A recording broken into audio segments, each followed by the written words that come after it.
surface and is going to hit the ball out of the park. So his temperament will be tested. This is a bigger leap, the ultimate leap from A to the top side, to your national side. And so his temperament will be tested in the circuit.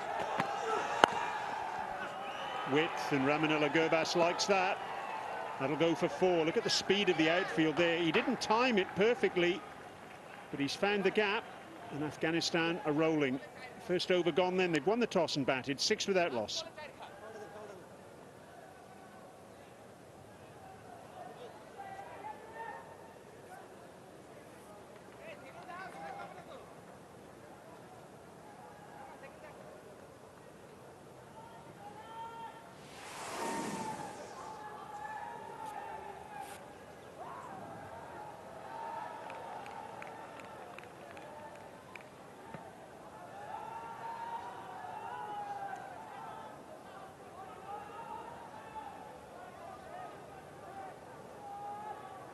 Confirmation of the teams for this first one-day international.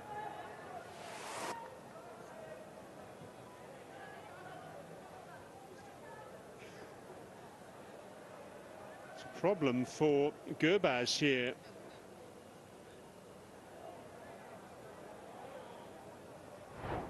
Struck the ball very nicely out to deep point, but he's running between the wickets. Looks as though he's had some sort of issue.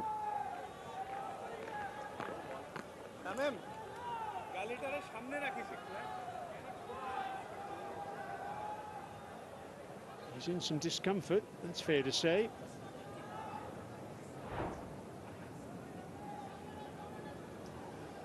Yeah, I mean, that's not good news for Afghanistan. They need him to be in good shape. Match winner on the day. Gurbas, a fine player.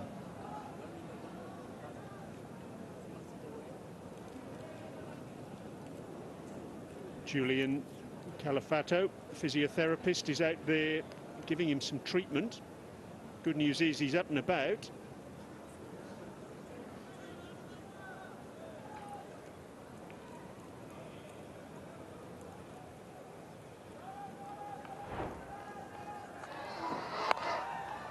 See whether we can pick up anything when he was running. That ball hit the fence. Nothing much. It's just a jog, nothing more than that. Maybe he's carrying an old injury, or I don't know. I mean, it looked pretty harmless, that first run that he took.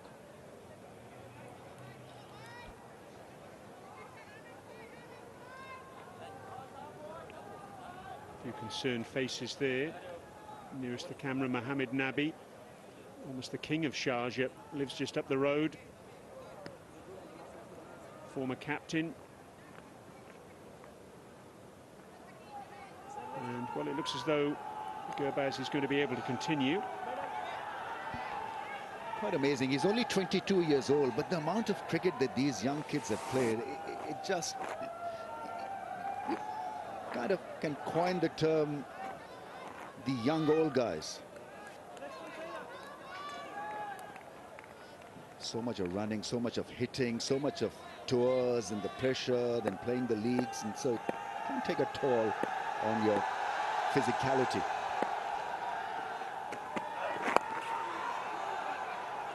Taskin operating from the Sharjah club end.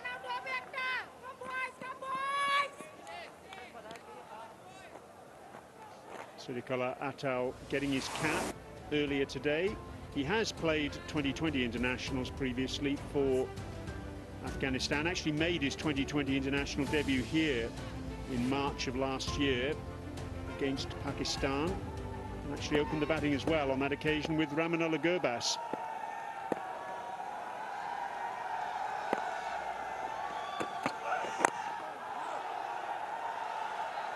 Taskin, though, Mr. Experienced, 29 years of age, the leader of the pace crew, really. 8th on the list of top wicket takers for Bangladesh in this format. Those best figures you saw a little earlier, 5 for 28 against India on debut. And this is Siddiqullah Atal from that tournament in Oman that took place recently. more than 200 runs better than the next highest run scorer in the tournament. Incredible performance. Takes a little bit of time adjusting to the surface here. It's not your normal colored surface. It's dark. It looks shiny and slippery, and so you can lose the sight of the ball after it's pitched in that area, in that good length area. So rather than going hard at the ball, you're better off early on, if you're not played here, to just take it easy, play with full face of the blade rather than breaking your wrist and trying to play that flick shot, because it's a slow pitch. It doesn't have a lot of bounce as well. What you need to do is to maybe aim that mid-on and mid-off area early on.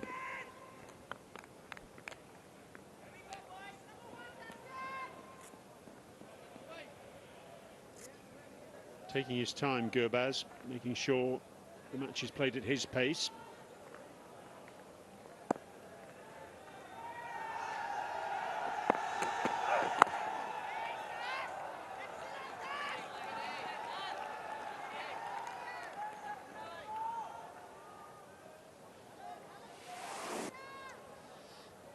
Checking the bounce, it's hardly there.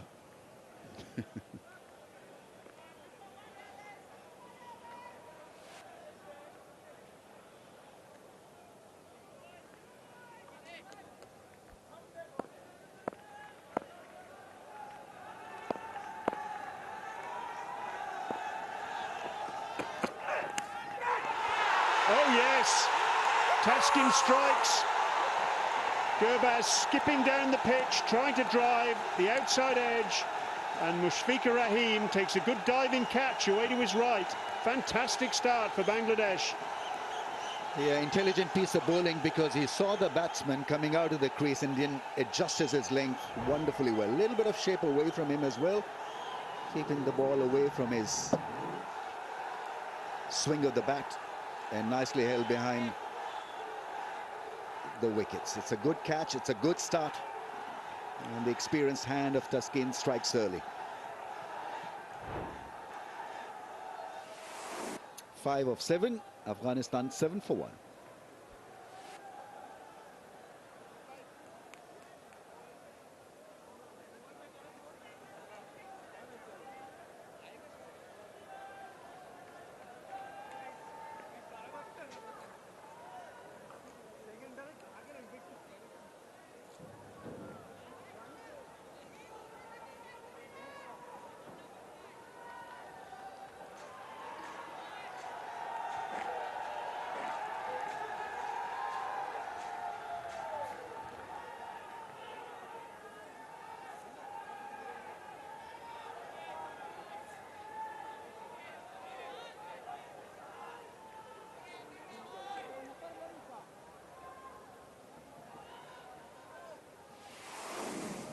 Ramat Shah in at number 3.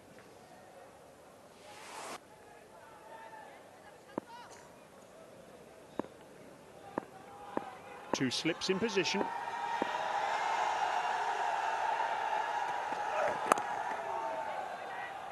What a terrific over from Taskin Ahmed. A successful one. Afghanistan 7 for 1. Yeah, disciplined first over. Just kept the ball in that area around that good length area, and a very good catch behind the stumps. I see him position, staying away from the line of the ball so that he can drill it through the cover area. Not to be.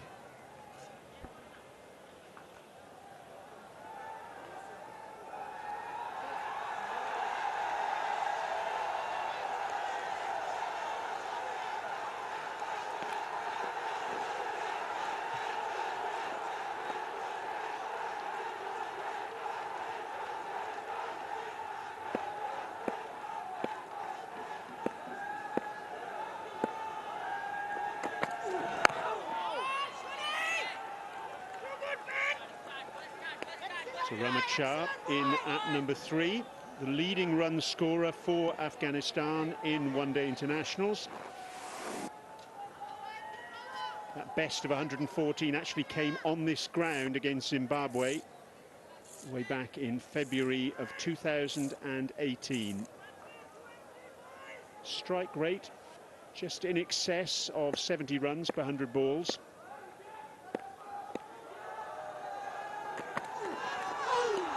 Again, a little bit of swing for Sharjah. We saw that in his first over as well. That's nice. Yes, he's a good, decent bowler. A nice seam position, taking it away from left-handers off stump.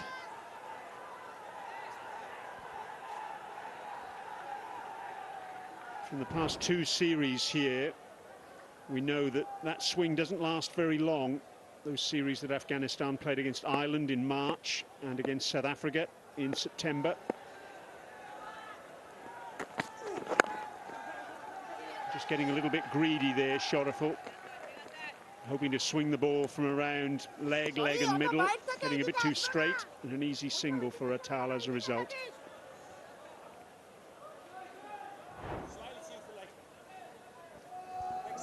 This is pretty instinctive from Gurbaz. He bats like this. He'll take a risk or two. And the idea wasn't bad, because he just wanted to get closer to the pitch of the ball and drive it through the offside. It didn't work this time, but usually he's pretty successful.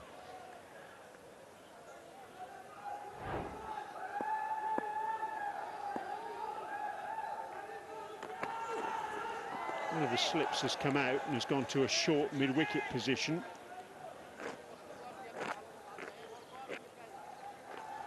Hitting can be a bit tough on the surface, because ask any hitter, he would want a bit of bounce to help him hit those 4s and 6s.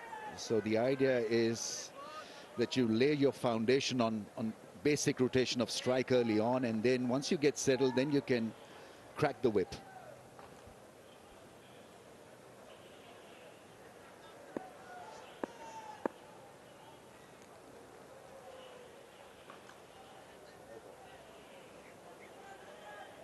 And I think umpire Alex Wharf here is telling the captain of Bangladesh, Najmul Hassan Shanto, that at the moment DRS isn't working.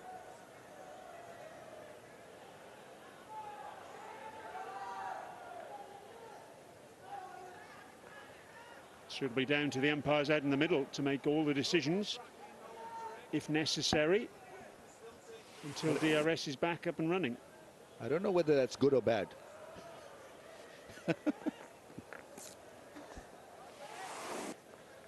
Hamid Shah Durrani and Alex Wharf, the two on-field umpires today.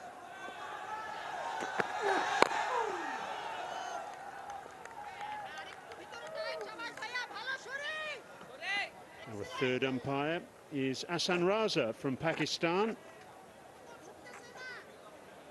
It's his 23rd match in the TV box. And Javagal Srinath, 4th most matches for a match referee in history in men's one-day internationals, behind Ranjan Majugali, Chris Broad and Jeff Crow.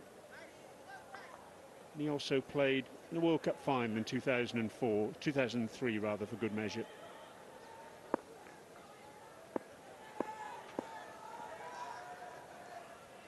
And the umpire's now being told the good news that DRS is back. DRS is back. Everything.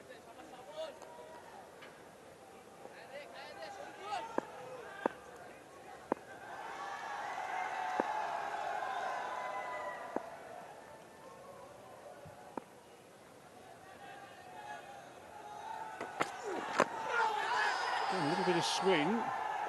An ambitious shout for LBW though. End of the over. Afghanistan 8 for 1.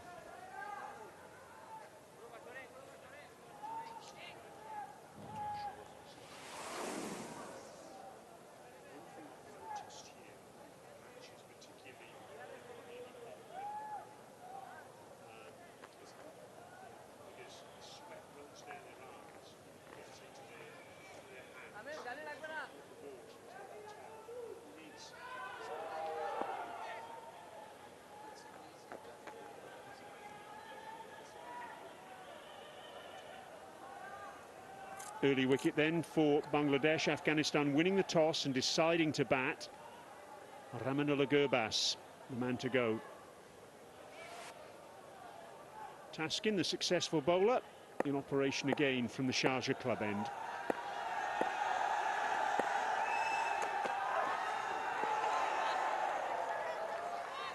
You can do that in ODI cricket, leave the ball at times. So this is not a bad start at all from Atal. He's been careful here. A wicket has gone down, so I think the situation demands him to be just a little bit more careful and fall back on good defense.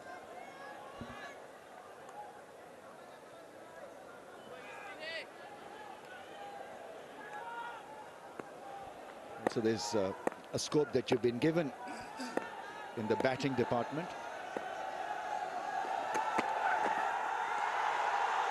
That's a wide down the leg side. So that role has to be defined, especially to a young kid like him. There's obviously this natural talent and ability, but he's got to understand the situation and adapt accordingly. Yes, and adaptation is the real test for him, to switch from 2020 international cricket, or 2020 cricket as he was playing there in the Emerging Teams Asia Cup, through to a much longer duration, 50 overs. Just a long time to bat.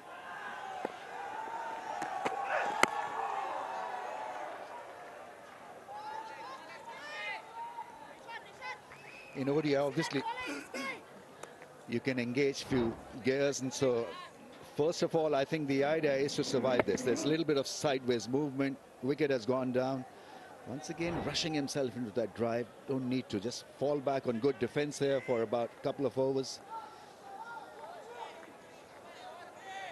And so when we were batting in ODIs, the only sort of direction we were given is that play out the 50 overs. If you're an opener, look to play 50 overs, and invariably you'll get 100 and the team will win also. This is a simple message, but that used to work quite well with the top order.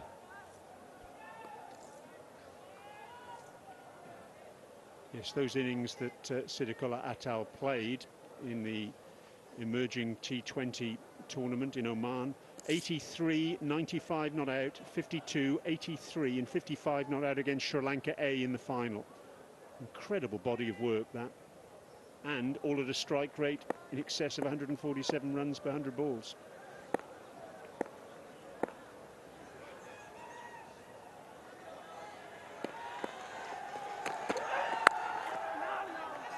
And it's a good time for a young kid to come into this dugout environment. Afghanistan are upwardly mobile. They're on a high. They played the semi-final of the World Cup in West Indies.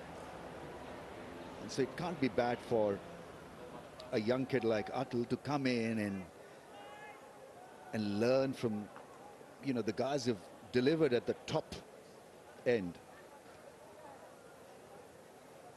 It's about winning, it's about enjoying each other's company, it's about doing well for Afghanistan, and that really can spur you on as a young kid.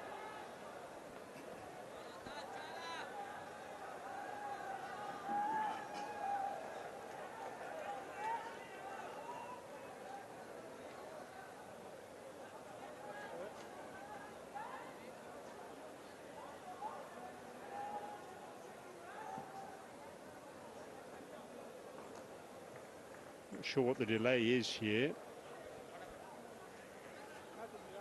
We're okay again to go, though. Very slow start to this match. Over 20 minutes gone, and we're only in the 4th over.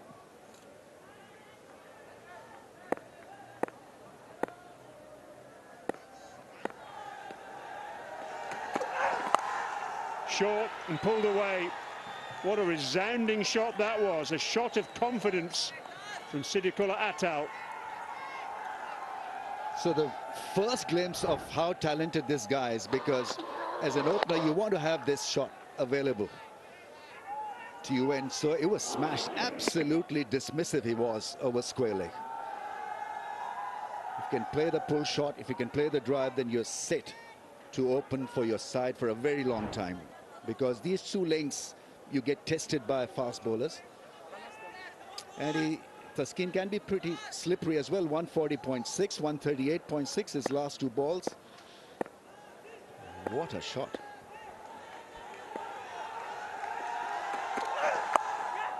Tested again, and almost all the way for 6. Tremendous end to the over there from Siddiqullah Atal. Successive boundaries, Afghanistan 17 for 1.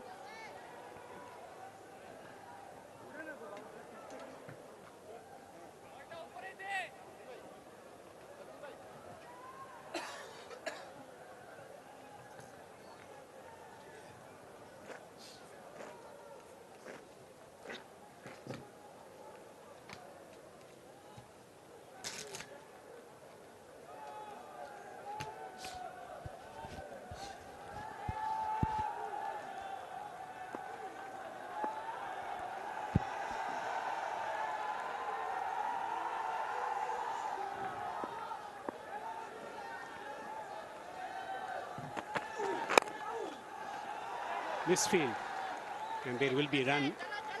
It's been sedate start from Afghanistan, but Atal has started to unfurl his stroke-making ability.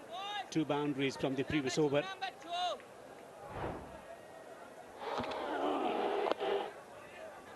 Two classy strokes through the onside. He's an excellent player against a short ball. In the commentary box, I'm Devendra. With me is Shah. Good afternoon. Yeah, good afternoon. Just want to mention those shots. Really testing the middle of the wicket, and Atal really up to the challenge.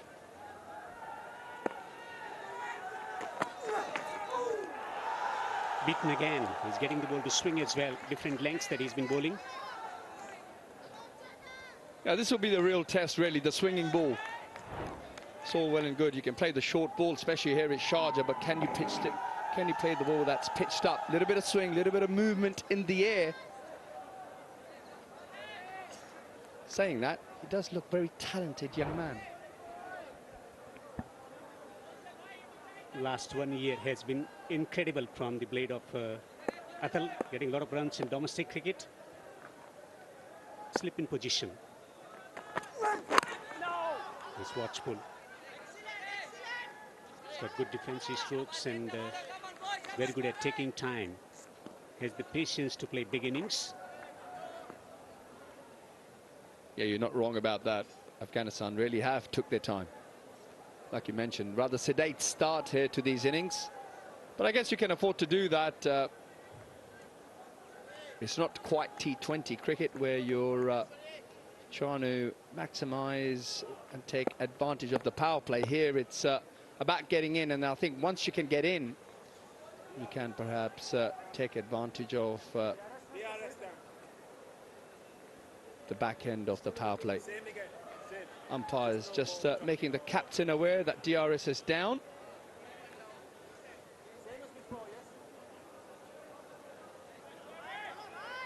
Two men in catching position, other 3 slip and men in the covers.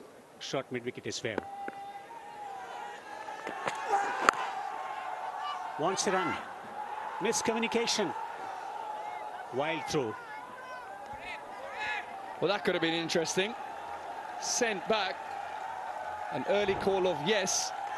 Let's have a look. Just knocked down the ground. Atal's interested, however, quickly sends his partner back to the non-strikers. No harm done. It's a different experience for Afghanistan because normally, in general, they are used to having big combinations, working big partnership for the first wicket. Ibrahim and Gurbaz batting together. So Gurbaz already out, Ibrahim not participating because of injury. New combination, early jolt received. Swing again. He's bowling beautifully.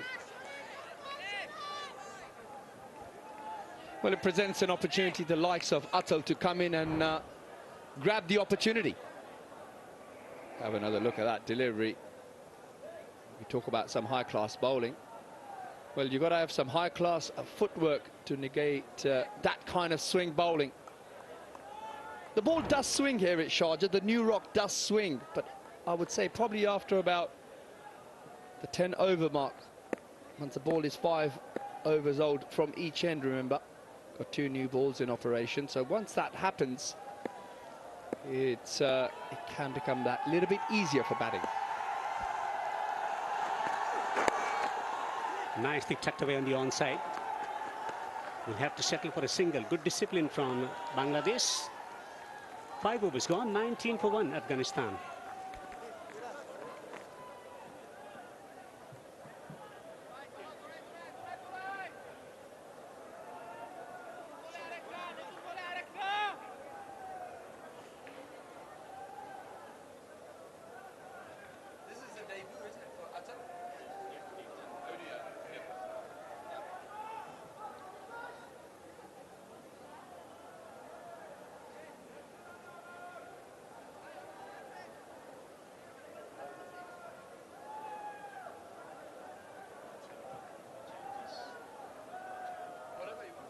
Afghanistan winning the toss and batting first, 19 for 1.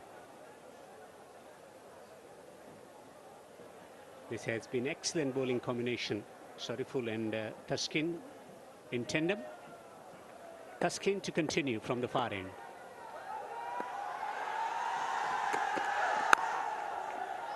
Well stopped on the follow through. A lot of challenges, especially when it comes to making debut. Doing well at the under 23 level or under 19 level, then making that jump. What all challenges the batters face on their opening match? I think in one-day international cricket, firstly, you've got the nerves whether you're playing or not. You're a part of the squad, and then finally, when you get the nod, you get the cap. The cap ceremony takes place before the game. I think once all those stuff has been taken care of, and you're minutes away from the business of opening the batting for your country, I think you do feel a little bit nervous sitting in the dressing room, but I think once you walk out there and take guard, I'm sure everything disappears. You start looking at the ball, you start looking at the field, you start getting into that game mentality and reminding yourself of your strengths, because that's the secret. You've got to walk out there and remember your strengths and play to those strengths, and not get sucked into the mind games that the opposition captain may well have in store for you. Just having a look at that ball, I think there's a little bit of leather that's just come off. I wonder if they're going to either snip it off or a wholesale change of the cricket ball.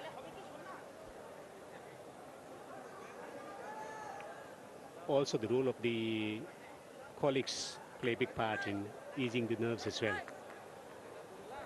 Yeah, I guess it does, especially the senior players. I think often a lot of senior players sort of tend to go up to the youngsters and say, remember, young man, why you're here? Remember the way you've played leading up to this series? So it's important to play the same way when you're given the opportunity. Last 1 year has been rollicking from batting perspective for Siddiq Atal, getting runs in domestic cricket, T20 cricket, in the emerging Asia Cup, and since then he's been outstanding. So that frame of mind, positive mindset, when you get runs, you are into the groove coming into the tournament. Wicket to fall, Gurbaz charging down to a delivery which just held its line. A little movement of a seam. Fine catch taken by Musfiqur. Yeah, just played it on the walk, as they say. As the ball is swinging, you don't want to be walking because your head is not stable. The decision making can just falter a little bit, and as it did in that case for Gurbaz. Too far down the leg side, wide will be signal. The focus from Afghanistan perspective would be on changing the momentum at the moment. Bangladesh exercising control. Change of field here. The fine leg fielder has come into the ring. Have a look at that. And interestingly enough, they've got a deep square leg out. So are we going to see the short ball? Is Taskin going to test him out again? Because he's took him on twice. Can Bangladesh get third time lucky?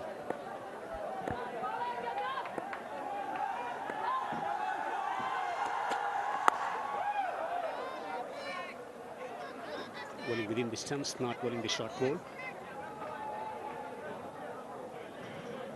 Atal has the temperament.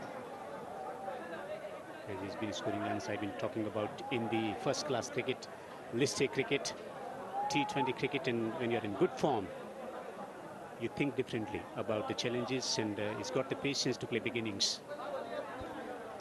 Yeah, he certainly has. He's shown that leading up to this game, but it's all about performing. There's one thing potential and there's one thing performance. He's been given an opportunity here in this one-day international. So far, so good. Looks a pretty compact player. Played that short ball rather well in the previous over against Taskin. And apart from that, he's looked pretty good.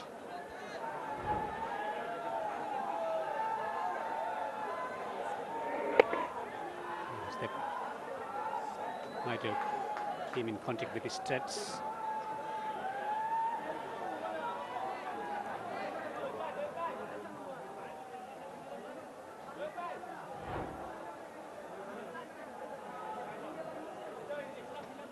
Still operating with slip, and third on the boundary, men on the boundary on the onside at deep square.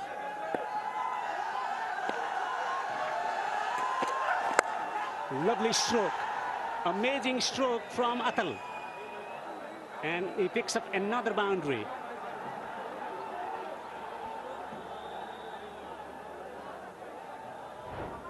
Well, simple yet effective. Just a nice punch down the ground. Knew it's going to go to the boundary the moment he hit it. Just held the pose ever so slightly, and of course the outfield's done the rest. So boundary number 3 there for Atal, who is sitting pretty on 16 of just 22 deliveries. It's a historic day here at the Sharjah Cricket Stadium, hosting the 300th international match. Pulls in front of square, wants the second run, and will get there. Yeah, looks like the young man's getting better and better into his stride now. Nice boundary down the ground, followed by a pull to square leg. Foot picks up 2.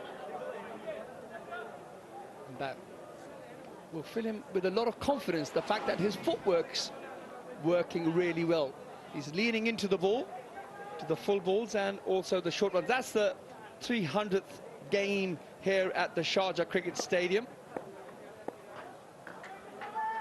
These are all games held here at the historic games. I think this will bring him 2 more to Atal as he moves on to 20. An opportunity for some overthrows. Well, no, there isn't.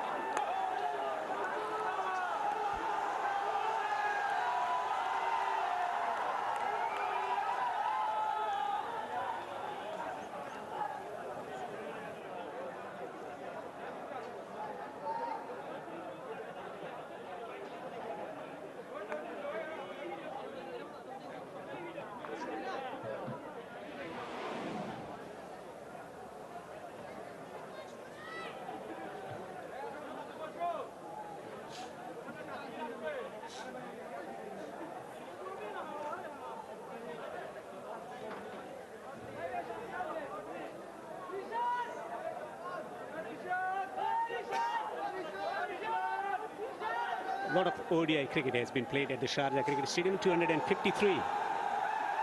Inspiring the next generation or generations of cricketers, 3 or 4 generations of cricketers. Especially remember growing up as a kid, watching Sachin Tendulkar,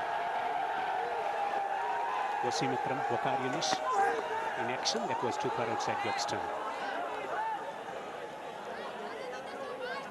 Yeah, I do remember those days watching Wasim Akram, Waqar Yunus operating at this ground, and watching our fellow commentator Ramiz Raja also showing us how to cut the ball off leg stump.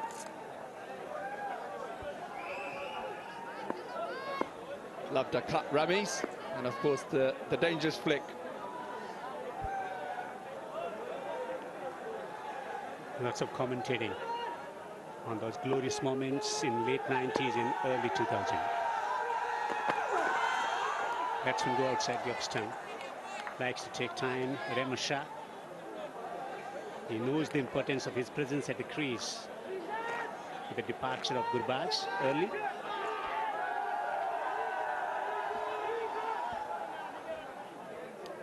.29 for 1, Afghanistan. Sharjah bowling very well into his 4th over. He's got the ball to swing back into the right-hander, got the ball leaving the left-handed Atal, and occasionally manages to get it going across the right-hander as well. So he's really is making the ball talk.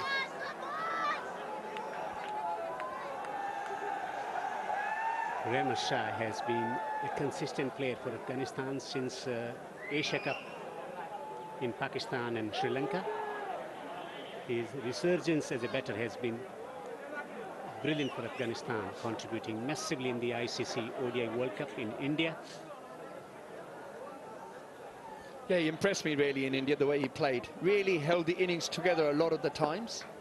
And I think at times Afghanistan needed that.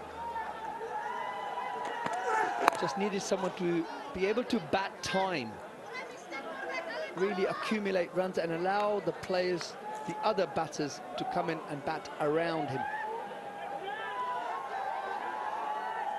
And I think he's got his mindset here to bat for a long period of time here.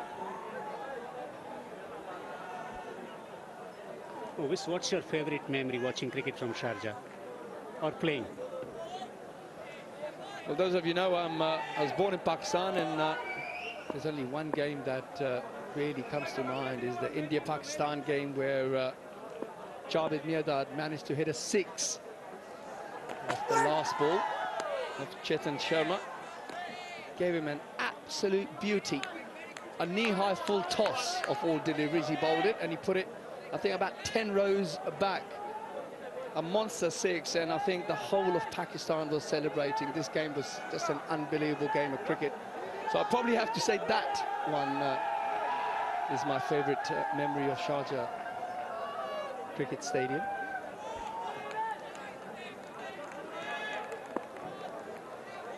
Well in position, backward point, men in the covers. Short cover and mid-off on the offside. Third and final leg on the boundary.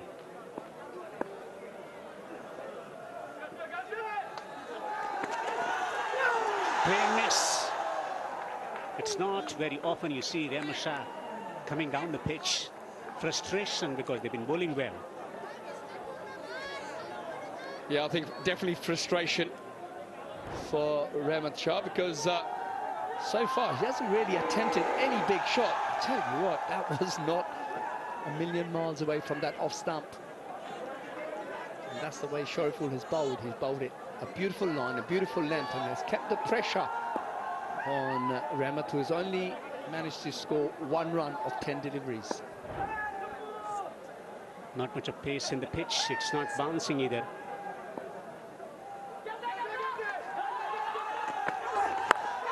Reaching for it. Just falling short of the man at gully position. That marks the end of the 7th over. 30 for 1, Afghanistan.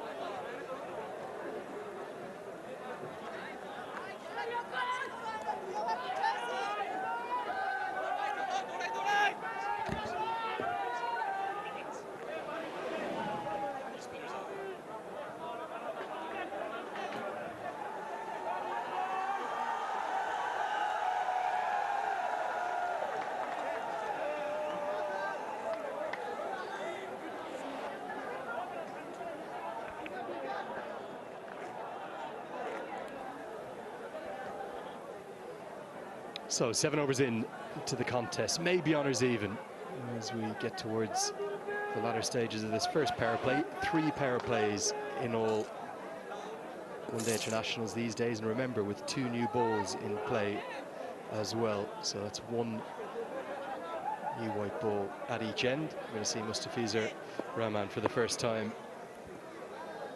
Very dynamic and varied bowling lineup this for Bangladesh. Ahmed Fadai is joining me. Ahmed, Afghanistan will be disappointed to have lost Gurbaz, but wonderful scenes of this continued sparkling uniform for Siddiqullah Atal. Good afternoon to you. Good afternoon, Andrew. Well, spot on. Rahmanullah Gurbaz has been performing for Afghanistan very consistently. Scored a brilliant 100 in the earlier series we saw against South Africa, was the player of the series. Had a bad start to that series as well. Was out for duck. Oh, he's got him.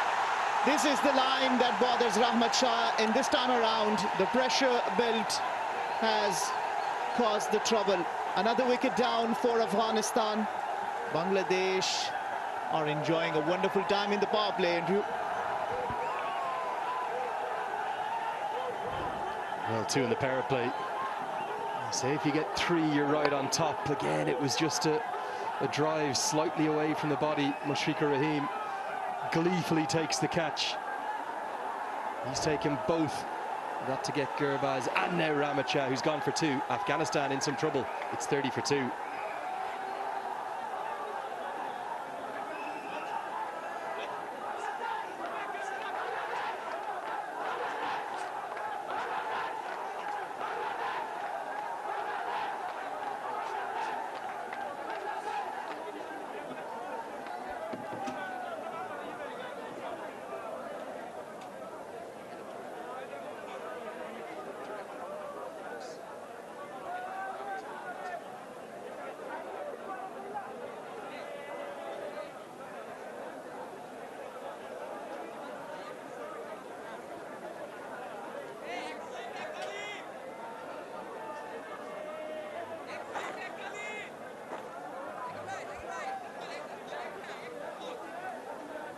It's going to be the captain to the crease. He's out there earlier than he would have liked. Hashmatullah Shahidi in at his usual position of number 4.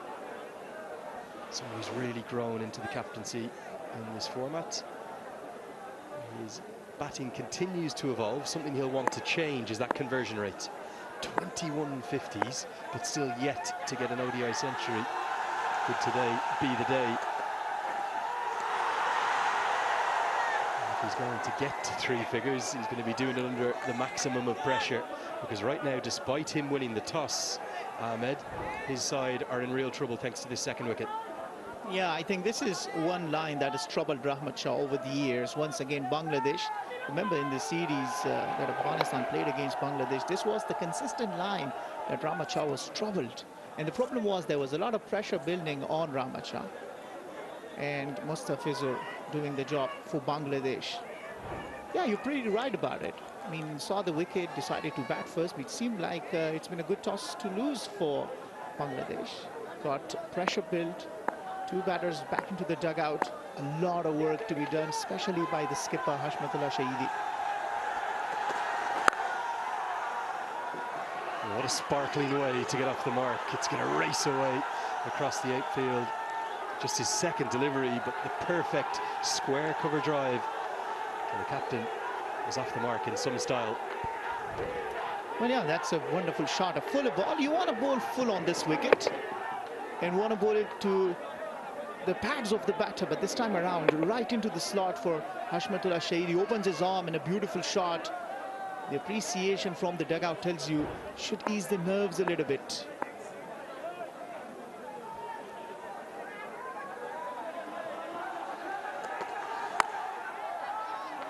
His game is definitely evolving, isn't it? It's one that when he first started out on the scene, you think of his strike rates, he was always sort of stuck in the 60s or 70s, but he has added some power, and he looks to me to be very at home there at number 4. He spent most of his time in that place in the order, and when you're captain, you get to choose where you bat, don't you? Yeah, and especially those winning moments. And when you talk about the winning moments, talking about that match in the World Cup against Pakistan, that was a big moment for the Afghanistan cricket. End of the over, we'll come to that. 8 overs done, 34 for 2.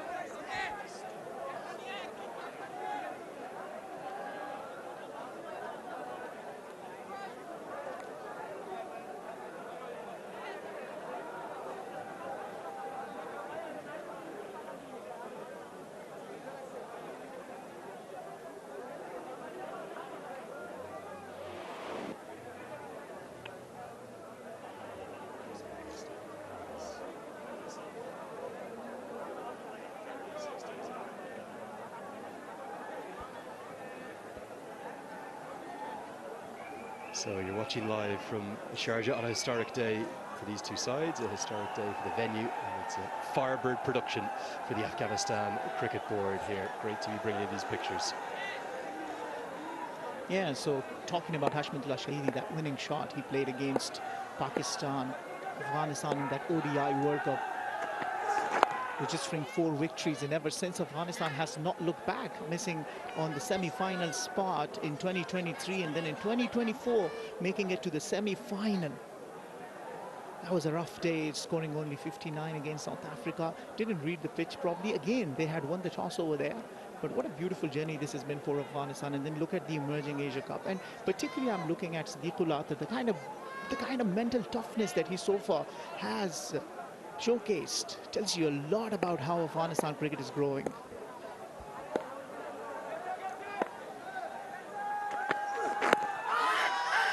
Now, a bit of interest. It's come a long way across. Height might be an issue, but they're going to consider this and consider it in a big way. Now, what's the word back to the captain? I think Shariful Islam is interested. He's got 5 seconds, Shanto. What's he going to do? No. Now, for me, on first view, remember you have 2 reviews per innings. It looks straight enough. Was height the issue? Yeah, you're right. He actually shuffles across. Siddiqullah has that tendency. Looks a little bit interesting, doesn't it? Because on this wicket, the ball hasn't been getting the bounce that you will want. Yeah, I think you will want to look at the wicket-keeper to give you an idea, and probably the skipper looking at him and asking for an advice before deciding against the review.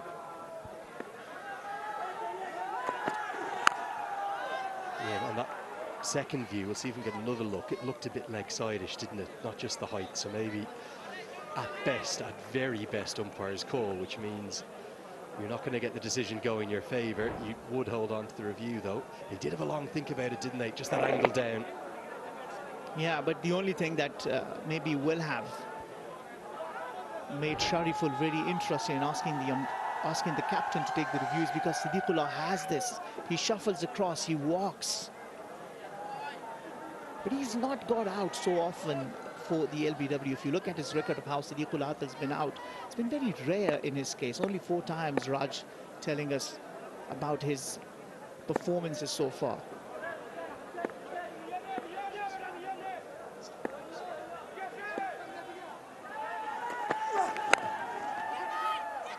Get through for a quick single here. Let's see if we can get a look at the Hawkeye, the projection of where this would have gone, and was it the right decision for Najmul Hussain Shanto to keep the review in his pocket?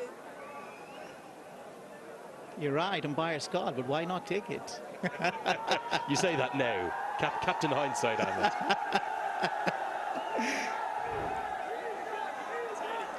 Because of that shuffle across the stumps, that's why I thought it was an interesting one. And oh dear.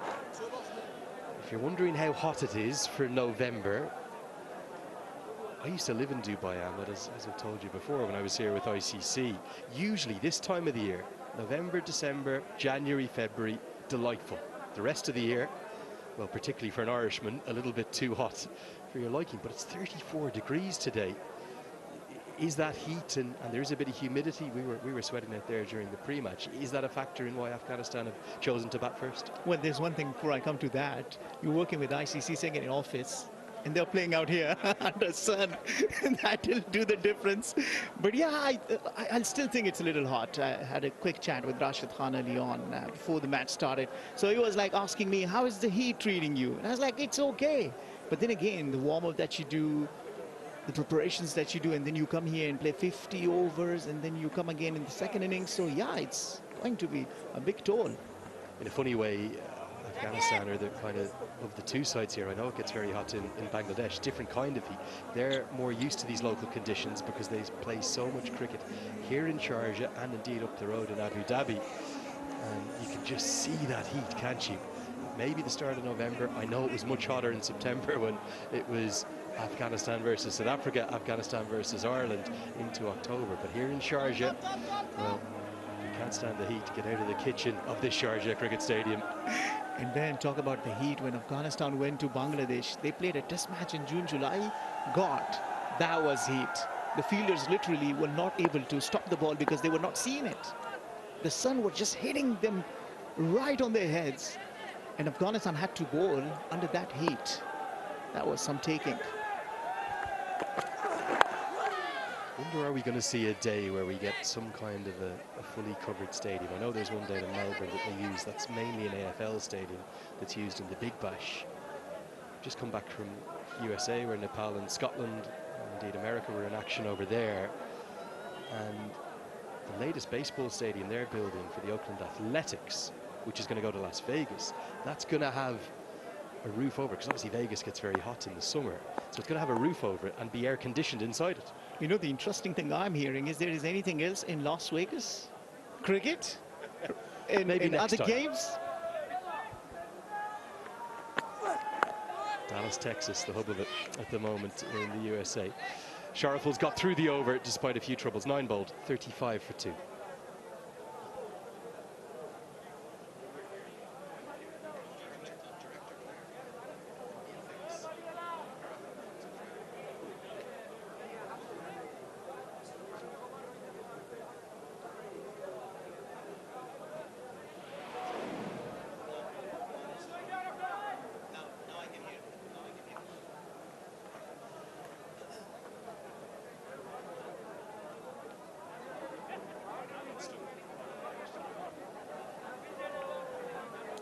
That's the suggested batting order.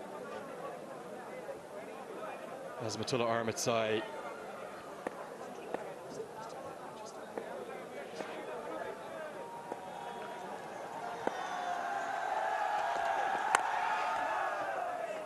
certainly been impressed by the way Bangladesh have started. They've started with discipline. There's always an adjustment, isn't there, for these sides, juggling all 3 formats. We've seen Phil Simmons come in as the head coach of the Tigers. I believe he's going to be in place till the end of the Champions Trophy. There he is, former Zimbabwe, former Ireland head coach. Of course, did a great job with the West Indies too, didn't he? But he's come in really with a task to get this side prepped for that Champions Trophy in Pakistan. And that's why this series is so critical. Now this must be close and given. It's Mustafizer, 2 and 2 overs. And after such a promising start on his ODI debut for Siddiqullah Atal, I think he's been trapped right in front. Yeah, see the quality of Mustafizer reading Siddiqullah Atal, how he has been batting. He doesn't take the review. The skipper tells him there's no chance you'll survive this call. All it will happen is that you lose the review. So not the kind of an inning that he will have been looking at, but let's have a look at this. This is plum.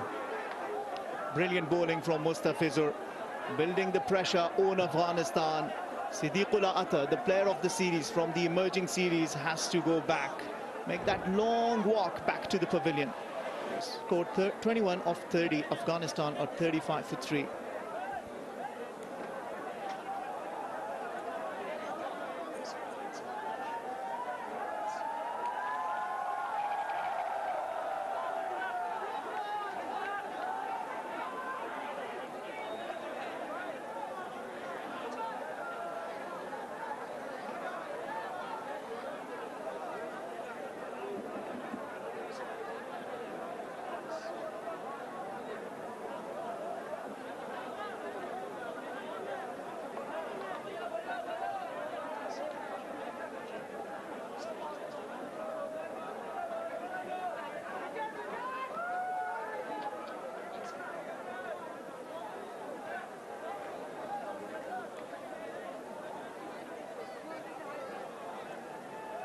Real trouble here for Afghanistan. In wonderful form, in conditions that they know and they play well in, winning the toss. And number 5 to the crease inside the first power play.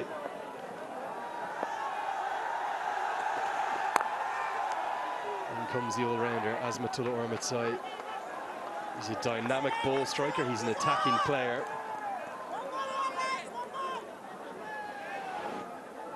Look at those career numbers. Still early in his career very much, but someone with rich promise. if you took those numbers alone as a batter, you'd be delighted at his right arm away fast bowling. Such a talent. Yeah, absolutely. And in the previous series against South Africa, it took South Africa 3 matches to finally get him out. And at this stage of the game for Afghanistan, it's important that these two put together a partnership.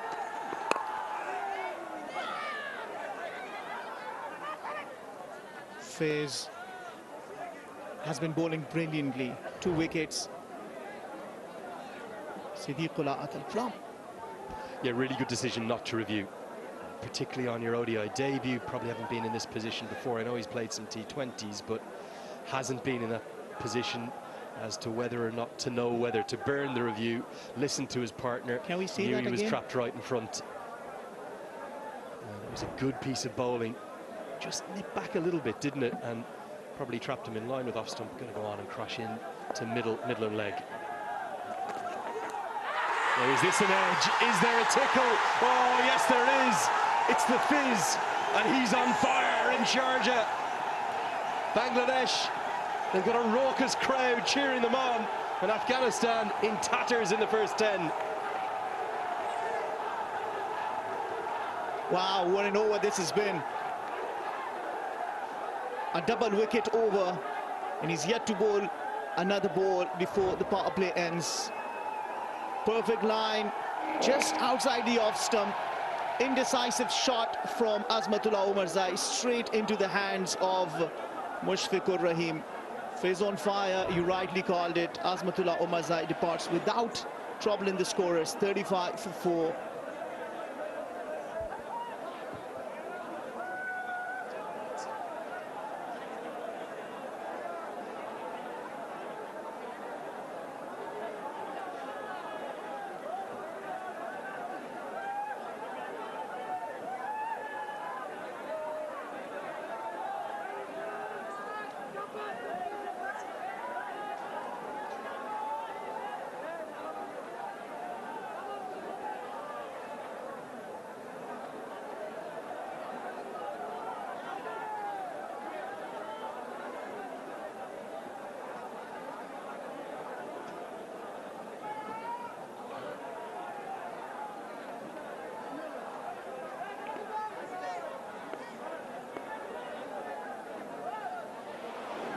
Gulbari Naib, he comes to the crease at number 6.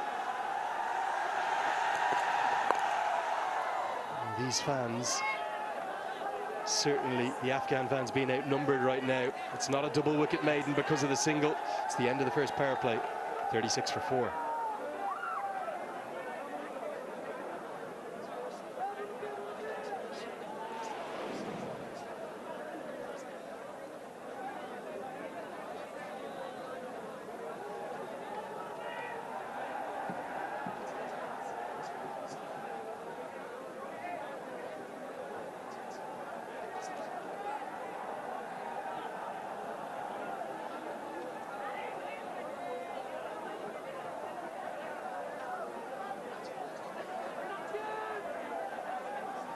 Well, real trouble. And in Afghanistan's ODI history, this is their second worst ever power play start. Only lost 4 wickets once before for less runs than that. That was against Bangladesh again at Chattagram. And that's in matches between these two sides. And for Gulbari Naib now and the skipper, Hashmatullah Shahidi, they have to rebuild. Good utility player, but Afghanistan will not have wanted him in this early. Look at how far this has gone off the surface. That has jagged. I'm not sure if it's a cutter or if it's hit the seam, but close to unplayable. Just hit the seam, the wobble seam, the modern way. Gets good reward.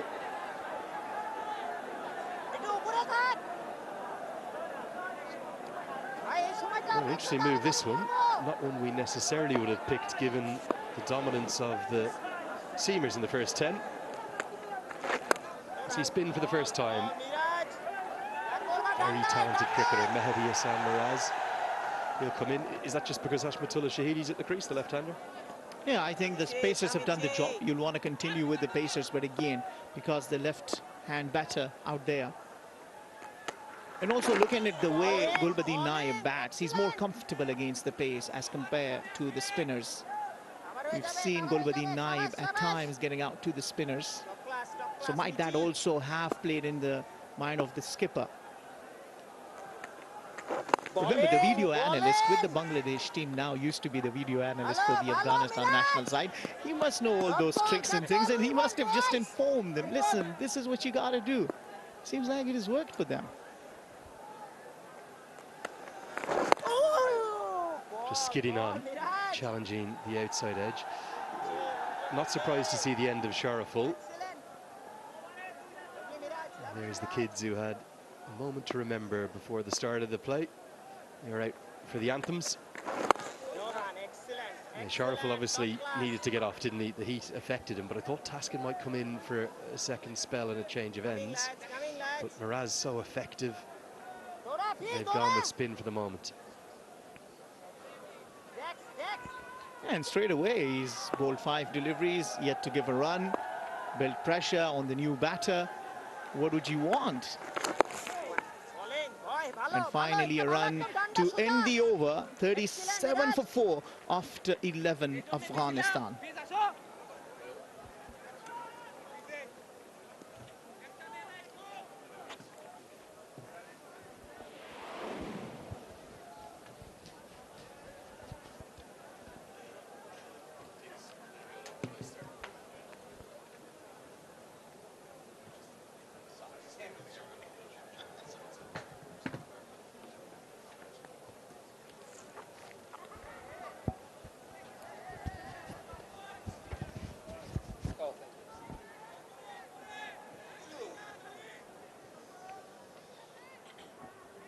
Bit of an anticlimax for Afghanistan after winning the toss. This wasn't what they were expecting and hoping for. 4 down in no time. Need a partnership. Bangladesh have bossed the first part of the power play and 11 overs. Most part of 11 overs.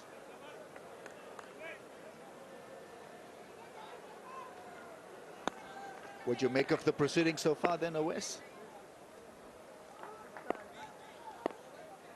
Well, slightly concerning for Afghanistan. 4 down, like you mentioned, Ramiz, and desperate need for partnership. That'll be a not out. I think definitely pitched outside the line of leg stump. Optimistic appeal, however, by Mustafizur, who is on fire. 3 wickets for 5 runs, and he's only in his 3rd over. Yes, he bowls a lovely slow ball and then he can nip the ball around as well. Very tricky customer really to size up on a pitch like this. That was a cutter as well from him. Yeah, he's got this interesting flick of the wrist, which really gives him that little bit of an edge when it comes to getting the ball to just jag off the straight. Here you would have seen there, just runs in that angle going across the right-hander. Of course, the field is set accordingly. However, as a batsman, I would like to see the batsman make sure cover is off stump and negate that nip. This is going to be a challenge for Afghanistan because when they're upwardly mobile, when they're feeling the ball in the middle of the bat, they're unstoppable as a batting unit. But now the situation demands them to be a little bit careful and play the situation. They've got to do that more now in the next few overs. Rotate the strike, get a partnership rolling. They certainly do, and I think they'll have to do that on this pitch with picking up the 1s and 2s. Keeping that scoreboard ticking over is really important, and not get bogged down by the amount of dot balls, because often you'll see bowlers build pressure in these sort of situations when a batsman allows the opposition to bowl those dot balls, and what happens with that is you get a decent delivery in there, and before you know it, you are back in the pavilion. Deep backward square leg is in post.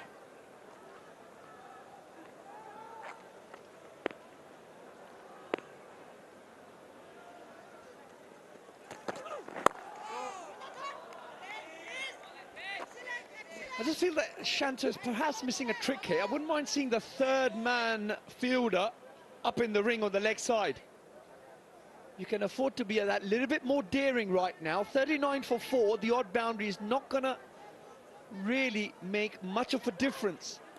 But making sure Gulbadi is on strike and not getting away from strike is more important. Build pressure on these batsmen. So I just feel Shanto is perhaps missing a trick here.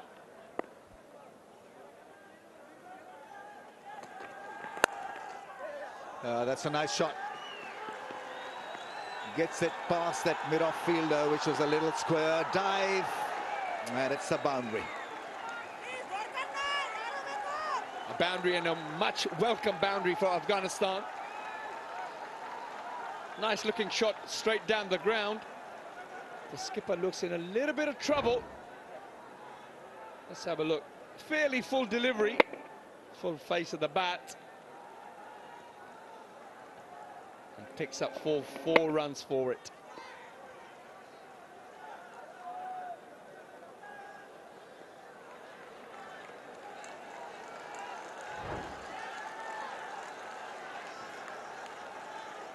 That still has got to be your best option, hitting the ball down the ground. Especially when you're facing a challenge from Mustafiz, because he's got so many tricks up his sleeve, the slow ball, the angle delivery, the cutters.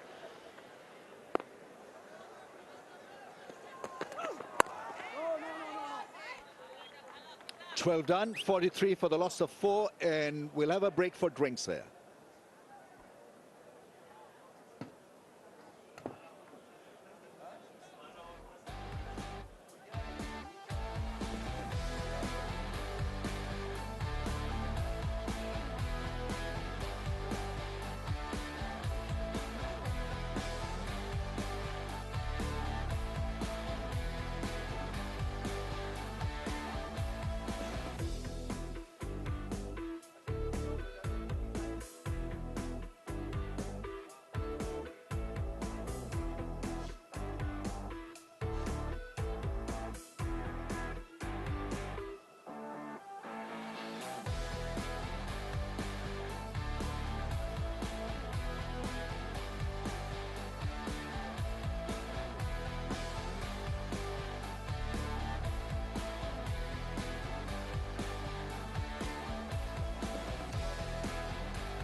Afghanistan 4 down for 43.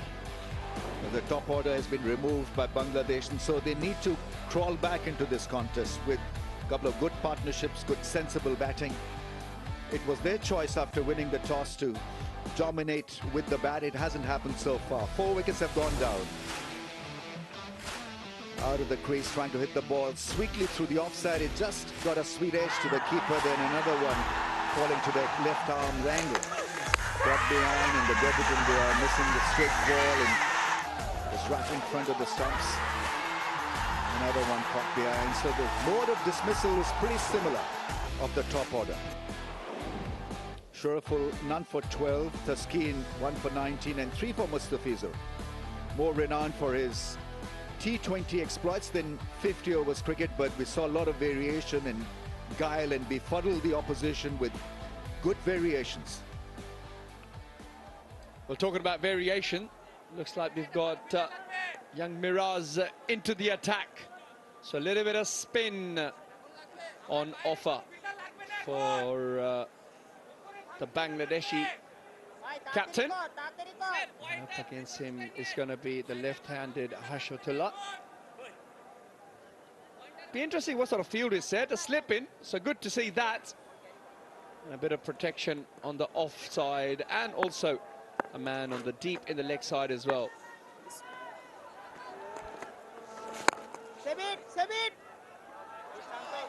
Yeah, that Bangladesh need to do well here in this phase. The pressure is on Afghanistan, so field as well as you can. Make sure that there's no easy rotation of strike. It's an interesting surface. This. The odd one skids on, the odd one sort of sits into the deck, so it's not always that easy for the batsman to just stroke the ball through the line of the ball and pick up singles. You really got to work hard. At picking up ones and twos. If you bowl a good line, a good length, what that will mean is the batsman will have to take some sort of a risk on this pitch.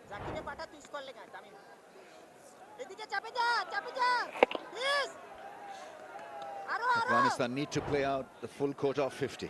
I think that's got to be the target. The remaining 6, can they last the distance?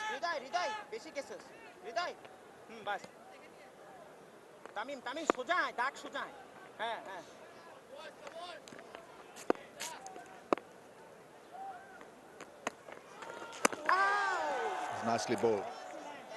Bangladesh, on the other hand, need to make sure that they do the job properly here, not look for 50 overs, not try to block the flow of runs. It's about picking up wickets and employ a strategy that allows them that option.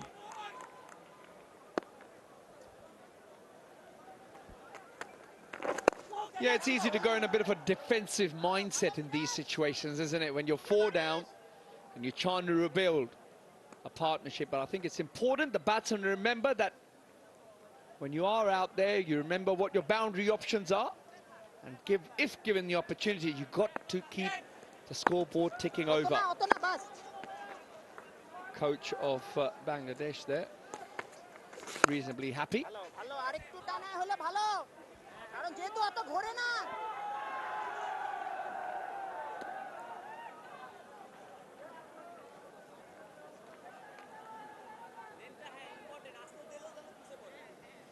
46 for 4.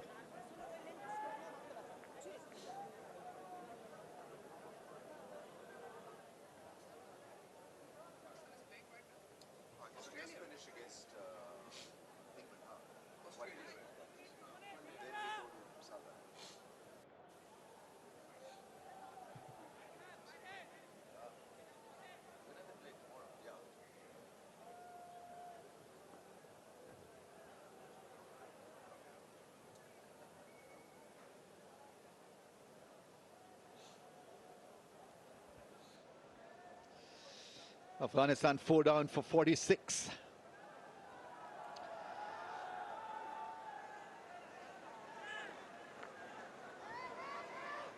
Field is in, which is good from Bangladesh.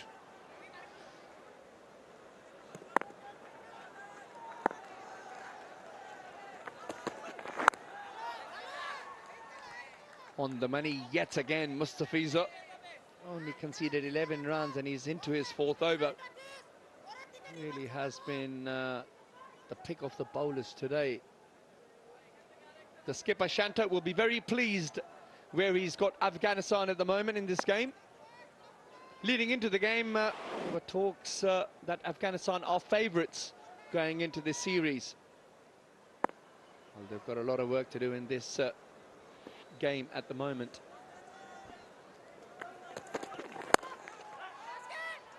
Yeah, nice shot. All he had to do was to beat that man at square straight. It was all about timing and placement. Lovely shot. Yeah, just a little full. And a beautiful bit of timing there by Hashmatullah. Just punches it straight down the ground and allows the bat to do all the work.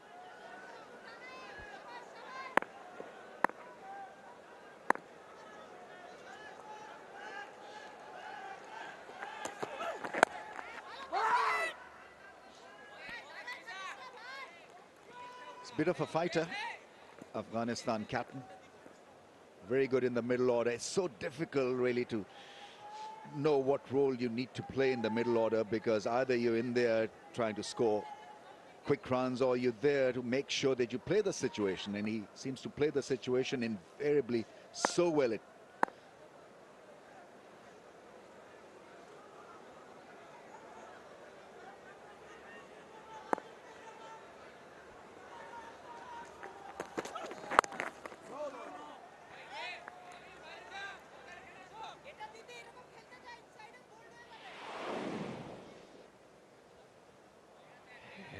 ODI career has batted a lot of time at 6, at 5, at 4, so a middle order player for Afghanistan. Has a calm demeanor, that's why he's been given the charge to lead Afghanistan in ODIs.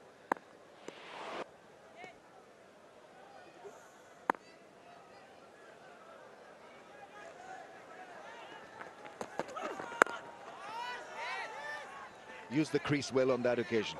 Mustafizur, he does that so well. It's just a slight change of angle, and that can create a lot of doubt in the batsman's mind.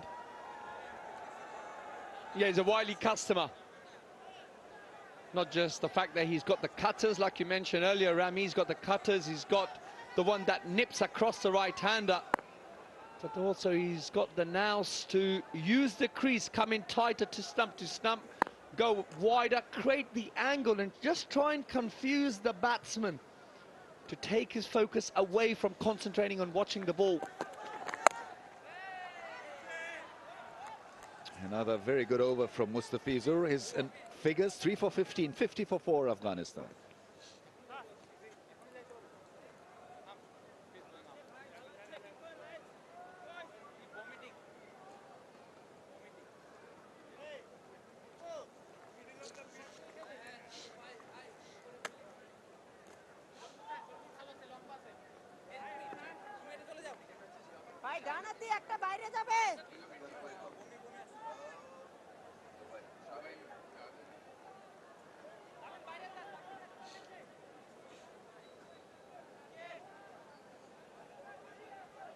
Projected score 178 at 5 and over 230.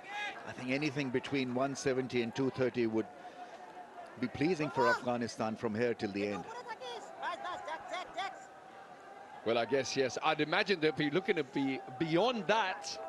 However, yes, from here, you would, of course, take that, and then you'll have to bowl very well and try to pick up early wickets. Meanwhile, Miraz into his third over. He's only conceded 4 runs. Just shows you the nature of this wicket. The ball just sits in.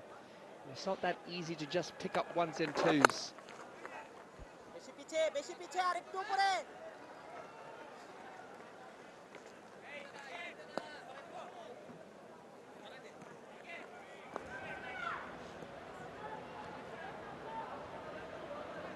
We're talking about how wily Mustafizur was. I know he's a little bit slower than a particular left-arm seamer you used to play a lot of your cricket with.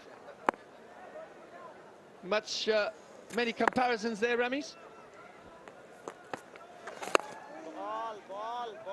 I mean, Mustafiz is more your ODI bowler, your white ball bowler, whereas one Wasim Akram was more a well-rounded bowler, you know, very good in ODIs, very good in Test cricket, very different, more pace, and a master reverse swing. But really to survive as a fast bowler in this day and age is pretty tough. You get batting surfaces, you've got to have solid temperament to go with the skill factor. And Mustafizur does have a solid temperament. Not easy to come in the middle phase of the innings in T20s, in ODIs, and then not only bowl a decent line, but to give your side a breakthrough or two. Yeah, for me, just he reminded me when you mentioned about using the crease. I remember the great Wasim Akram used to use the crease really well. He used to run in behind, in line with the umpire when you were facing him as a right hand, and then all of a sudden jump out and bowl these 90 miles an hour thunderbolts.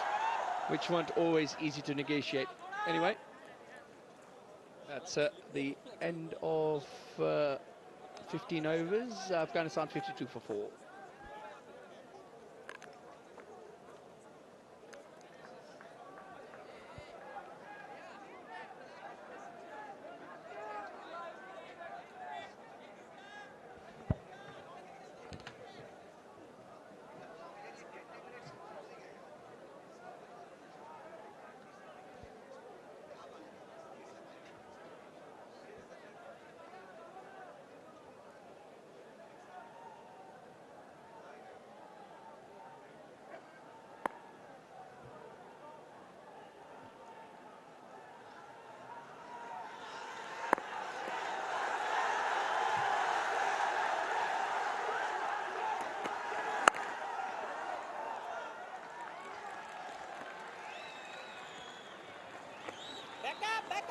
Tough going for Afghanistan at the moment.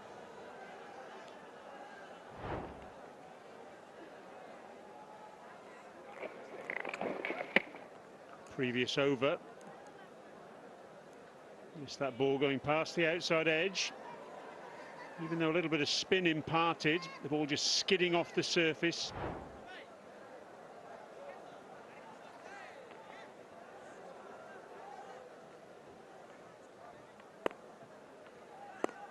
Or Bangladesh at the moment.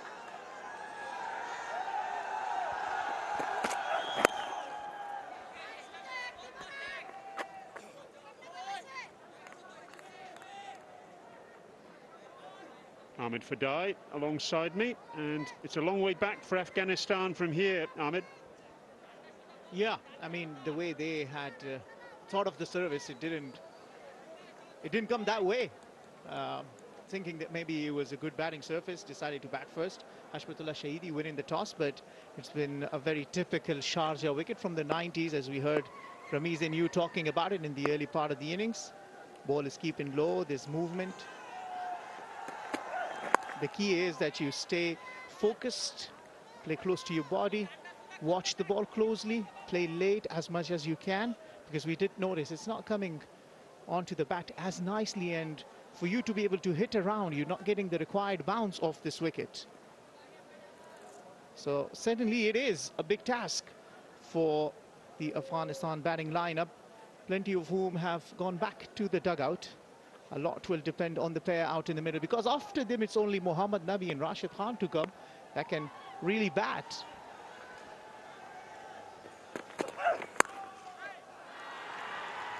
Flogged through the offside by Gulbadin.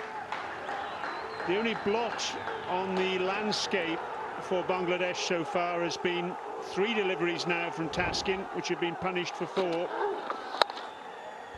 And that's a good solid looking shot. That'll give a good feel to Gulbadin Naib, a good feel kind of shot with an offer, and played nicely in the vacant area on the offside. And the indication there of a lack of pace in the surface, hitting that so far in front of square.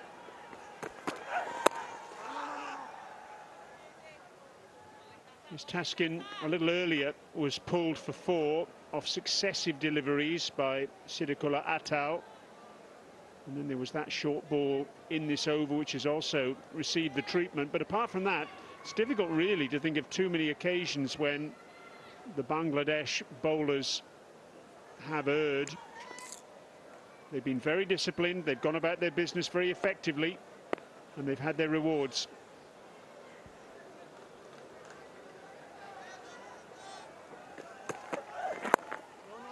Yeah, spot on. Discipline is the key, and along with that, the skipper is bringing in fielders closer. End of the over number 16, 57 for 4.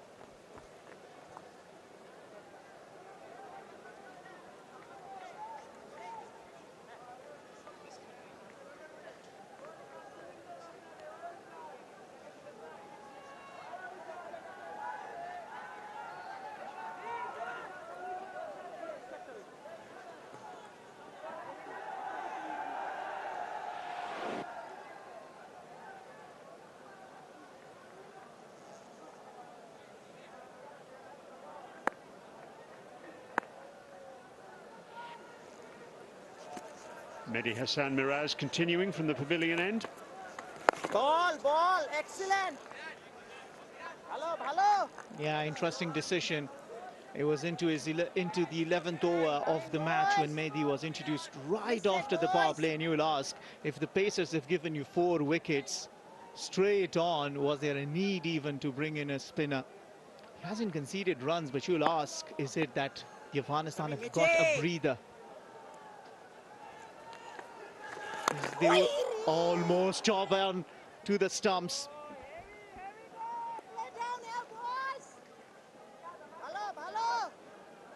Angled bat here from Hashmatullah Shahidi.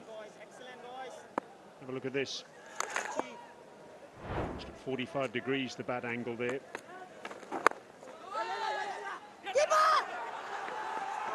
The call was keeper there from Mushfiqur Rahim. Mamadullah it was at mid-on. But he's throwing at the bowler's end instead. You know, they say you listen it with your eyes. I really see it here. If you could have noticed, Gulbadin Naib was struggling. A better throw, a better effort. And what Afghanistan didn't need at this stage of the game was a run out, and this could have really tightened the screws on Afghanistan. Yeah, guilty of a bit of ball watching there, Gulbadin. He hesitated, but the throw went to the wrong end.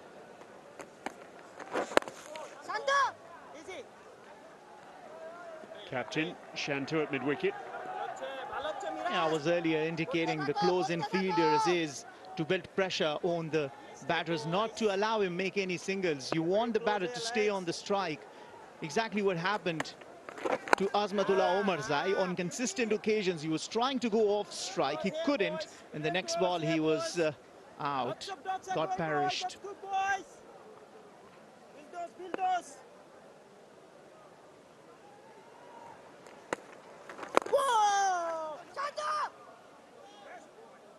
And again, Shanto cuts out the single. The end of the over, a disciplined one. Just 1 run from it. 58 for 4.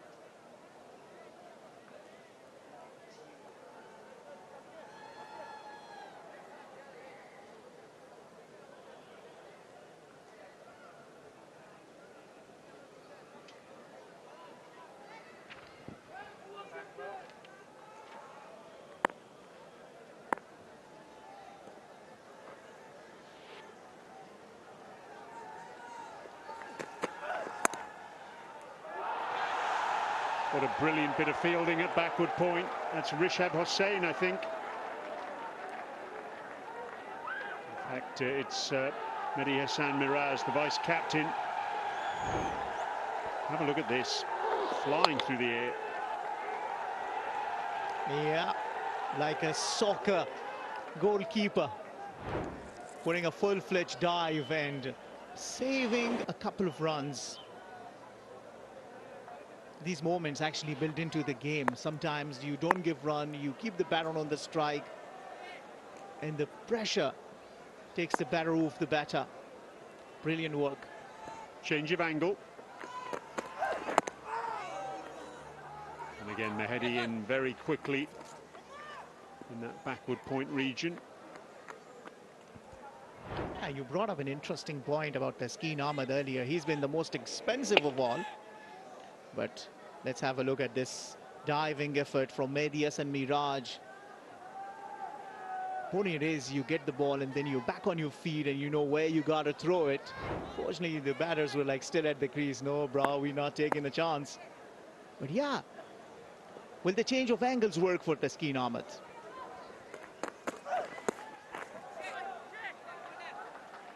Just the 4 bowlers used by Bangladesh so far: Shariful, Taskin, Mustafiza and Mehdi. Shanto, the captain, I'm sure, will be contemplating who else he has at his disposal. Of course, he's got the leg spin of Rishad Hossain. There's an option as well with the off spin of Mahmudullah.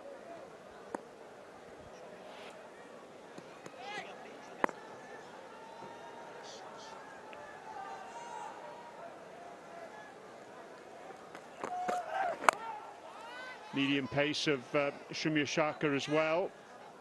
So he's not short of options, is the captain. Isn't it when you are not short of options that you do not allow for a certain bowler to continue to bowl a few more overs? Looking at Mustafizur and the way he's bowled into his 4 overs, taking 3 wickets, wouldn't be that you will want to give him just another extra over just to see. And then right at the end of the power play, when you've already taken 4 wickets and those 2 have been through the Pacers, why would you not want to continue with the Pacers? Are sort of questions that come to mind. But again, when you look at Bangladesh, how the way they have performed, Fizz out there taking some rest, you'll say kind of job well done. Afghanistan own the back foot. At this stage, they are constructing the innings. So Bangladesh should seriously start thinking not to give that to Afghanistan.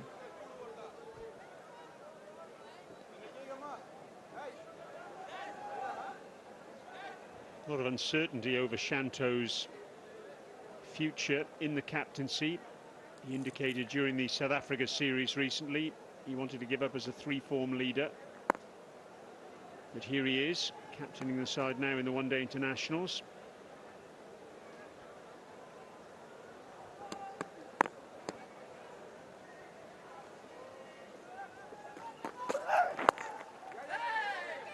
It's a period of flux in Bangladesh cricket at the moment, with the change from Chandika Hathras Singh as coach. 18 overs have gone, 59 for 4.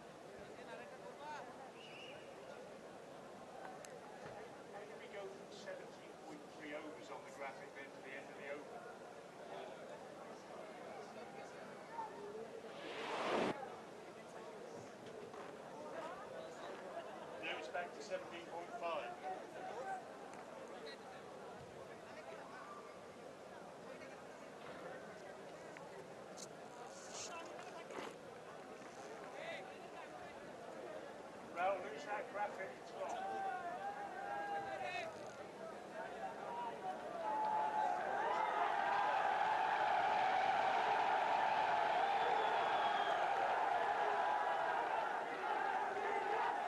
So 18 overs gone, and the 5th bowler is coming into action. Rishad Hossain, a bowler I really enjoy watching. Leg spinner, tall man. He has been working on his leg break with Mushtaq Ahmed, the spin coach for Bangladesh. Gets a lot of bounce, a lot of skid, attacks wicket to wicket. How's he going to get on here? He certainly is a good prospect for the Bangladesh cricket. Attacking cricketer he is. He's not only good with the ball, he's also very handy with the bat. He's only got 1 wicket in the ODI, but that does not tell you about his skill. Much better a bowler. Bangladesh been looking for a leg spinner for some time, finally find one, and find a good one. Yes, it's only his 4th one-day international. His international action so far has been primarily 2020s. Just played 3 matches prior to this in New Zealand. And also in Chattogram.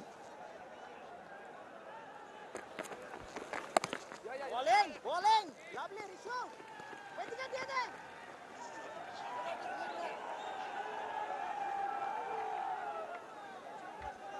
It's good to see Ashman going off strike. He seemed to be a little bit impatient. I earlier heard Gulbadin Naib telling him, just take your time, and this time coming down the track. Yeah, the idea is right. You want to come close to the ball, but again, there are times that you kind of think with yourself that maybe a little more time out in the middle, and then run will flow. Remember, on this track, I think 200 plus would not be a bad total at all. And we know 233 is the average score on this track, day and night matches. There's a little bit of turn there from the leg break, and I was talking to Mushtaq actually during the World Cup out in the Caribbean in June, and he said that Rishad Hossain certainly has ambitions to play all three formats for Bangladesh, and in fact prior to this he's played a couple of first-class matches. That's been his warm-up for this series. You know, considering the context of the game, I think he's a better option to bring in as a Bangladesh captain against Gulbuddin Naib, looking at how Gulbuddin Naib previously has gotten out to Asaranga from Sri Lanka and some of the leg spinners. Look at that. Smooth action, loads nicely. Tall, gets the bounce. But sometimes balls, the deliveries that are outside the off stump and can give you some runs, don't they?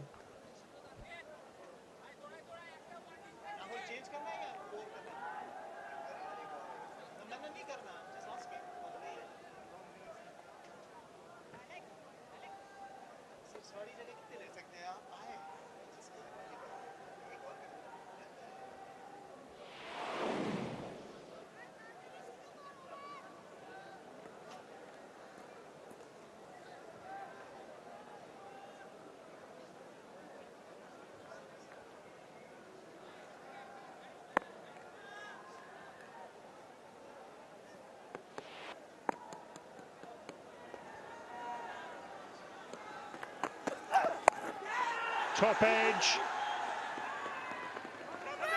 The skipper gets away with it. Shumyashaka out at deep square leg, comes in to complete the fielding. Not a convincing shot this though by Hashmatullah. Yeah, I mean the change of angles that he started bowling in the previous over, Taskin Ahmed. This time around the short ball rising onto the body. We know that Hashmatullah Shahidi in the past had some issues with the short ball. This time around trying to test him in desperation, really trying to go for the pull and luckily falling in no man's land.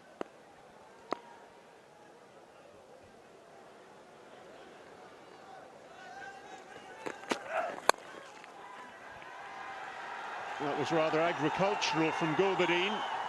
What a bottom hand, heaving the ball through the onside. We'll get two.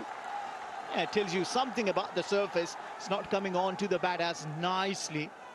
With the power Gulbuddin Naib possesses and generated into this shot, you'll tell it could have gone down to the boundary, but not getting the timing right. We'll take the two.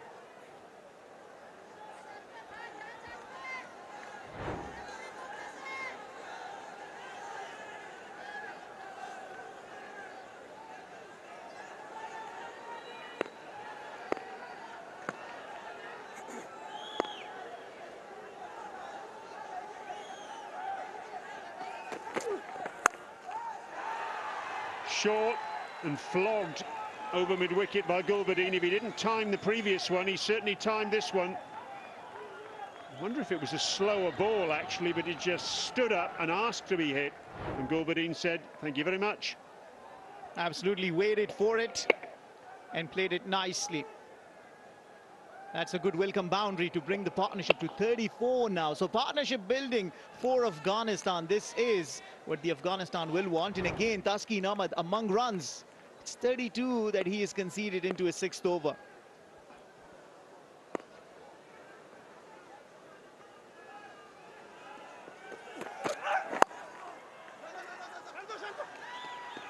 Captain Shantu at mid-on.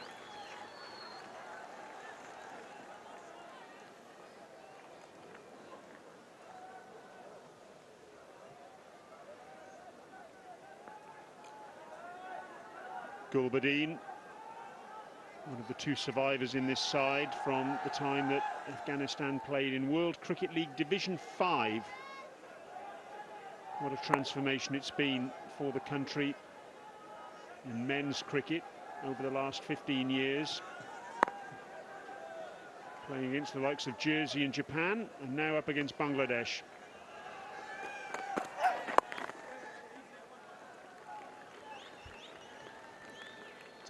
Absolutely has been this a brilliant journey for the Afghanistan cricket. This has not been a bad 10 overs phase for Afghanistan. Importantly, they haven't given away any wicket after the power play. Aftab Alam coming there, watching the game in UAE. Played for Afghanistan in the 2019 World Cup. What a feisty medium-pace bowler he was. If you were batting against him, you knew you were in a contest.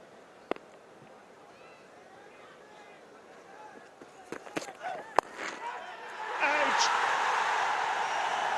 Well, Gulbadin played the pull earlier in the over to great effect. On this occasion, he's played it straight to mid-wicket.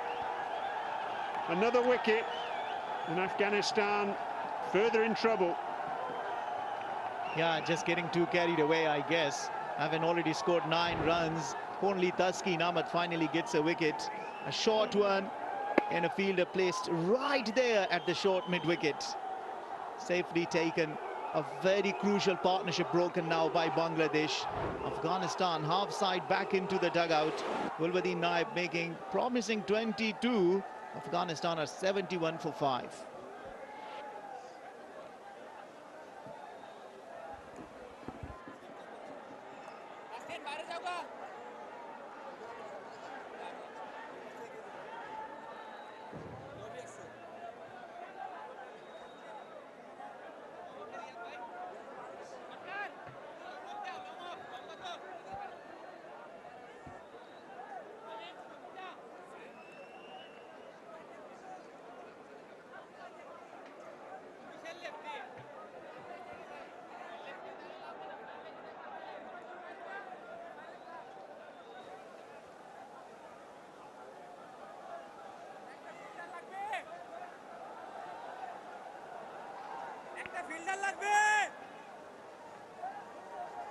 Well, a 36-run partnership has been broken. And in what was a 9-run 20th over, final ball of the over, banged into the surface.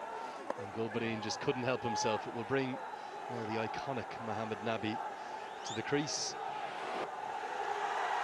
Certainly Afghanistan cricket's greatest servant. I can't really think of many players around all the cricketing countries in the world who have been more synonymous with their nation's rise. He'll have a big role to play here at number 7. And don't rule out Rashid Khan with the bat, who's to come too. One more head, lads. Come on, boys. Here we go, lads. Leg spinner will continue. Ball, Ramiz Raja joins me. That partnership was a good one. Did he need to play this shot? It was there to be hit, but obviously the execution bit wasn't great. But you see, the exciting bit about Afghanistan's batting, that was the pull shot that went down the throat of the fielder at mid-wicket. Yeah, the exciting bit about this Afghanistan's batting lineup is the likes of Nabi and Rashid Khan coming in and then expanding their range and making Afghanistan a competitor once again. Because normally when a team is down 5 wickets down for 72, you're fearing for the worst. But somehow Afghanistan takes another giant leap through Nabi and Rashid Khan. They start scoring runs at a pace. There is ferocity and furious charge at the opposition from nowhere, and they end up with a 150, 160. With the kind of score that they have, it becomes a winning score. Because of the spin department, it's a massive spin department that they've got, and they'll use the conditions so well. So I'm just hoping that Afghanistan could get to 150 here. One run out here, boys. Look, I can't think of too many better number 7 and number 8 combinations in world cricket. And it won't just be 150 they'll be thinking of if indeed those two get going. And of course the skipper's still there, he's just plodding along. That's all he needs to do for now. Average first innings total here is 225. Now in day-night matches that goes up a little bit to 233. That's one of the reasons Afghanistan are batting first. It does look a good surface, but it's just done enough, hasn't it? And Bangladesh have exploited that well, particularly the seamers. I mean, it's a straightforward surface, but you have to be canny and you've got to have that ability, that skill work to rotate the strike. It's not a big scoring pitch where you hit 4s and 6s. You've got to work your way through, like Hashmatullah is doing 19 of 39 A's, 5 down for 73.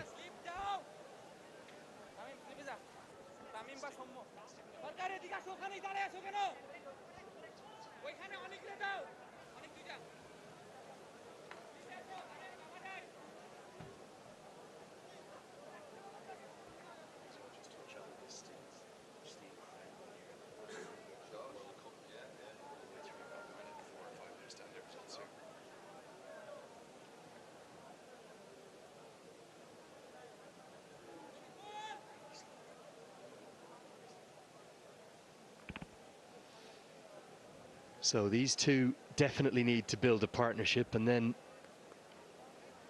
what about the man at number 8, Rashid Khan?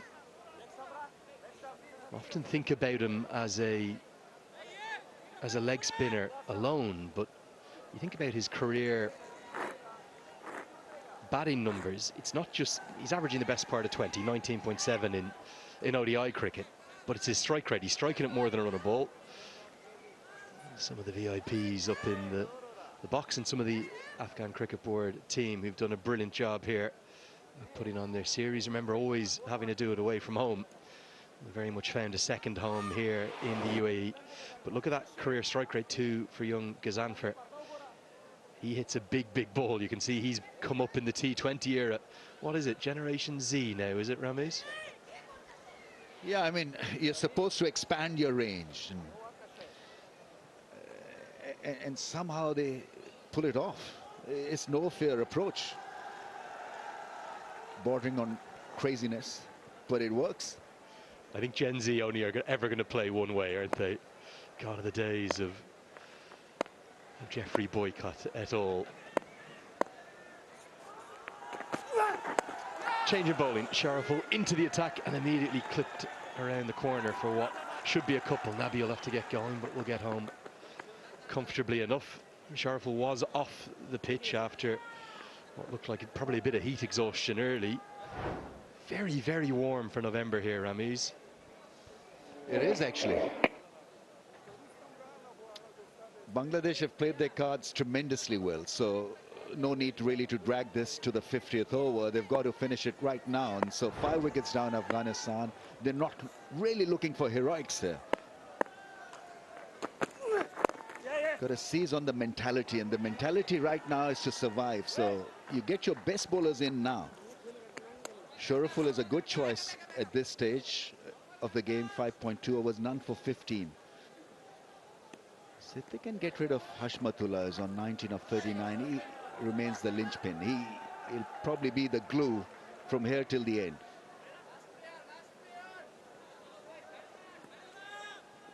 Get the fielders in, make sure that they're not allowed an easy passage across to the other end. So kill that rotation of strike, because they're not looking for 4s and 6s right now, unless it's a real ranked bad ball.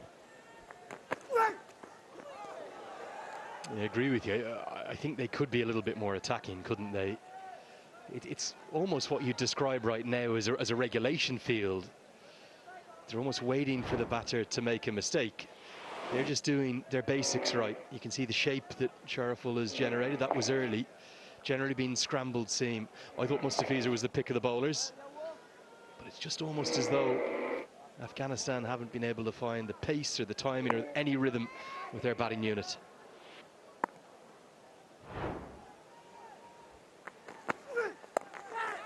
Another sign of that there. Yet another one mistimed.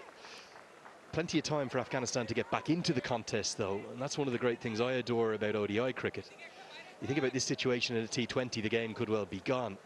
But 30 overs to bat, build a partnership here, the fireworks of Rashid Khan, and then the youngster Gazanfar to come. Afghanistan can still get up above that par total. Absolutely, they can become competitive once again.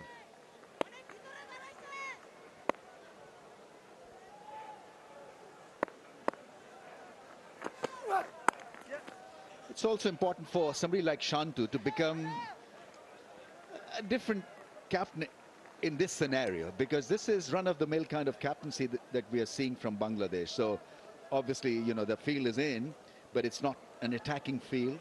What he can do is to maybe just experiment just a little bit more from leadership point of view to give himself, you know, an outside chance of a wicket. And this happens with most of the subcontinent captains. You know, they do the killing bit up front, and then they wait and hang in there for the team ready to make mistakes and give them on a platter. 78 for 5.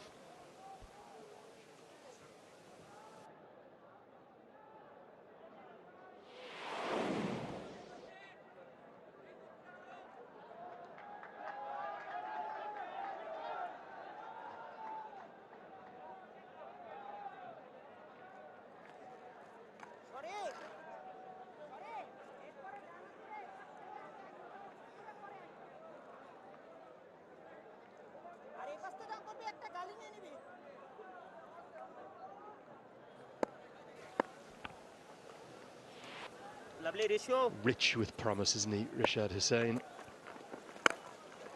And he's dispatched. And that is trademark Mohamed Nabi. Tossed up, perhaps looking to tempt Nabi.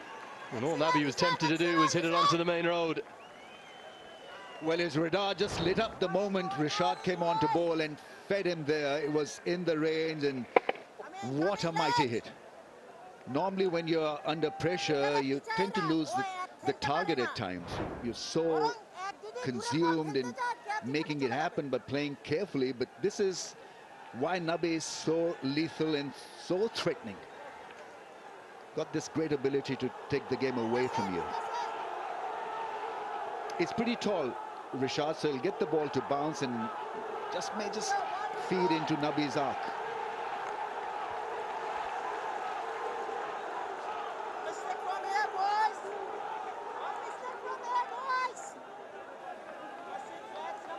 I was just about to say, Rashad is saying that Rich potentially has been signed in the Big Bash League down under this year. Just the second Bangladeshi player to be signed in that by the Hobart Hurricanes after Shakib Al Hassan.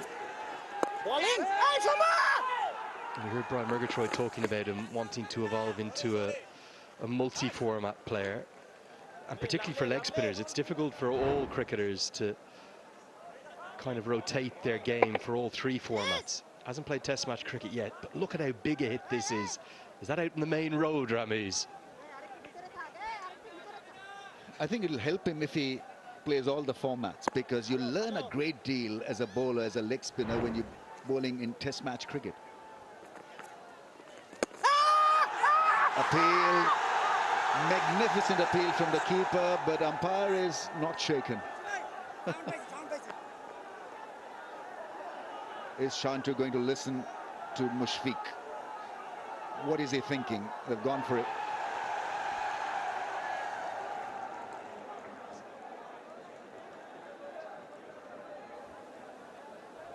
TV umpire to director. We have a player review for caught behind. On-field decision is not out. I have checked the feet. It's a fair delivery. Front on, please.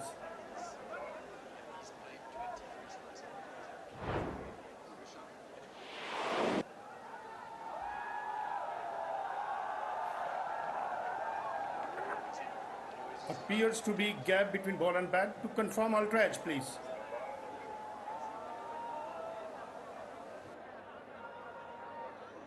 Keep rolling, keep rolling, nice and slow. I can see gap between ball and bat. Yeah, satisfied, no bat involved. Can you go back on field, please? Alex, stay with your original not out decision.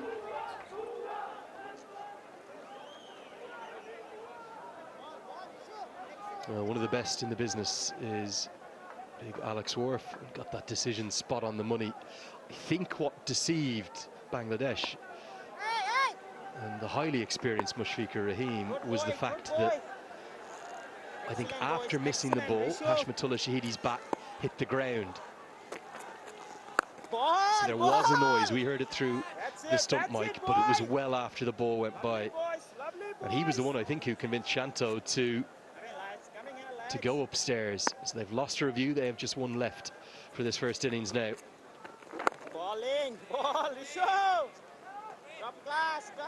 Fully agree with your point about young wrist spinners being given the chance in multi-day cricket to learn their craft, to hone their craft. Has played 21 first-class games, but is averaging 45. You get away with the inconsistency, don't you, in the shorter formats, particularly T20 with the 5 fielders in the deep, all the way outside the power play. It's even trickier in ODI cricket, only 4 outside the circle at this stage. 9 from that over, 87 for 5.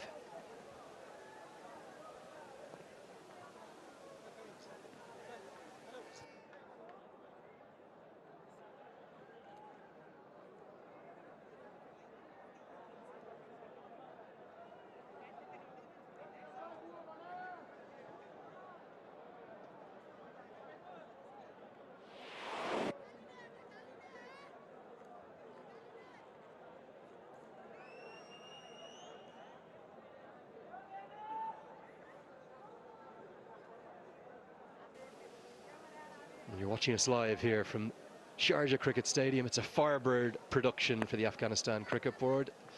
Andrew Leonard here alongside Ramiz Raja. Great to have Ramiz with us for this series. Ramiz, there's never a dull day in cricket in this part of the world, is there? Lots going on in Pakistan, lots going on in Bangladesh too, but one of the big stories of the last 12 months in the world of cricket has been this Afghanistan side. How impressive have they been between that 50-over World Cup run and now the T20 World Cup run too in USA and the Caribbean? I mean, it's just magnificent talent that is coming through. They've always been brave heart, very resilient as a cricket nation. Has gone fine for 4. All it needed was an edge. It carried through. The outfield is massively quick. Ramiz, we were saying it off air, we said it a little bit on air too. This is not proactive captaincy. You've got the opposition in all sorts of trouble. If you've got a slip in right now, all of a sudden it's 87 for 6. And Sharaful and Mustafiz have created enough opportunities to surely deserve it. Yeah, I mean, there's no threat of them being batted out of this contest. Afghanistan is looking to survive the next few overs. So you've got to look at the mentality, what they're thinking, what the opposition wants to do here. No slip, fine, it works perfectly for them.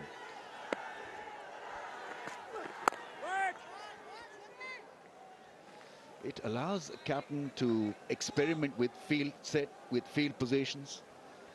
And so if you get an aggressive field for a bowler, in fact, I think the bowler should be asking for an aggressive field because only he knows what kind of threat he is to the batter. Ramiz, is this the same field we would see for Bangladesh right now at this stage of the game if Afghanistan were 100 for 1? Yeah, absolutely. It'll probably be the same field. Maybe you have a long off in place.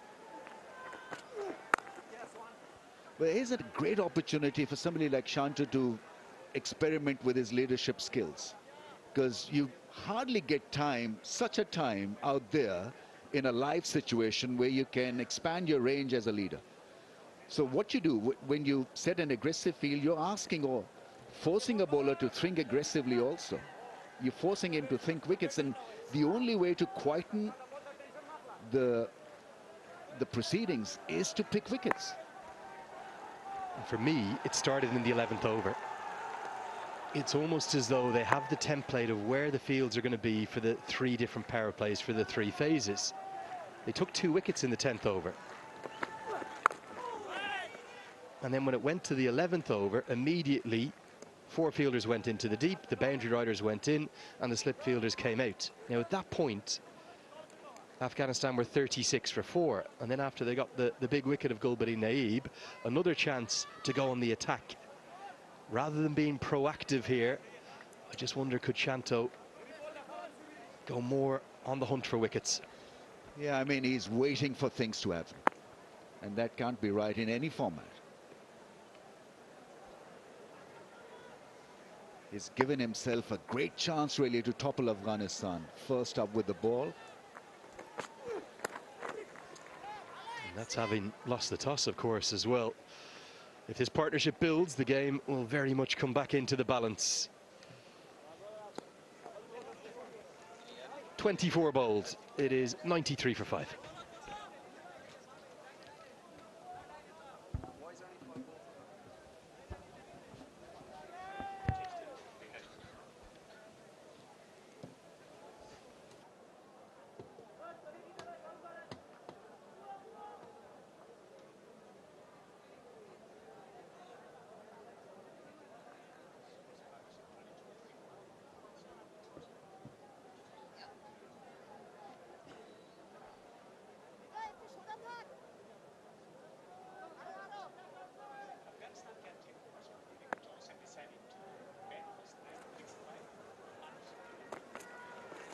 Ball, lovely.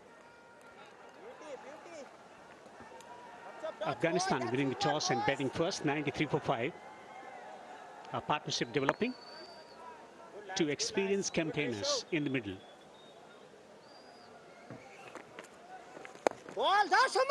In the commentary box, I'm Devendra. With me is Farid Fidai. Good afternoon. Good afternoon, Devendra. Lots of dots. The key absolutely is partnership. You can make one when you have open communication, have good understanding, and a shared vision as to where you want to go. You break your game into smaller patches. Say, let's put together some score for the next 5 overs. Let's take another 5 overs. And next to bat are Rashid Khan, and then you do not want to look further. Well, Nangyal Kharote can bat, of course. Allah Muhammad Ghazanfar is also very handy with the bat. But again, you want to look at more specialist batters.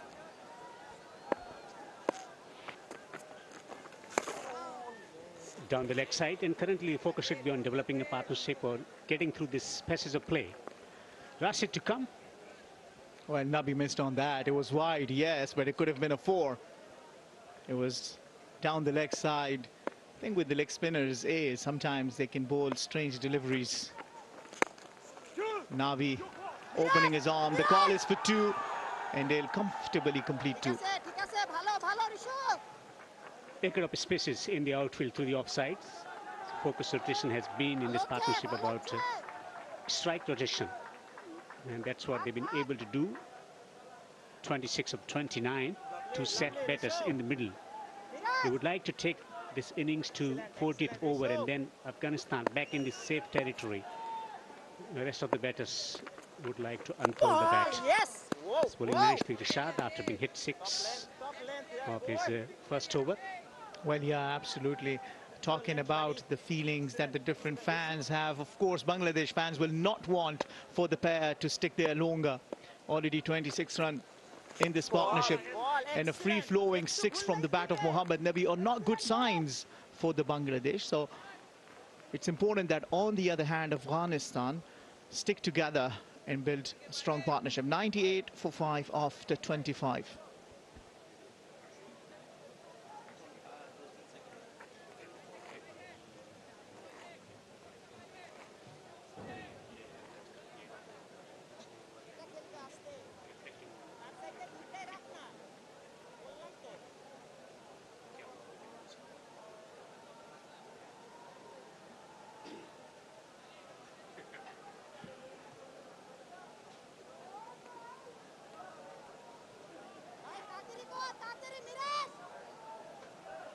Halfway through to the first innings, 98 for 5. Bit of stutter at the beginning for Afghanistan with bat in hand, winning the toss and batting first. What would you attribute to follow-up wickets? Is that because of the nature of the surface? Is that because batters didn't read the conditions well early on? Well, I'd love for the fall of the wicket to be shown, and then we could possibly have a look at that. But when you look at that, Rahmanullah Gurbaz, for instance, getting just a little early on the shot, couldn't read the surface well. Yeah, that was the right approach, went close to the ball, used his feet, but I think he was just a touch faster. And then Rahmat Shah, he's been nicking, but when you look at the fall of the wickets, the good thing is some partnership building. This one for the 27 run now, and the previous one between Gulbuddin Naib and the skipper Rahmatullah Shahidi. So that will give him some confidence that they can go about scoring 200 plus run. So continuing that, I think Rahmat Shah and those concerns that we saw back in Bangladesh when Afghanistan was playing against Bangladesh, nicking it to the keeper, nicking it to the slip cordon. Azmatullah Omarzai was really stunned the way the ball swung. I think it just swung a little more than he was expecting, and with an indecisive shot lost his wicket. Gulbuddin Naib just sending one straight into the hand of the short mid-wicket. So all in all, I think it has been good bowling from Bangladesh, where we've seen good discipline from him, but at the same time a few errors maybe from the Afghanistan batters as well. When you look at this, especially from the viewpoint of the fact that they didn't read the surface well. Nicely bowled. 100 up for Afghanistan, 100 for 5. Hashmat, the captain of the side, 25 for 53. A patient innings from him. Nabi, 19 of 17.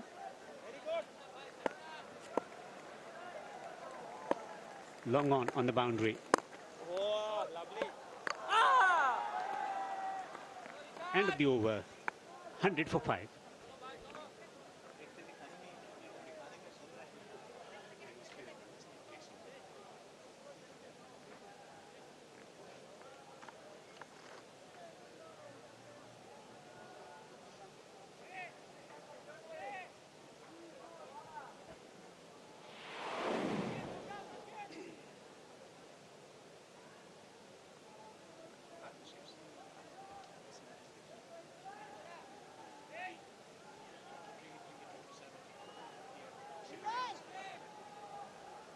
Hundred for 5.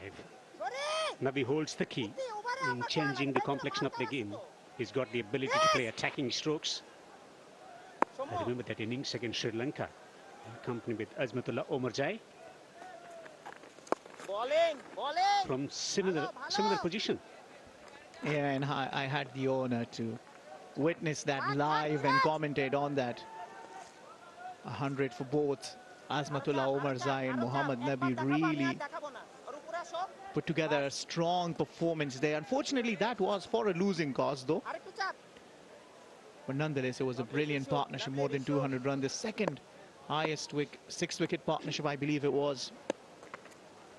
This one again in the slot and has been dispatched for a maximum. Mohammad Nabi, what a great looking shot that is. Magnificent strike from Nabi. Calculative assault, they say. A lovely touch of delivery. Picks the length early and smacks it over long on. Magnificent strike. Will that change the momentum? And I hope he hasn't done any damage to the vehicles going on the road outside, because with the power Mohammad Nabi has,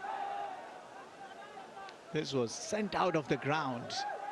Talk about nerves, talk about experience, talk about the quality of a batter that Mohammad Nabi is. And for so long, in 46 countries that Afghanistan has conquered, in every one of them Mohammad Nabi has had a part. What a shot that was. One country missing, India. They might beat them in the upcoming Champions Trophy if they reach semi-finals or finals.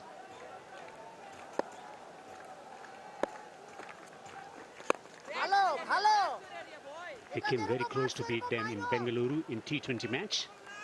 Well, they've already got one draw against India, Afghanistan. But yeah, they have been waiting for that victory as well. In the T20 format, it was coming, 2 super overs.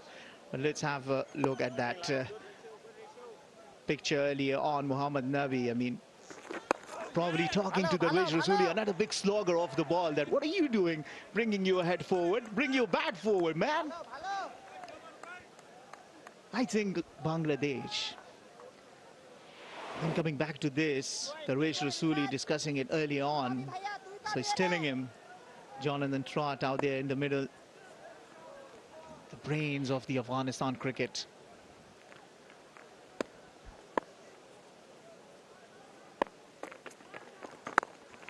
Well, one area that Afghanistan cricket has been blessed, nurturing the young talent coming through. When Rashid came along, Nabi was there. Then Azmatullah coming along, all of the spinners, particularly Ghaznfar, the way Rashid supported in his first outing.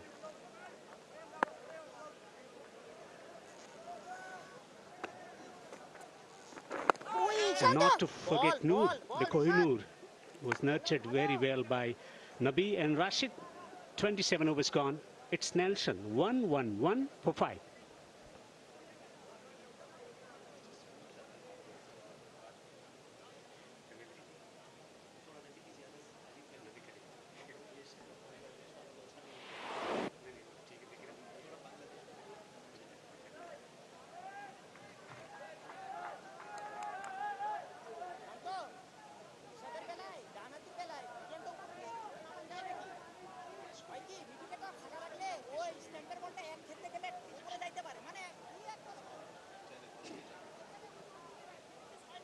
$111 for 5. If they go at the current rate, 206 to make it competitive, 249 at the rate of 6. You expect more, 270 competitive score on this pitch? I think in the context of the game, 270 is a little unlikely, but can be. It's about how well they stay together. So a bit of a fumble there, probably. Mahmudullah Riyad throwing his hand into it, one of the very fine fielders and one of the very fine servants of the Bangladesh cricket. A decent character, wonderful person, bowls off spinners as well. Hasn't been asked to bowl today. A lot of options with the skipper, Shanto. But again, 270 I think is likely if these two stay there. If any wicket falls, then 270 would be a little far.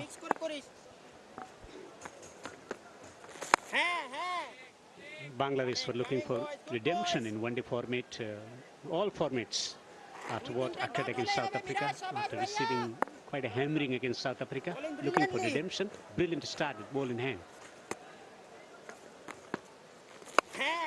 It's about getting through the gears, it's about completing the innings.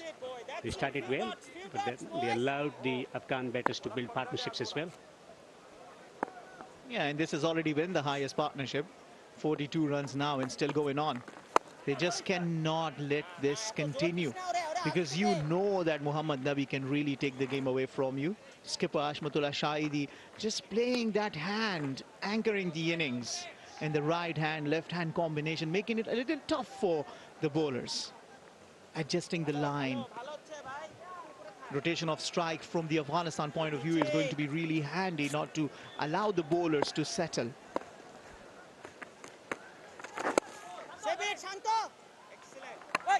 Brilliant. The bowling has been good and excellent support provided by the fielders as well. Like Afghanistan, Bangladesh enjoy good fan following, passionate fans. Passionate fans, I mean really passionate fans. I remember in Sylhet, I was talking to you earlier, remember? It was raining, it was pouring rain. Athar Bhai was sitting next to me, and the fans are not going to move. They're going to just sit there and wait for the game to start. It started, and Bangladesh ended up winning that series of the T20. 114 for 5 up to 28.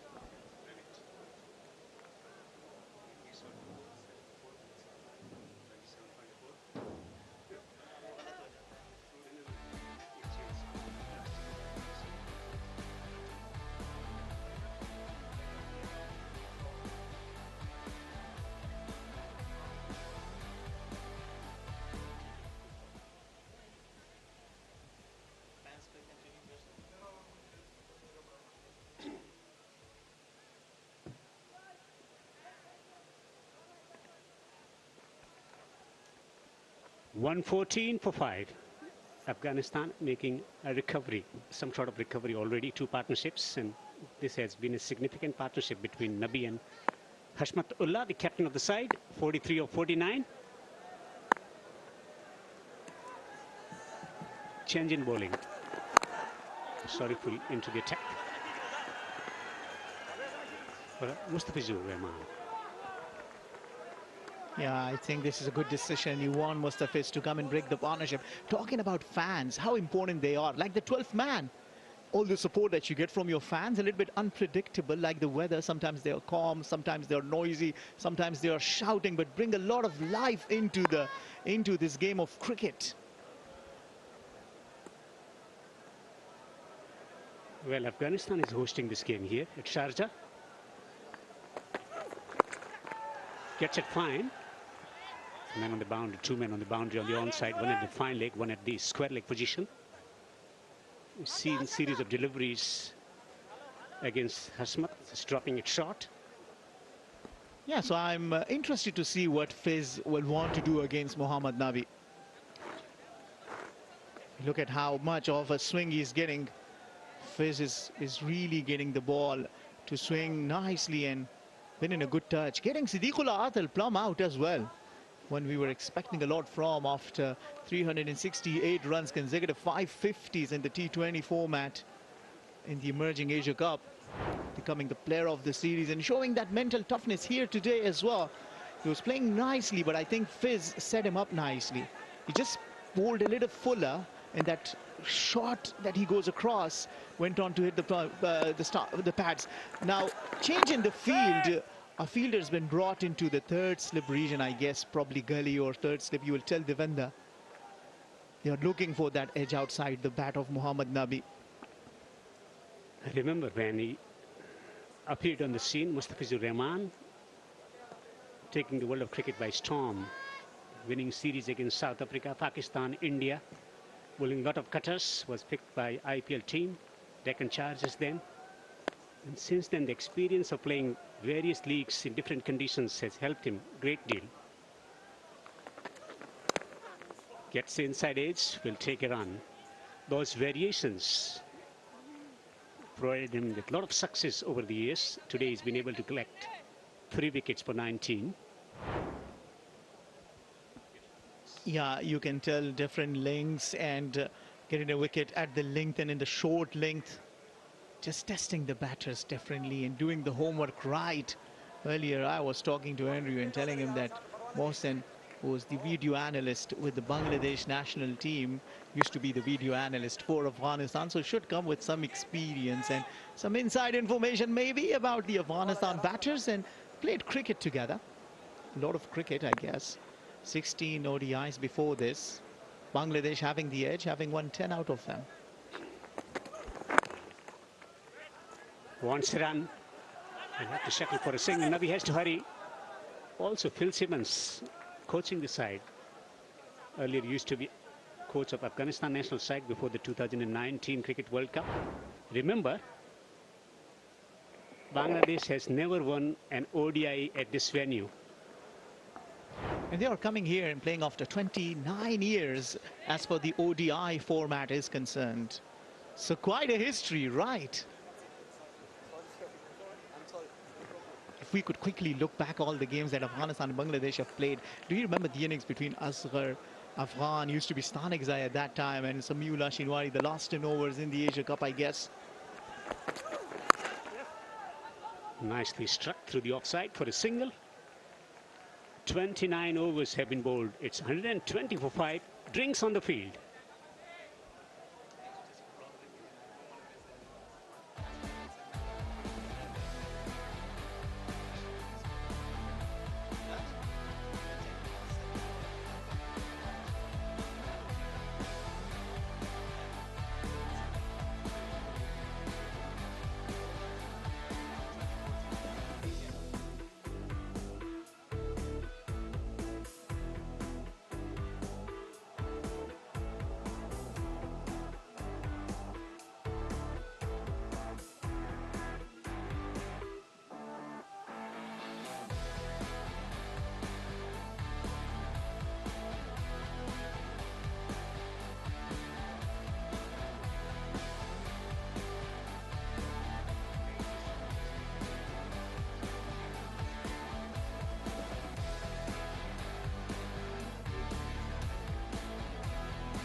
Welcome back to Sharjah International Cricket Stadium on this special occasion where they're hosting 300th international match here. Afghanistan captain winning the toss and batting first. No major contributions, a partnership developing. This is what occurred early on. Early wicket for Bangladesh to celebrate. And crucial passes of play where they lost 4 wickets in quick succession. Playing across the line to a delivery which was just holding its line. Mustafizur was brilliant, getting 3 wickets, bringing the backbone of Afghanistan and a soft dismissal of Kulwuddin Nag when the partnership was developing. So that's the story. No major contribution from the top order. Normally, over the years, we've seen top order performing admirably well, but not today. Hashmat, 35, captain of the side, taking the responsibility of steadying the ship in the company of Mohammad Nabi, 29 of 26. 120 for 5. A good sign is that partnership, 49 of 55, between Nabi and Hashmat. That's giving a rosy picture to Afghanistan cricket. Still Karote and Rashid Khan to come. Has been tremendous support for Bangladesh cricket team. Fans flocking in from all parts of United Arab Emirates to support Bangladesh cricket team. In the evening, we expect Afghans to turn up as well. Mustafizur has been absolutely marvelous today, assessing the conditions and bowling accordingly. Spot on with his line length and variations. Well, they need to break the partnership because the scale of those partnerships, 164 I was referring to between Asghar Afghan and Samiullah Shinwari. Asghar Afghan scoring those 90 runs and Samiullah Shinwari finishing on 81. So once again, the stage they are setting for themselves. Mohammad Nabi will hold the key, who's on 29 of 26. Can you believe it? He's striking at above 100 under the circumstances where it's not been easy for the other batters to score.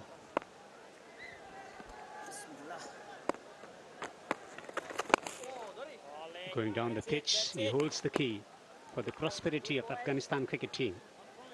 As Ian Smith mentioned in his commentary in the ICC T20 World Cup in Caribbean nations, there's a lot of history in Nabi, the whole history of Afghanistan cricket.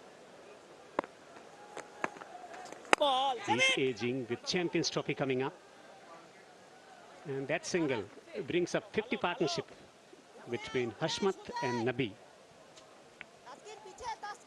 Doing the repair work, limiting the damage. The strike rotation has been the key in this partnership. 35 and 30 respectively, two batters. Where's the contribution coming in from Nabi?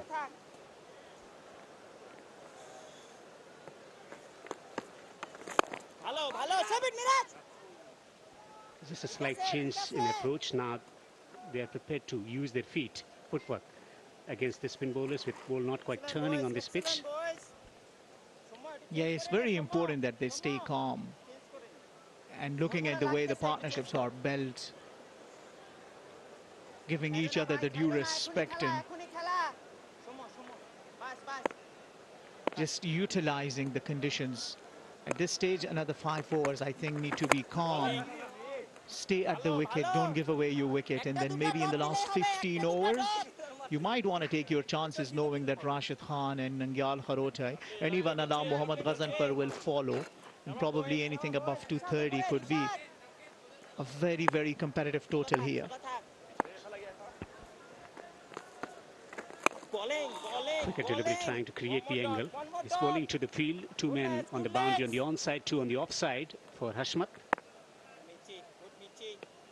Men at the deep mid wicket on the boundary, men at the long on. Dancing down the track, just knocking it down the ground to take a single. That's been the focus in this over. 4 singles accumulated. 30 overs gone. 124 for 5, Afghanistan.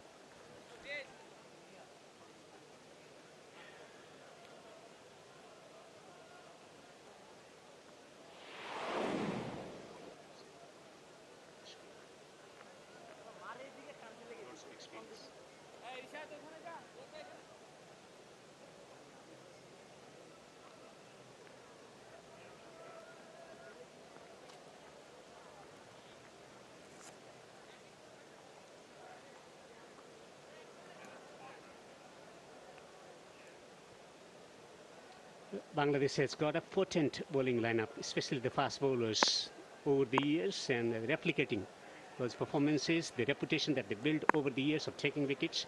Mustafizur getting 3, 2 for Tashkil. Firm stroke to mid wicket. Yeah, but I'm really thinking about where from the Bangladesh can get a wicket, because it has now been exactly 10 overs and 2 deliveries since they haven't got a wicket.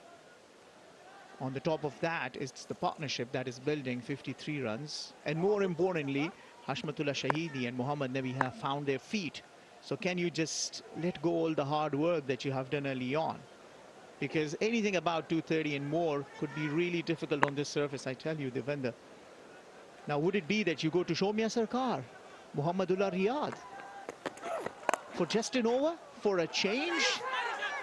A bit of sloppy work will add to the worries, I believe. A single that shouldn't have been given away have now been given away. Importantly, rotation of the strike, which holds the key in the partnerships. Just rolling his wrist over. Late. Rishabh, the leg spinner, was taken for runs today. Nabi in particular. Severe against his bowling. It's a different surface. The ball is not quite coming onto the bat. Lack of pace from the surface, not much of bounce. It's not that easy to take wickets. The ball is not swinging. It's about not making mistake from batting perspective. Oh, that could have been fatal. Well, well, well, now where do you want to hide, Rishad? Because this was a blunder. That single given away is another thing, but how can you miss that? It was an opportunity, and guess what? It has been shelled. And you hear this mic sound, the sound coming from the mics, stump mics. Nabi telling his friend, wake up, wake up. Yeah, disaster. You can look at Shanto's expression. Keep your eyes. Look at the players. Well, you can make any excuses you want, Hashmat, but that was a run out.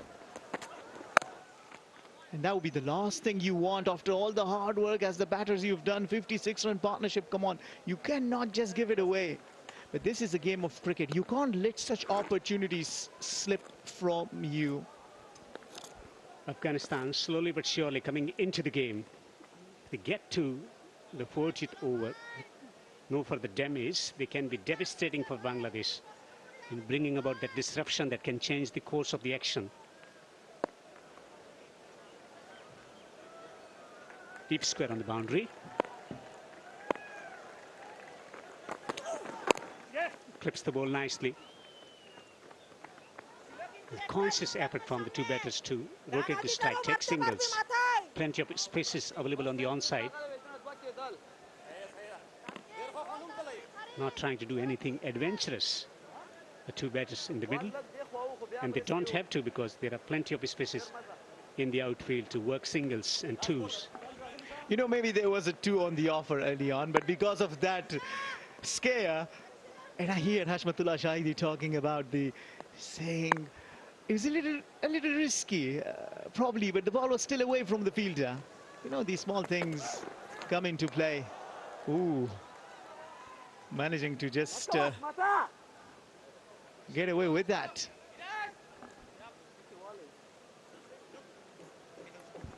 Well, end of the over, 128 for 5.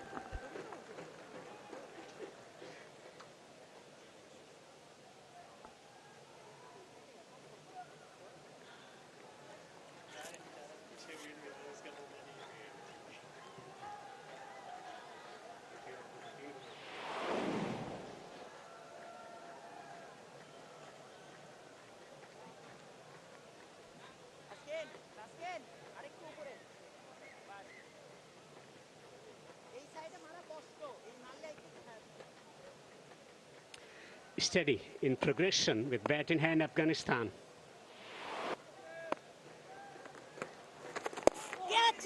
Flick to the onside, in the air. Combination of pace and spin. Trying to find a way to take a wicket.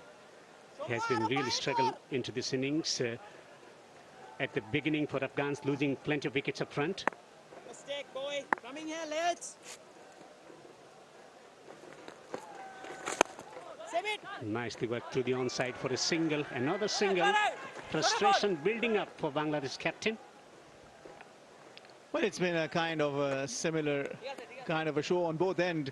You will have a feeling that there are two on offer, but the running between the wickets been a little slow, and after that lost care, being a little more cautious. On the other hand, Bangladesh also a little bit sloppy in the field, maybe a little bit of frustration building because wicket's not coming, and this is not good. If you try to analyze the tonal expression from the wicketkeeper or the fielders around, you just can see their sense of anger. You've got to be careful, Afghanistan. They cannot afford to throw wicket in form of run out or in some other form. Last wicket fell when the score was 71. Looking to attack the stumps. At good pace as well, 93 km/h. Is he thinking about big shot, Nabi? Long on, deep mid wicket, deep square. Nicely driven down the ground for a single. Yeah, don't be too adventurous, Devinder. I don't think it's really a necessity at this stage. Another 5 overs, or maybe 3, another 3-4, and then you can start taking him on.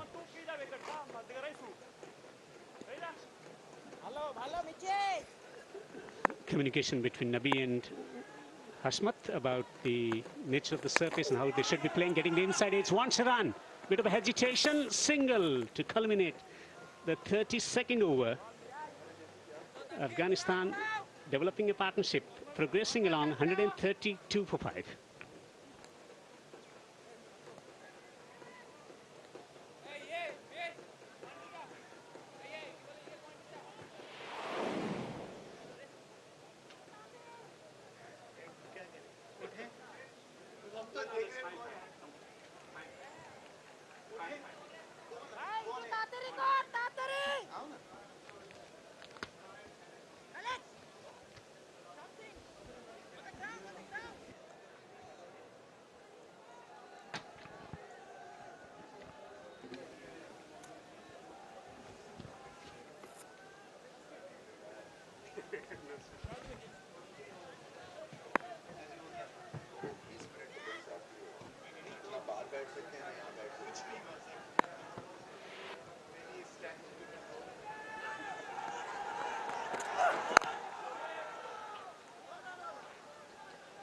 Taskin now operating from the pavilion end.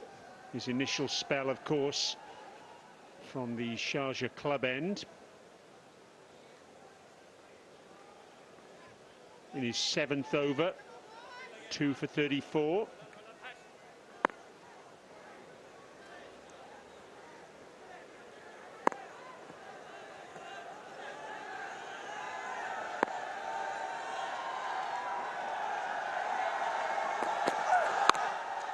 You have to say, looking at the scoreboard now, with 18 overs remaining and 2 set batters, it's hard to believe Afghanistan were 36 for 4 at one stage. Here are the wickets to have gone down. I've got Ramiz Raja alongside me. These are the wickets, in fact, that Taskin has taken up to this point in time. It's been a fight back from Afghanistan, and a good one, partnership of 61. I haven't seen this pitch to misbehave a lot. It still can be assessed as a good batting surface.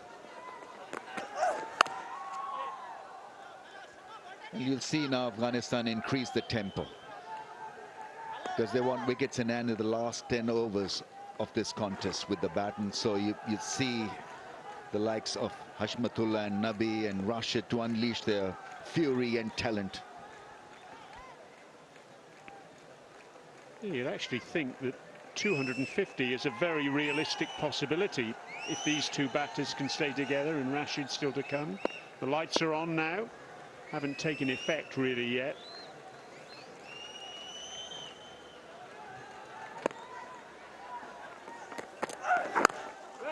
Only about a third of the ground is in shadow at the moment.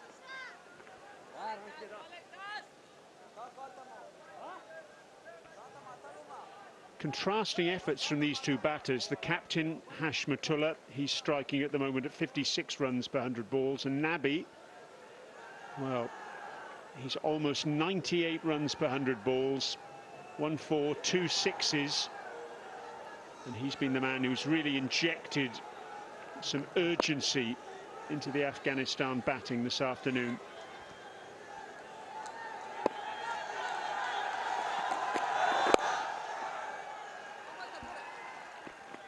It's almost like the tale of two halves with Afghanistan batting. It's not the first time we've seen this rear guard action from Nabi.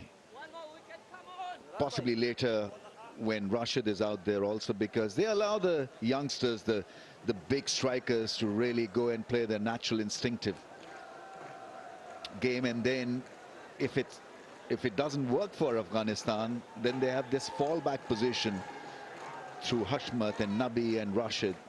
And Nabi is now, I mean, his strike rate is brilliant, but he's also played the situation so cleverly. 36 of 37. He knew that his role was to inject some aggression and make sure that there's a partnership rolling as well. That's down the leg side, given as a wide. Just good game awareness from Nabi, and Hashmatullah is the leader.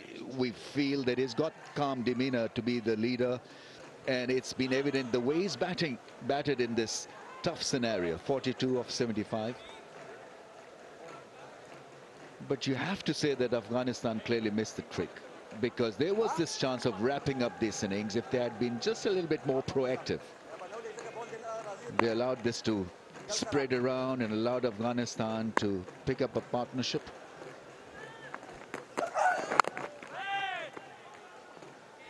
And sadly, that's how usually it's done in subcontinent from leadership point of view. They just do the run-of-the-mill stuff as a leader at times. 135 for 5.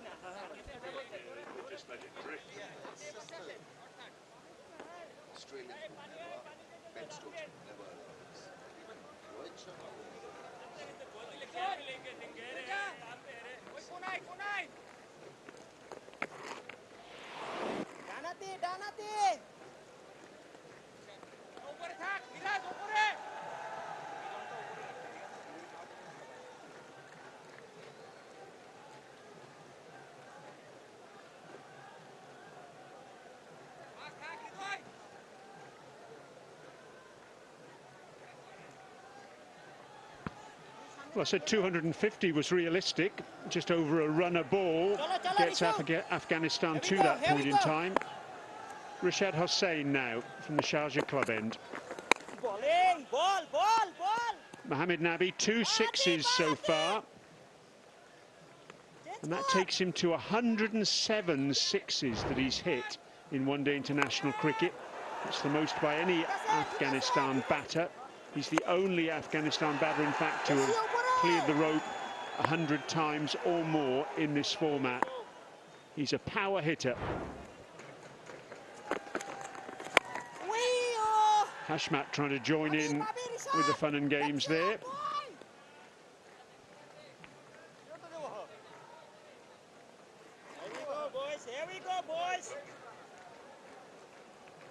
Talking about those sixes, Nabi's now hit 51 of them in all international cricket on this ground. Most sixes on this ground is Shahid Afridi with 71. Big shout for LBW. Not out, says the umpire. That's Ahmed Shah Durrani at that far end. It's not a big spinner of the ball, Rashad. I think the impact outside the stumps. It's wicket to wicket kind of a spinner, not a big tweaker, but he's pretty accurate. Trying the sweep. Where did it hit him? Oh, probably hit his glove, maybe. The impact not outside the stumps. Otherwise would have been goner.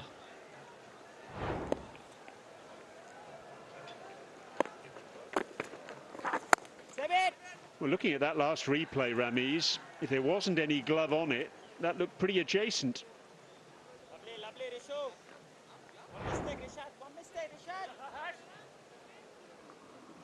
Well, we're assuming that the umpire read it as glove before hitting the pad.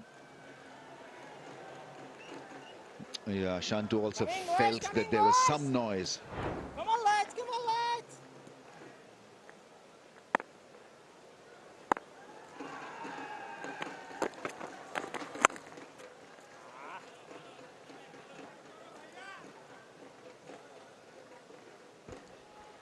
You're better off hitting him down the ground, like Nabi hit him for a couple of sixes over long on, because he's quick through the air, he's pretty tall, and he's accurate wicket to wicket. So your best chance is to hit him through long on or long off, rather than trying that mid-wicket hoik.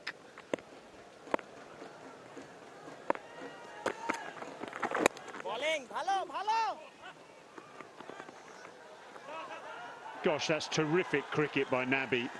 Big gap there at mid-wicket. He nudged it into it. The ball barely reached the edge of the 30-yard circle. And he's got 2. Afghanistan at the end of the over, 141 for 5.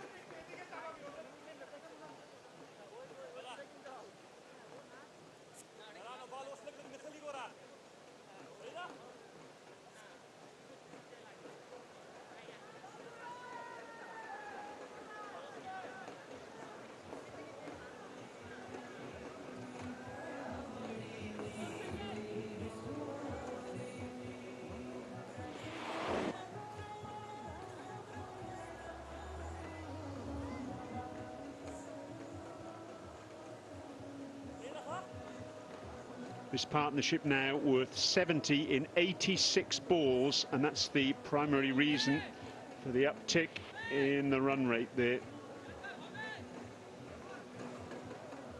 The Afghanistan fans, well, they were pretty quiet earlier. They're enjoying themselves now.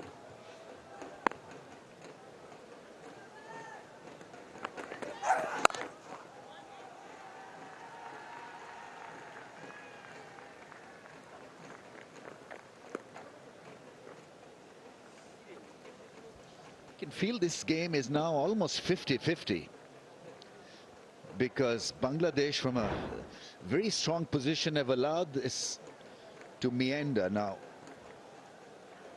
would have gone on to hit the stumps, not read by the umpire. I don't know whether there was some glove to it or not. Ultra edge, well, it doesn't blink.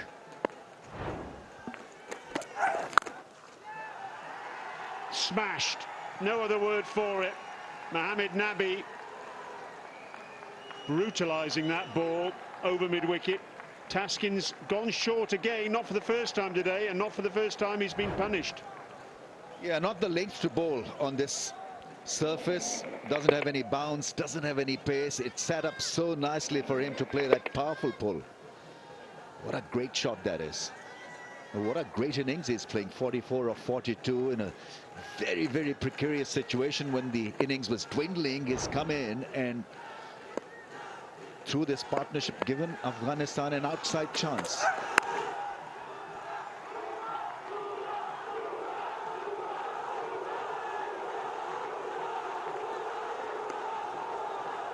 So in T20, obviously there's a set pattern for teams to follow, and there's not a lot of difference whether it's been captained by an Australian captain or a Zimbabwe captain. But in ODI, leadership does matter because it's a longer format, 50 overs. It's almost like in white ball test cricket. So you've got to make things happen, be proactive. And I think Bangladesh from a powerful position have allowed this game to once again be in Afghanistan's corner.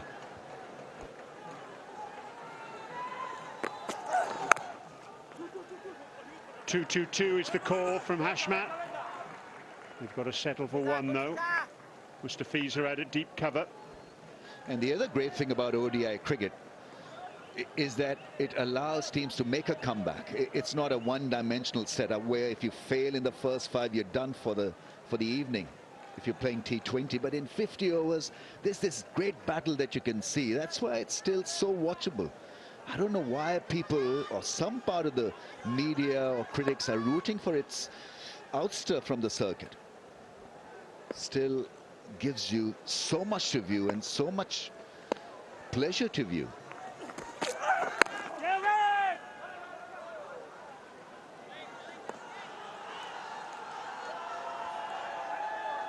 So come on then, Ramiz, get your Bangladesh hat on. How on earth do they turn this around? Well, Mustafiz, get him on again. I think he's been the best bowler. Variation, set a field at short mid-wicket, short cover, get more fielders in, because there's still hope and chance. If they can uncouple this pair, there's still hope for Bangladesh to maybe restrict Afghanistan under 170.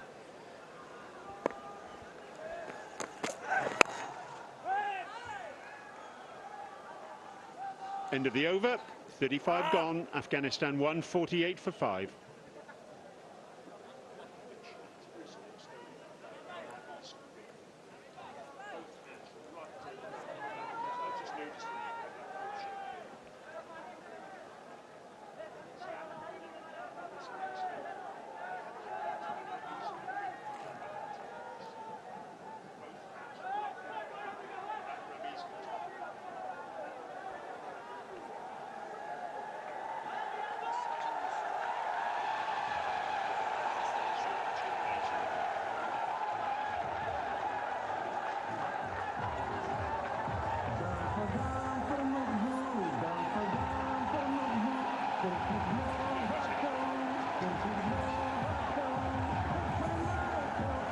Last over, a very effective one for Afghanistan in continuing this excellent partnership. Really is a terrific atmosphere here at the Sharjah Stadium. It's a weekday here, and in normal circumstances you wouldn't expect much of a crowd, but I'll tell you what, the Bangladesh fans have turned up in their numbers, and the Afghanistan fans, they're building up and building up. I think we may get even more in this evening. Hashmatullah then on 46.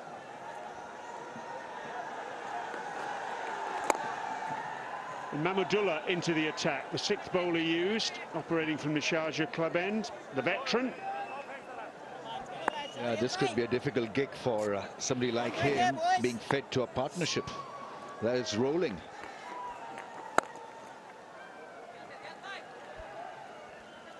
It's interesting they've gone with Mahmudullah rather than the medium pace of Shumir Sharka.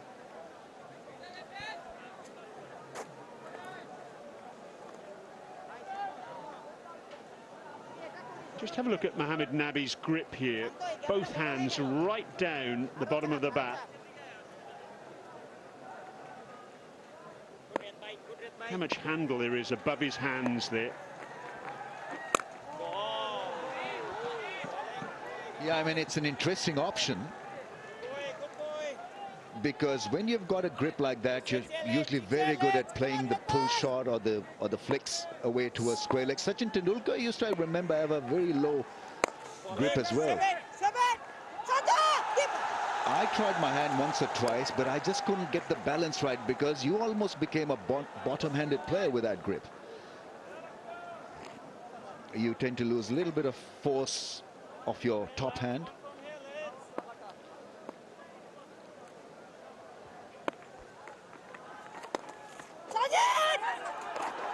Oh, misfield by Taskin, and in fact they'll come back for 2.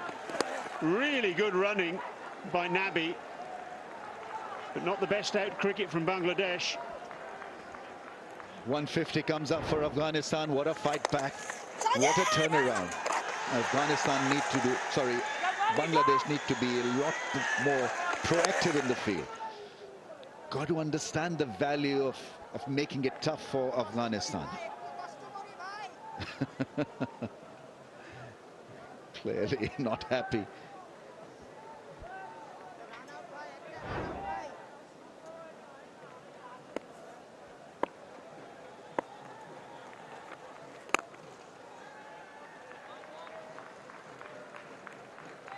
Nabi will keep the strike.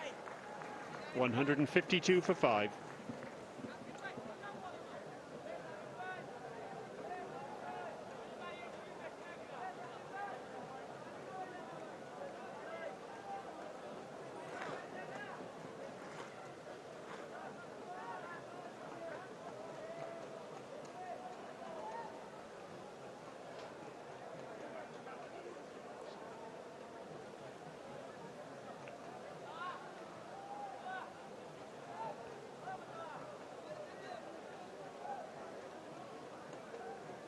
What an amazing turnaround in this match. Afghanistan 35 for 4. That was after they won the toss and decided to bat. It was a tremendous fight back.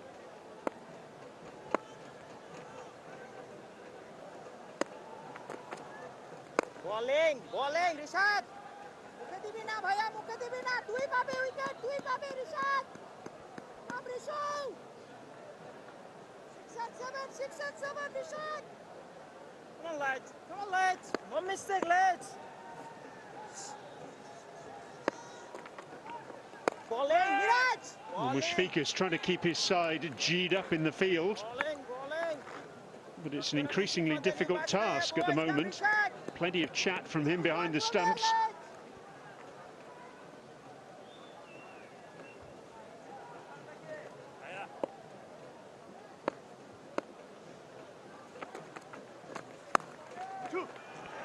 Two is the call from Nabi. He'll come back for those two.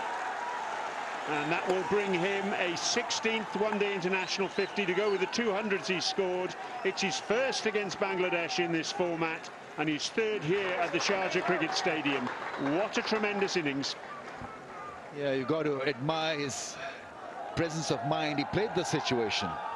50 of just 52 balls when 5 wickets had gone down. It's a partnership of 83. He's got another 50. And it's been a scratch-free 50. It's been so watchable.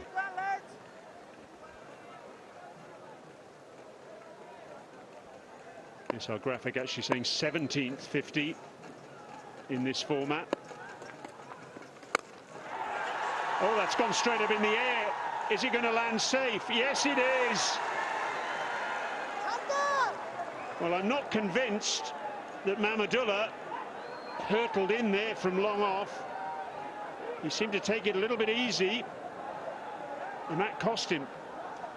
I think there's a chance for a mid-on fielder really to track this down, because he was in the ring. And somehow there's confusion.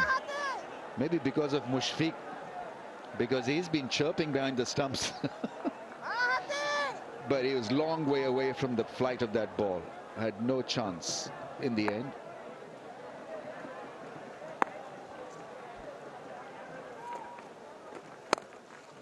I just wonder, Ramiz, and you'll know all about this, whether Mahmudullah hung back when the ball went in the air thinking it was going to get to him, and then all of a sudden he realised it wasn't, and he had to come in, and he was too late. Yes, I mean, you've got to really target it aggressively, and you're right, because it was always going to be difficult for him to get underneath that ball. So there's a chance of a mid-on fielder really to get across. But for that to happen, they needed to call early. 37 overs done, 5 down for 157.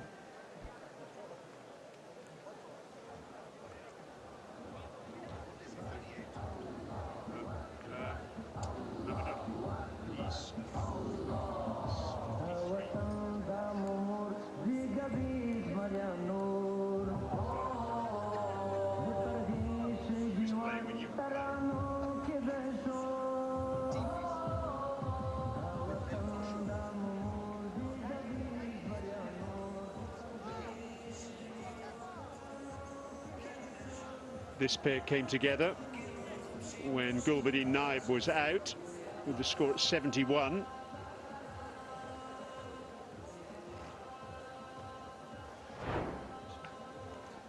It's been so good, this batting from Nabi. Couple of sixes over long on. And is very, very good against the left arm angle of Mustafizur, because Mustafiz was a real threat. And in between we saw a lot of good shots, very good singles, and the idea was to build partnership, and through this partnership Afghanistan are now building pressure. Yes, and Bangladesh in the field aren't necessarily responding all that well. Here's Nabi's wagon wheel, always strong over long on, deep mid-wicket. The legacy of that grip of the bat that we were highlighting a little earlier.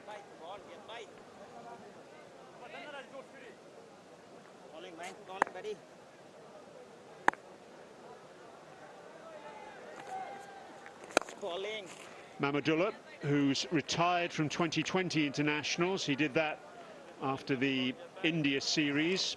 last month. He's also retired from Test cricket, so just playing this format now for Bangladesh, ahead of course, the Champions Trophy in Pakistan next February.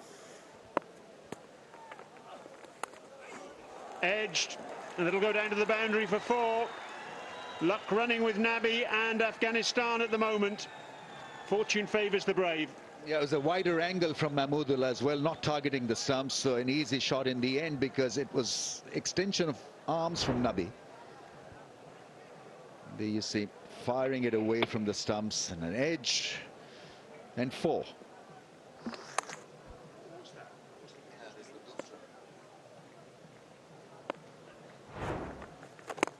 Yeah, just looking at that replay, Ramiz, don't think that was an orthodox off spinner, was it? Yeah, it appeared like a leggy mixed with a bit of offie.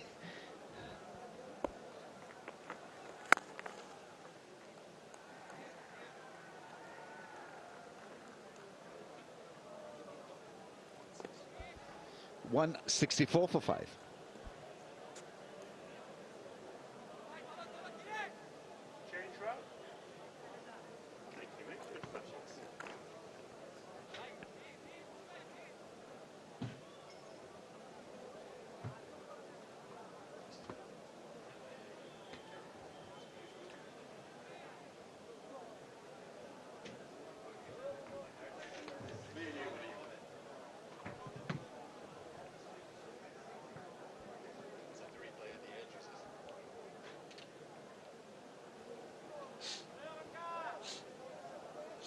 Really good partnership. A few moments of fortune, without doubt, particularly for Mohamed Nabi, but he's somewhat riding his luck to play ever so well. Afghanistan's greatest servant, one of the world's great all-rounders, showing his true worth yet again here. ODI Shah has joined me. I know he's had those few moments, the LBW that could have been given, and a chance that could have gone to hand to Mahmoodullah, got nothing on it, but he's playing ever so well. He certainly is. If you look at it, 71 for 5 down, and when he's walked to the wicket, took a few chances and really announced himself with a couple of sixes over wide mid-on against the leg spin of Rashad, and since then really hasn't looked back. And now the run rate is operating at just over 4.3 and over. Just shows you the quality of the player, his experience, and this partnership beautifully poised, 7 shy of 100. Afghanistan will be looking at these two to take them right down to the end. And if Nabi's there in the last 3 or 4 overs, let me tell you, you're going to see some fireworks. And don't forget Rashid Khan still to come. He's almost getting a bit of pad rash there, watching on this partnership. Yeah, I don't think Rashid would mind that. I think he would like this partnership to go deep into the back end of the innings, which allows him to come in and play a little cameo. A cameo perhaps in the last 6 overs, which suits him nicely. And what that means is one of these two are there in the say the 44th over. It gives Rashid Khan the freedom to come in and really light up Sharjah cricket stadium. There is such a good atmosphere out there as well. 2 incredibly passionate fan bases. Afghanistan the hosts, and a huge Bangladeshi contingent here. I use that phrase, padrash. I used to bat number 3, number 4, sometimes number 5, number 6. Was there an occasion you remember where you had them on for 20, 30, 40 overs or more? Not in a one-day game, no. Yeah, perhaps in a longer format of the game, yes. At times, watching someone put on a first wicket partnership, yeah, and I did not mind that, because what that meant was when I would get an opportunity, the ball will be rather old. So I did not mind that, but now in one-day cricket, I was in there relatively early. That's going to be 50 for Hashmatullah Shahidi. It's been a critical innings from the captain. It's his 22nd in this format. He'll have to play really well to double it up and make it his first one-day international century. Nabi's taken the aggressive role in this partnership, but the captain's role has been just as vital. They put on 95 together. They have Afghanistan into a good platform to get up to 230, 240, if not more than that. A real captain's knock, that. Only operating at 57.5 strike rate, but I tell you what, he really held the innings together and was probably just waiting for someone to come in and support him. Meanwhile, Nabi has helped himself to yet another boundary as Afghanistan move on to 170 for 5 at the end of the 39th over.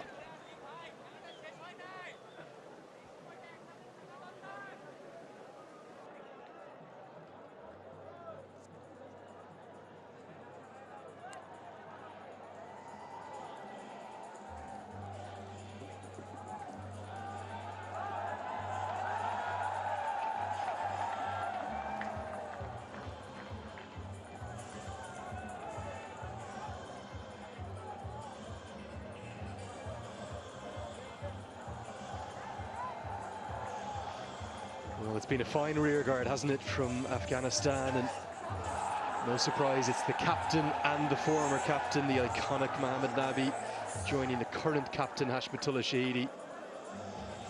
They put on 99 runs. It's come at good time off 116.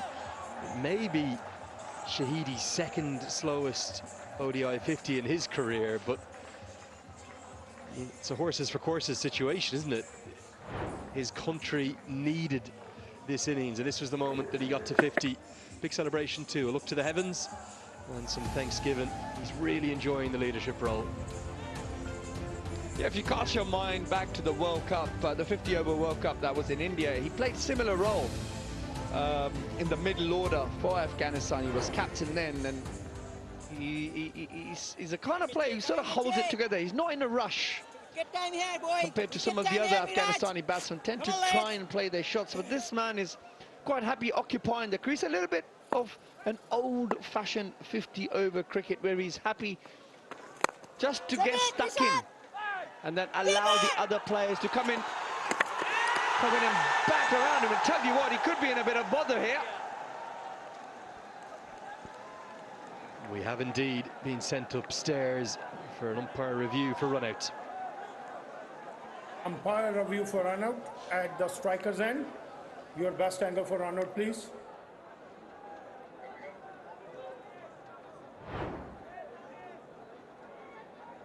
Yeah, keep rolling, nice and slow, nice and slow, nice and slow. Yeah, one more frame. Because I just want to confirm whether bails completely removed from the top of the stumps or not. Can I have split screen for this, please?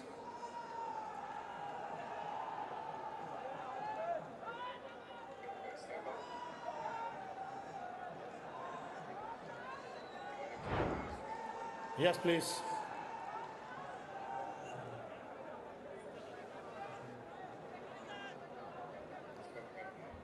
Yeah, with zoomer, please. Yes, thank you. Keep rolling, nice and slow. Still bails intact, still bails on the groove. Yeah, one frame more. Yeah, now frame back. Yeah, one frame more. 1 minute. Yep. Yeah, it's satisfied. My decision for big spin.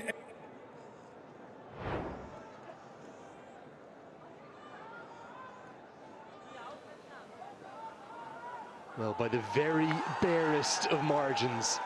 Remember, the bail, one of the two bails at least, must be removed and dislodged from its groove, and it wasn't. Brilliant work by our third umpire, Hassan Raza, to spot that, particularly with the split screen evidence to help. That Shahidi got back just by those very barest of margins. It was a surreal passage of play, wasn't it? Because Shahidi felt it was a simple single. Cover fielder got the boot out, got the throw in. Direct hit definitely would have been gone. Mushfiqur whipped the bails off quickly, but not quite quick enough. Doesn't come much closer than this, does it? Have a look. Nabi goes nowhere. Shahidi just almost a little bit lazy in the turn, lucky to survive. I think a little bit guilty there, ball watching Nabi rather than watch his partner. But as it's turned out, he's got back and he's still amongst it with the partnership. Yeah, it was Rashad Hussain, wasn't it, with the throw. He actually just got the boot out. It was almost a lazy piece of fielding, but nearly created the partnership breaker. Instead, the 100 partnership's been brought up. And there's still the third power play to come, and that's where the acceleration will come, the slog overs, if you will. Oh, ace 5 fielders allowed out in the deep, but with 2 set batters, Rashid Khan, and then the youngster Gazanfar, who's known in and around this Afghan squad as hitting a big, big ball. Afghanistan might be thinking of 250 plus. Well, yeah, it's tailor-made for Rashid Khan to come in and really light up the stadium. However, these two have got to be careful not to throw their wickets away. Try and take it as deep as you can. We'll see what the tactics will be at the end of this over, because that means there's 60 balls left after this. And if they are going to try and get anywhere in excess of 250, they will really have to try and get that run rate up around 5.5 and over. Real chance to do it. They get 8 and over or more, they'll get there in the last 10. Power play 2 is done. It's 174 for 5.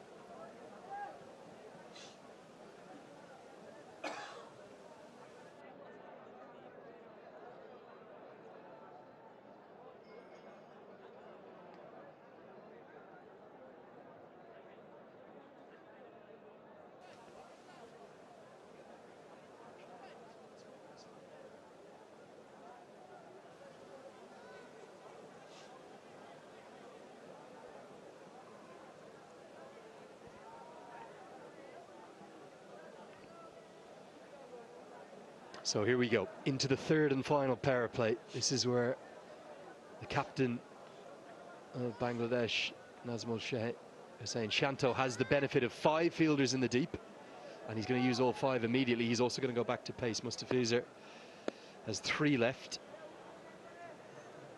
Have used the 6 bowlers, so do have some flexibility. And immediately Nabi says time to go. He's had a few moments of fortune like that, hasn't he? Somewhat riding his luck, but playing brilliantly. Yes, he has, and I think this will be an interesting contest, as the partnership is of 104 of just 123 deliveries. Nabi 66 of just better than runner ball. But yeah, it's going to be an interesting contest. Why? Because Mustafizer's got all the tricks, got the cutters, got the slow balls. He's got a decent Yorker against the experience of Nabi, who we all know can hit the ball to all parts of a cricket ground.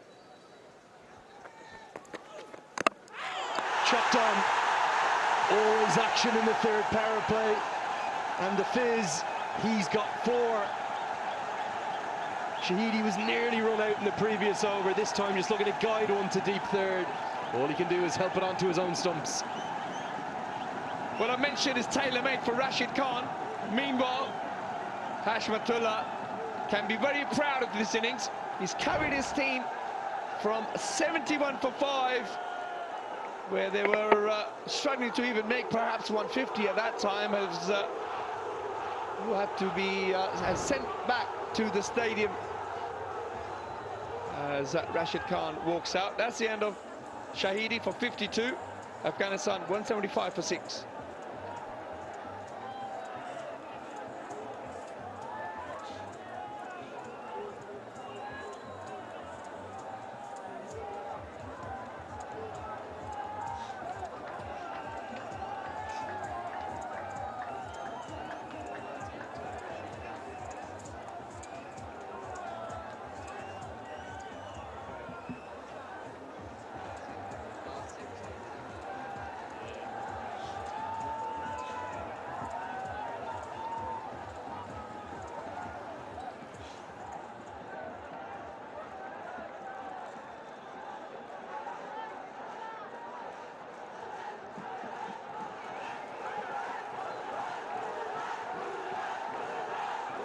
Well, the crowd are reaching fever pitch here. The Afghan fans are screaming for their idol, this man, Rashid Khan, the global superstar that he is. And the Bangladesh fans are echoing around this historic stadium with chants of Bangladesh, Bangladesh. Look at the strike rate, career over 100, averaging nearly 20. Maybe in an over or two too early for Afghanistan's liking. Beautiful scenes in Sharjah. And he's immediately into his work. Plays so positively, does Rashid Khan. He won't take on the third. Good way to get off the mark, Oasia. Yeah, it looks a good touch. Well, that's one way of announcing yourself. Let's have another look at that wicket. Little drag on. He knows it. It was just a half-hearted shot, wasn't it? Didn't quite manage to open the face of the bat to guard it down to third man. And of course, that little ball nipping back into the left-hander cramped him up. And that was the end of Hashwatullah. Meanwhile, like you mentioned, Rashid Khan has really announced himself with that little punch through the offside for two. And again, immediately flies into action with the pair of doubles. It looked a tired shot from Shahidi for me. You have to remember, he's been out there a long time. Came to the crease in the 8th over.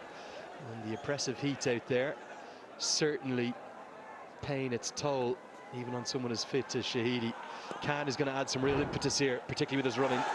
Yeah, he will. Just look at him. He's a real superstar. But what I love about is his attitude. Runs the first one hard and makes that second one. Well, he really is a class act, a real leader of men.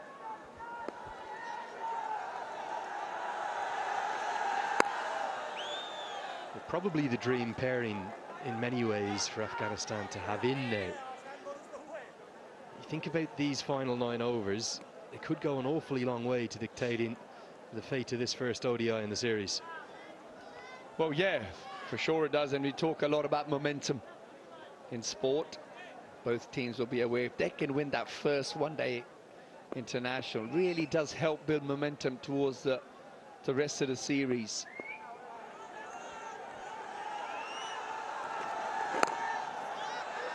Another good over from the Fizz. He's got 4. He'll be thinking of a 5-wicket haul. 41 bowled, 179 for 6.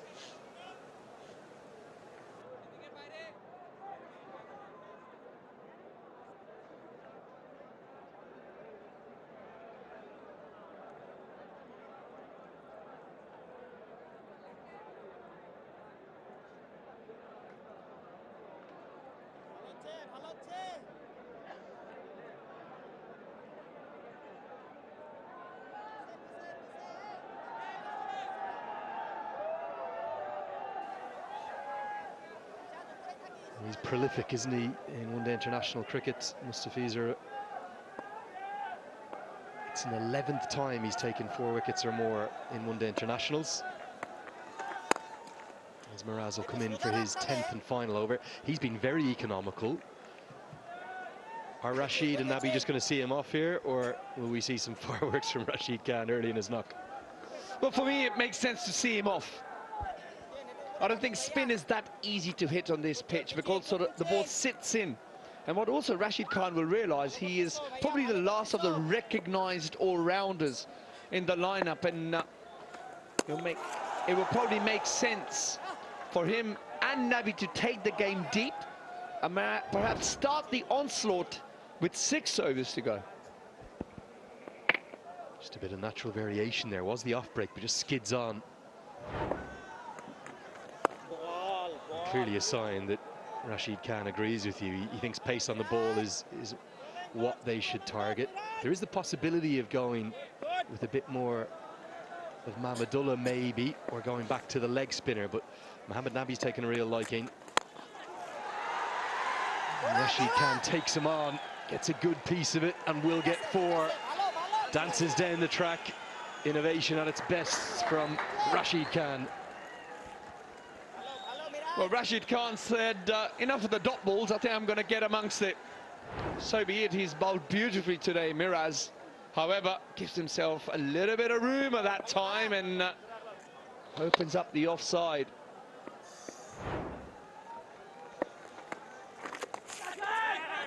The ability to hit 360 degrees, almost A.B. de Villiers-esque. I know that at a slightly different level possibly, but such a dangerous player. Late in T20s and late in ODIs. Great use of the feet. Able to get it inside out over extra for a boundary. That'll close out Miraz's spell. He'll finish with 10 overs, none for 30. It's 185 for 6.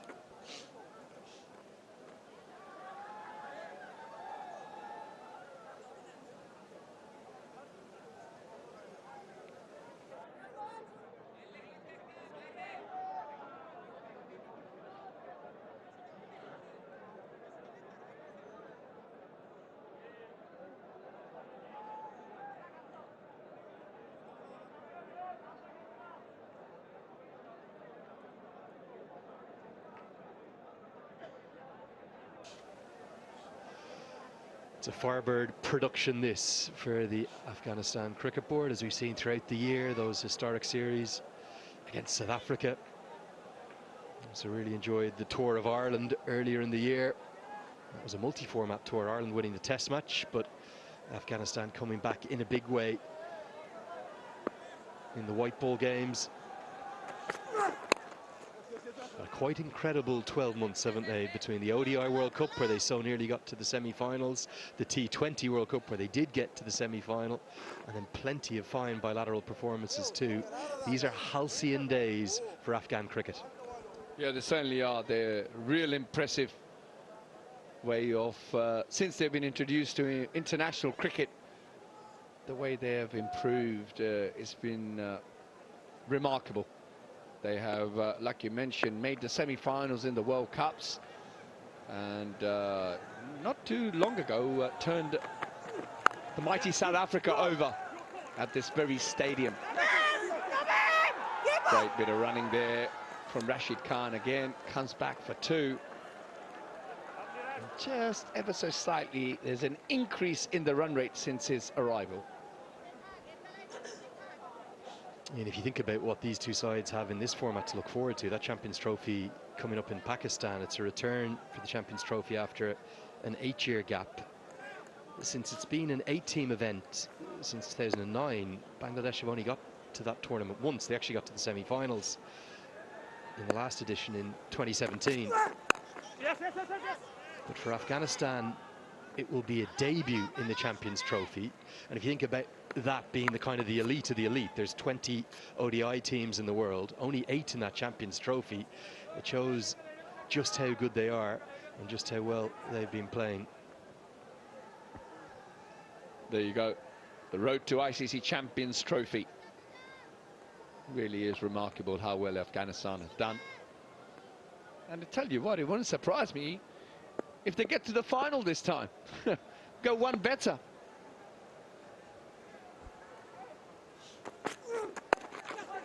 Hooked and straight to the man. Mustafizer's been in the wickets. This time he takes the catch, and it's off his left arm partner, almost trying to play some kind of a tennis stroke from above his head, Rashid Khan. But Sharaful gets the short ball in and gets the big breakthrough. A huge wicket in the context of this innings.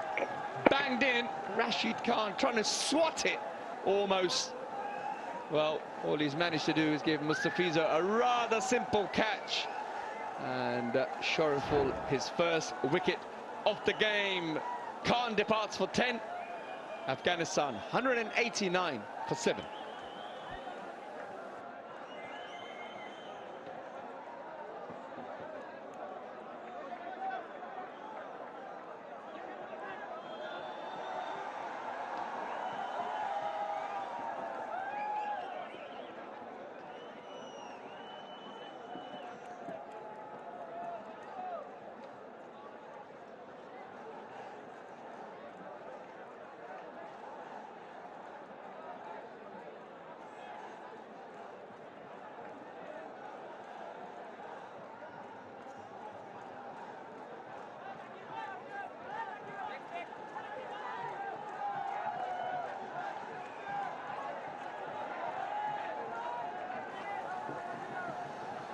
Well, an interesting little tactical shuffle here from Afghanistan. Originally, we had Gazanfer listed at number 9 on our order, but he's a very aggressive hitter.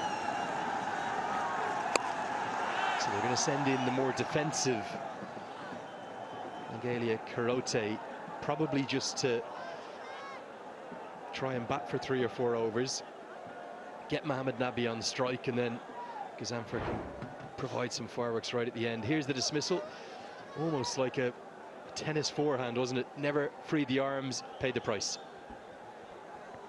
Yeah, exactly. That is way too high. And Rashid Khan was trying his best to keep it down, like you mentioned.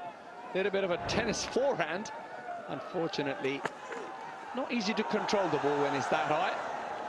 As that's the end of the 8th over for Shariful. Afghanistan, 189 for 7.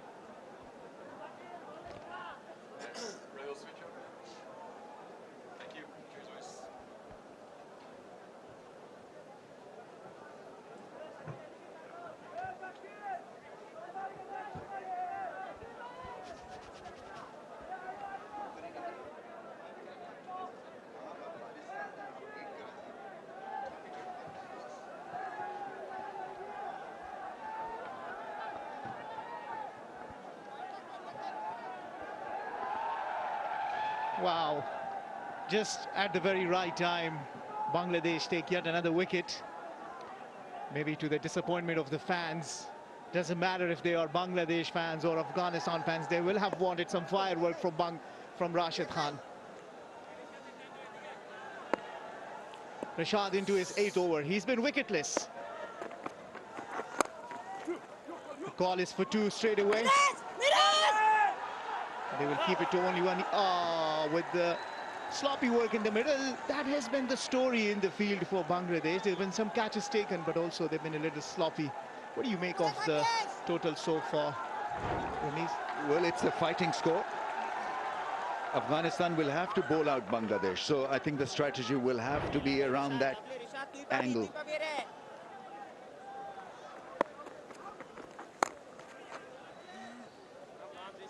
Because 4 and over otherwise should be not a difficult task for Bangladesh if they get to 200, that is. But I feel that Bangladesh have allowed an opportunity to slip away, 4 down for nothing, to allow Afghanistan to get to 200. Yeah, a couple of partnership, particularly the one between Mohammad Nabi and Hashmatullah Shahidi, both completing a 50. A bit of an unlucky dismissal. Nangyal Kharote will always be on the run. He will not stay at the wicket. Just keep an eye on him. Watching him in the Shpagiza Cricket League, he alongside Siddiqullah Pacha were on fire. Quick run. Talk about the batting skills. It's also the running between the wicket that can put pressure on the fielders and on the bowler.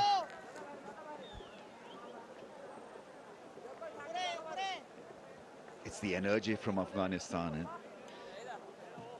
the inspired performers. I mentioned earlier, it's a great dugout to engage some of the young talent. Afghanistan played the semi-final of the World Cup in tough territory. They have the temperament, the skill and the talent really to beat the best in the business. Well, absolutely, and the important thing is how they bond as a team together, and how it is for everyone wanting for the other to perform and even outperform the other. Goes for a heave, but that'll only be to 1 to keep the strike. Mohammad Nabi, after 44, Afghanistan are 194 for 7.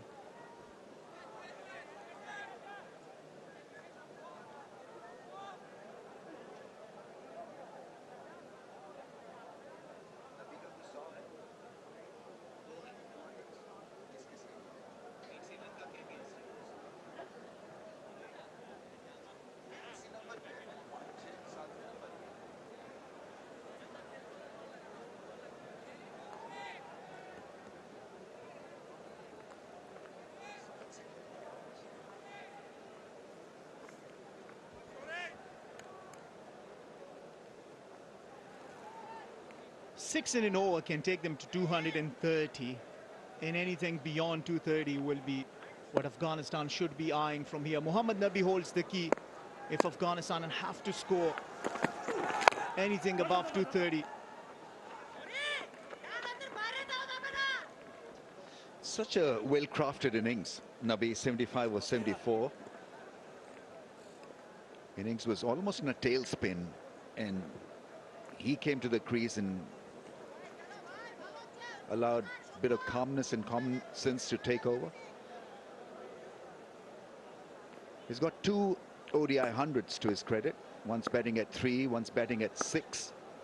In fact, 7.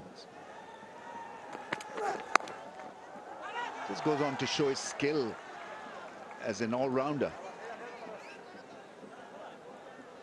Solid temperament, plays the situation so well, and he's talking to his young gun here. It's all about giving them clarity. I think at this stage it's all about making sure that you play out the 6 overs as smartly as possible.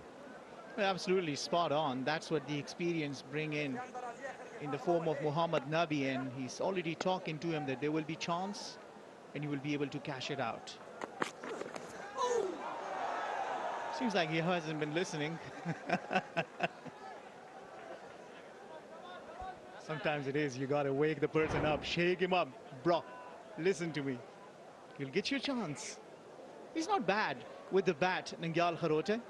I like for the fact Mohammad Nabi walks over to him and talks to him. He was making his international debut against Ireland and he was hit for a 6. He's a good bowler as well, left arm orthodox. Nabi went up to him and said, listen, I was hit for a 6 in my first match in IPL as well. Take it easy. And he really performed nicely in that game.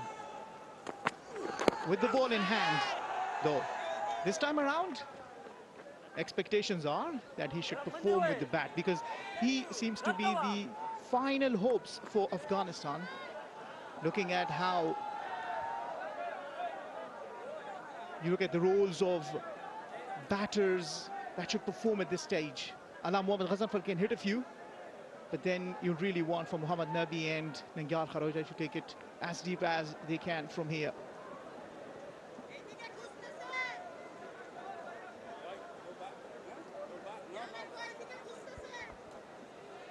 Probably spread out field, knowing that Nabi will want to open his arms.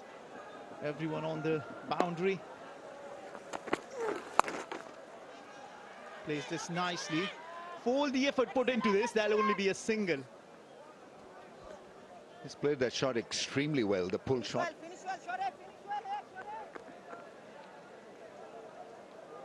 But Kharote needs to do is to make sure that Nabi feels a little bit confident at the non-striker's end. You don't want helter-skelter at this stage.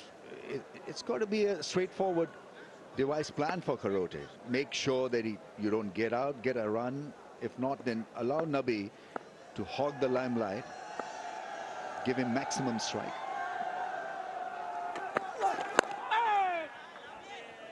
Well, he's offered Nabi the strike not to score a run with the last ball of the over. It's 197 for 7.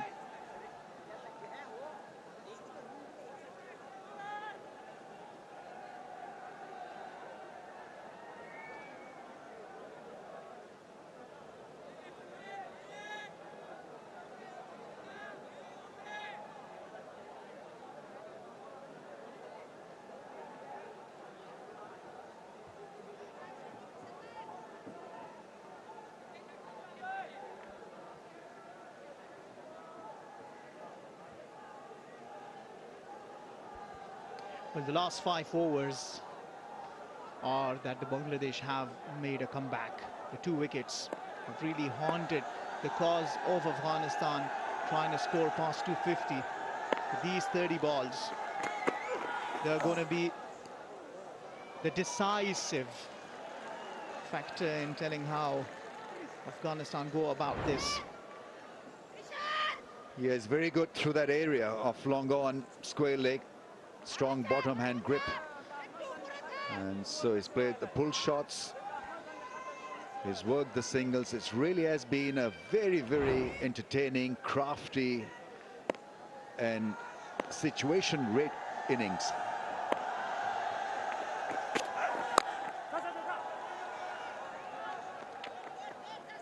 Yeah, absolutely. The 77 runs he scored are really crucial to the fact that Afghanistan are closing down on 200, just a run shy of it. In this beautiful, iconic Sharjah stadium, you see he's played all around the ground, mainly towards the leg side, and especially those big hits that we earlier saw, but he's been playing all around the ground, working it out nicely. Muhammad Nabi Isa Khail, 30% coming from that long on and cow corner region. And add ingredient of temperament to that wagon wheel, and so you get a great innings from Nabi. He's trying to hit the ball a little too hard. We understand he's young, he wants to get cracking, but at this stage it's about doing the basics well. Rotate the strike, give it back to Nabi. He's been out there for a very long time, he's eyeing them well, so let him be the aggressor right now. Yeah, and it's exactly what Nabi's been telling him. Watch the ball. Probably seeing him playing with the hard hands. It's important that you do not frustrate your partner. Sometimes you can play a hand in getting the partner out. It's interesting, a lot of things should be playing in your mind as a batter. If you are Nangyal Kharota, you look at the scoreboard, you see 9 deliveries, you've only scored 1 run, and worst of it, if it is you get your partner out or you get out. Well, right now it's about partnership, it's about exposing the strike to Nabi, and so holding your end. Don't worry about 4s and 6s, because if you're not able to hit the 4s and 6s, then got to make sure that at least there is rotation of strike.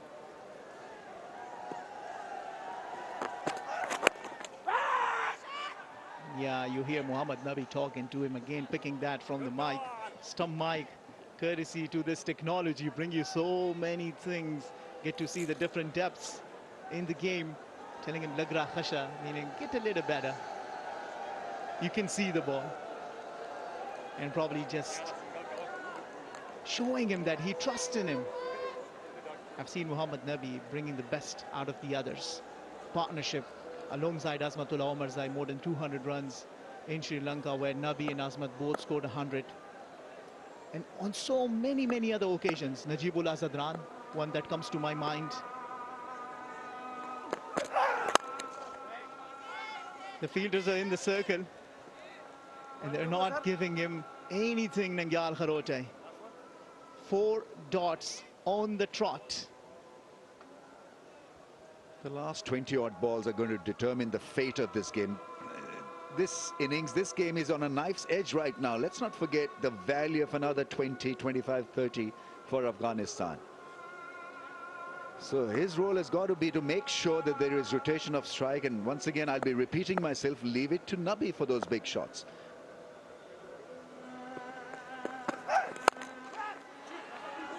Wow, finally a good shot. They want the second. Nangyal will want it, but Nabi denies it. So he will keep the strike. 200 up for Afghanistan. 4 overs game left. Afghanistan are 200 for 7.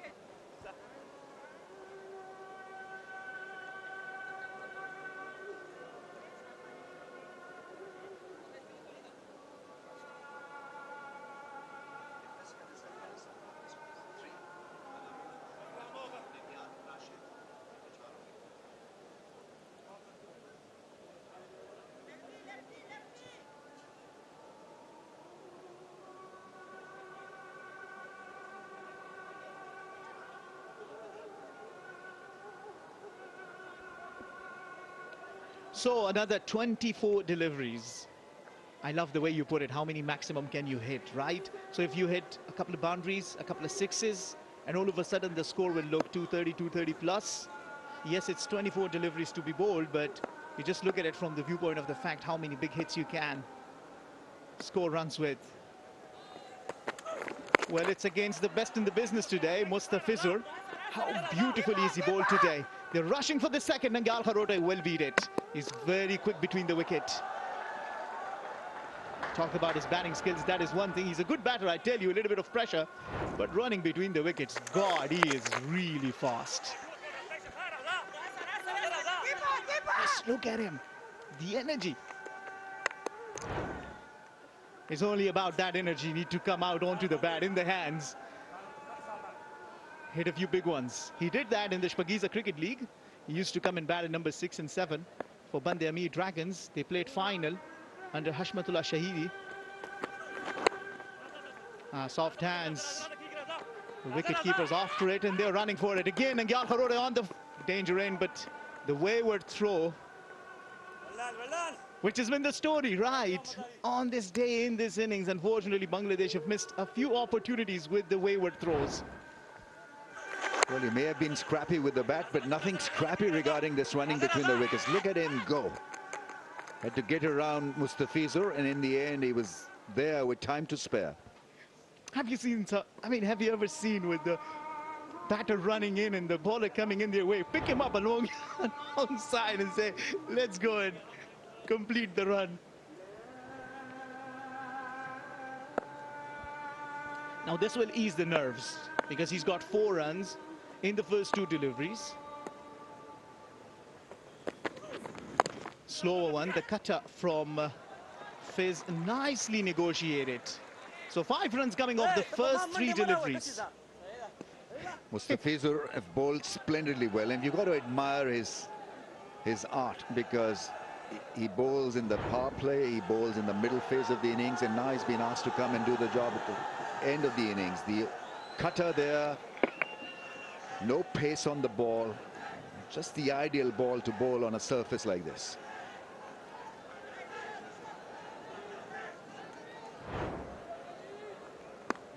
The 3-4 parts to his bowling repertoire. That's why it's so impressive. Oh, that is high in the air. Will this clear the boundary? Yes, it does. Mohammad Nabi breaks the shackles and hits this nicely into his favorite region today for a maximum. Yeah, he read it brilliantly. I think this slow ball was always on the cards. The off-cutter being attempted, it sat up very nicely, almost like a top spinner, and went over mid-wicket for a gigantic 6. What a knock he's playing, 83 now.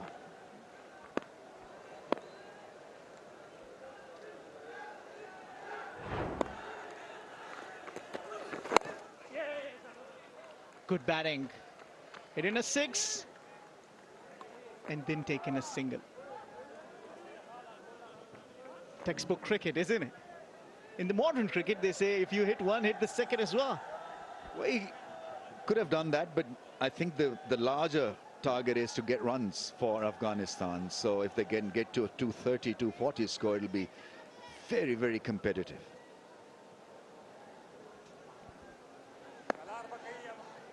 Yeah, the instructions are from Mohammad Nabi to Nangyal Kharote. Watch out for the slower ones.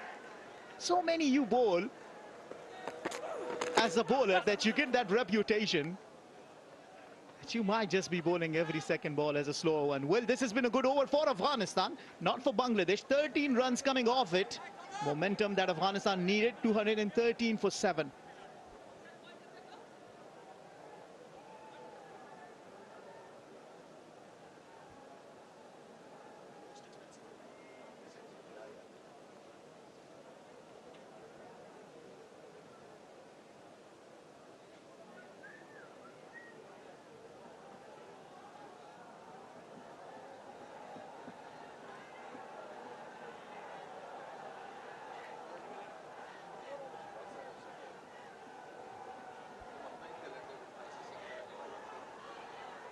Well, 13 runs coming from Mustafiz's over, meaning that that was the most expensive over of the innings.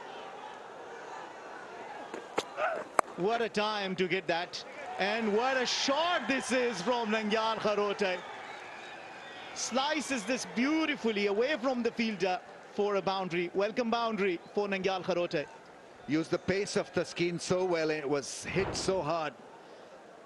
Fast hands through the ball, creating a little bit of width himself, staying inside the line, clearing the front leg and hitting it ever so smartly and sweetly. Finally finding his range, Kharote. And Taskin seems to be hit quite hard. This is his last over, 2 for 51. Yeah, he's been a little expensive, but remember, he was the one who gave the first breakthrough, took the wicket of dangerous Rahmanullah Gurbaz. And then of Gulbadin Naib, another hard hitter. Unfortunately, he's been a little bit expensive today. Into his 10th over, already 52 runs. A little bit uncharacteristic of Taskin Ahmed. He's got good slow ball as well. It's very deceptive. He bowls it with the same action. It's very hard to pick when he bowls him. Another 4 deliveries left. Can Mohammad Nabi hit another one, or will he show him the respect knowing that already 1 boundary's been hit in this over? And let's wait for another 12 balls that are still left after the over.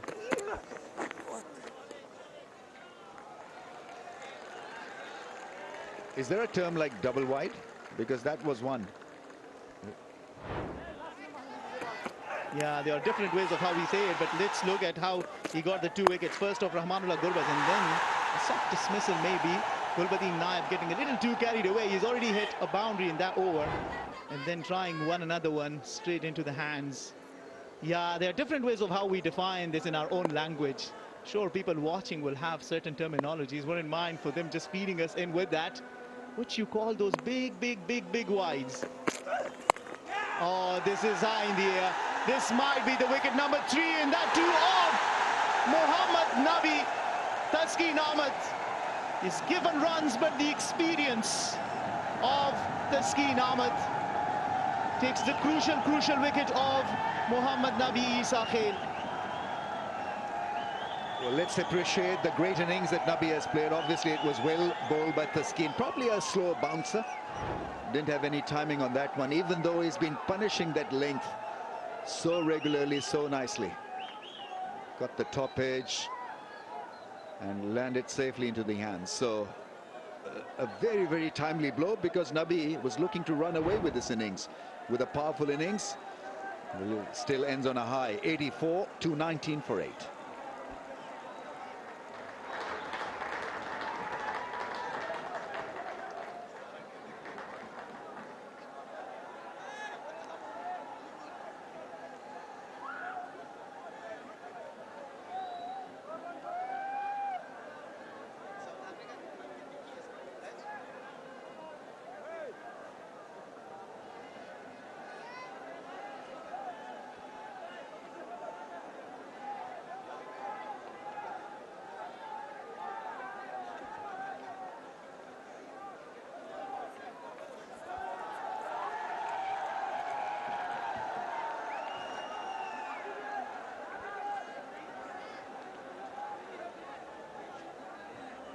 Well, that has been a crucial breakthrough. Not the one Afghanistan and not the one Mohammad Nabi wanted. Deserved 100, I must say. The way he constructed his inning and how beautifully he scored at the strike rate of above 100, where all the other batters were scoring at under 100 strike rate. Ada Muhammad Ghazanfar comes in to bat at number 9.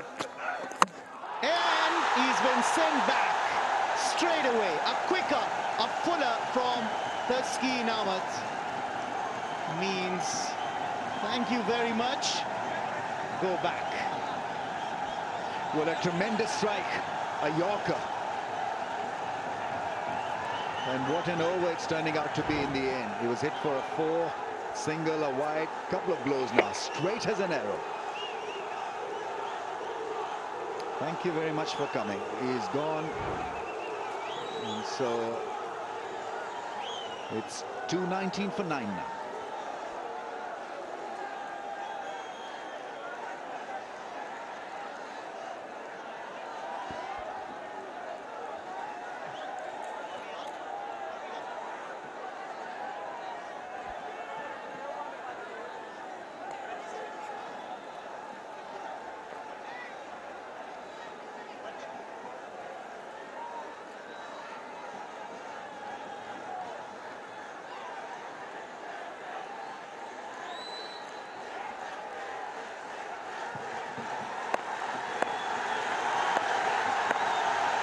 The crowd is loving it. Taskin is on hat-trick. Can he get it? No, he will not. Response, Fazalak Farooqi. Remember, he's got a hat-trick against Sri Lanka in Dambulla back in 2017. This time around, what a brilliant comeback this has been from Taskin Ahmed. First the wicket of Mohammad Nabi, and then, thank you very much, Allah Muhammad Ghazanfar couldn't do anything about it. He was expecting a little shorter length, maybe a good length. Seam up and rattle the stumps.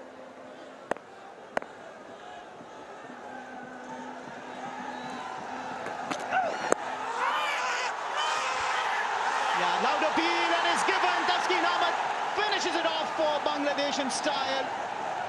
They will take a review for sure. But umpire has given it out. So what an over this has been for Bangladesh. We talked about the importance of runs. As I have checked the feed. It's a fair delivery front on, please.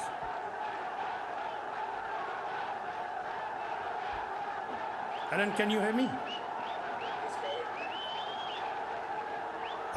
Review for LBW. Original decision is out. I have checked the feed. It's a fair delivery front on, please.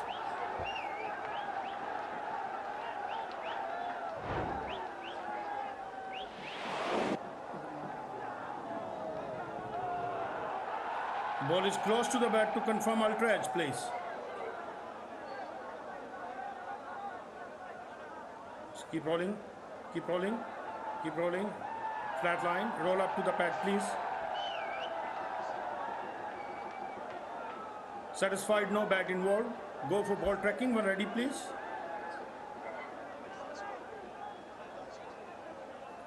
Original decision out.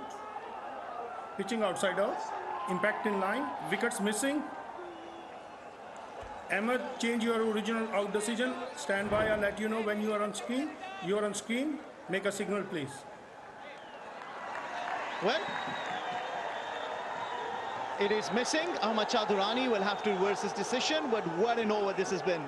End of the 10 over of Taskin, finishing for 4 for 53.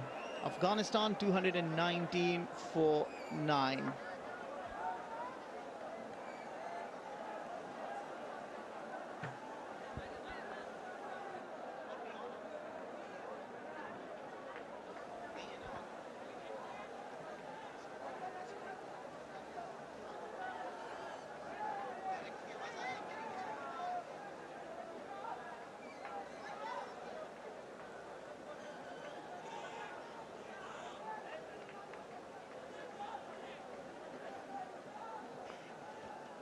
Different times. At one stage we were talking about Nangyal Kharote to be off strike, and now we'll want for him to be on strike.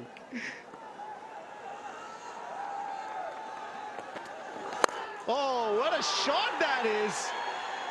Beautiful maximum into the crowd. Nangyal Kharote, you little beauty. I'll take the cue from you, Ramiz. You always say that, and how much we've enjoyed listening to that. What a shot! Absolutely nailed the cutter. Absolutely straight. A big 6. And against the run of play, Kharote has played a brilliant shot. He was going nowhere. He was only interested in running. This time it was a big heave down the ground. Oh, it's a quicker ball. I think that's a better ploy from Mustafizur. Pace off is going to help Kharote because he wants to clear the front leg. Hit him down the ground, mid-on. Sorry, there's mid-off, so nobody yet long off. That's a fair target. This one came back strongly. Seam-up ball. Yeah, I mean, you want to keep the fielder inside the circle, to inside the batter, to go for the shot, get one wrong, slower ball, misread it, and then hand it right into the hand of the fielder inside the circle. But Nangyal Kharote was up for the task. I remember the Afghanistan domestic cricket director, Nazim Jar Abdul Rahim Zai, posting about Nangyal Kharote and saying, listen, he's good with the ball, he's a good fielder, but he's a good batter as well. And now all hopes on Nangyal Kharote. Can he get Afghanistan past 230? Remember, certain things are like psychological factors in cricket. 230 might just look a little heavier on the look versus less than 230. So Bangladesh, after the 40th over, have been among wickets. 4 wickets coming into the last power play. Yeah, cut nicely and cuts this for 4. What a shot. 10 runs off the first 4 deliveries of Mustafiz's last over. I mean, it's no mean achievement hitting him like that. Mustafizur is such a crafty bowler. This was in the range. He's played a cut shot earlier also. I think it was off the skeen. This one raced to the fence in no time. It has happened first time for Bangladeshi pacers outside Bangladesh. Mustafizur, Taskeen, both with 4 wickets. So the only fast bowlers to have picked up 4 wickets outside Bangladesh. In the same match, that is. Afghanistan have given themselves a great chance here. From nowhere, they've come back so strongly to be 229 for 9. And this fight back will keep them in good stead in that period where they take the field. So there'll be a little gap, team talk, a huddle, and I'm sure this is a great reference point for the skipper to lead them into action with the ball. Yeah.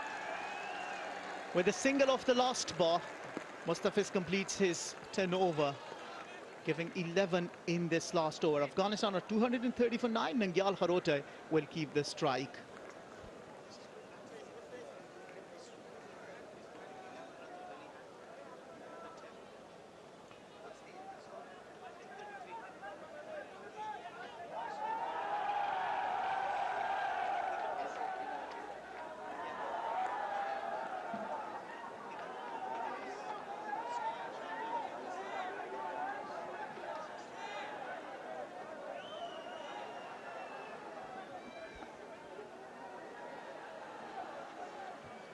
Well, Afghanistan save the face for the last 6 deliveries. At one stage, it looked like maybe Afghanistan won't be able to get to 150. Then came 2 partnership.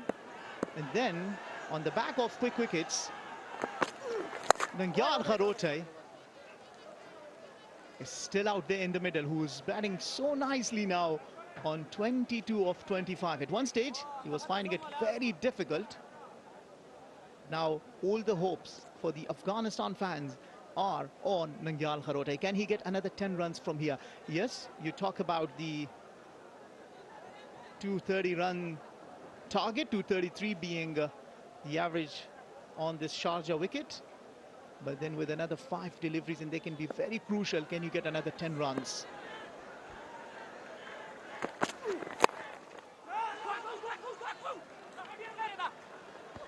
Nangyal is going to get 2. Already talking in between to Fazal Faruqi. He's very far away. The presence of mind, the running between the wicket, but at the same time keeping an eye on where the ball is dropped. Some helicopter shot, not getting the elevation, but still getting enough of a distance to make sure that he runs too. Turning out to be one priceless innings, 24 of 26.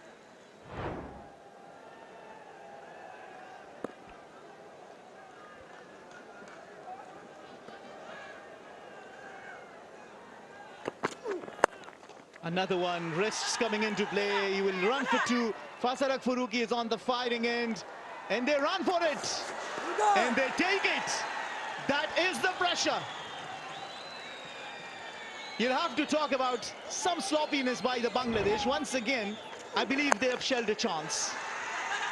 Yes, Kharote there was willing to take the risk, pausing big time and then rushing back and then diving full length.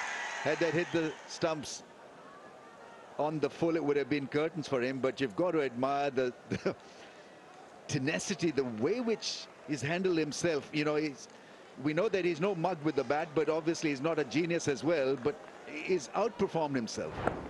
26 of 27.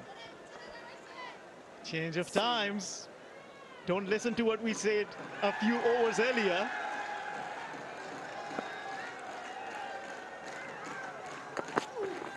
Another helicopter shot, another 2 on the card. He's now, this time it's on Fazal Faruqi's end, and this might well be a run out. So finally, that presence of mind in the field coming into play, doing the job nicely, making sure that you throw it at the weaker end. It has to be out. We'll just wait for the confirmation. This time it's a much better option for a Bangladesh fielder really to go hard at the non-striker's end. But Afghanistan putting up a great fight. You expect this from Afghanistan team these days.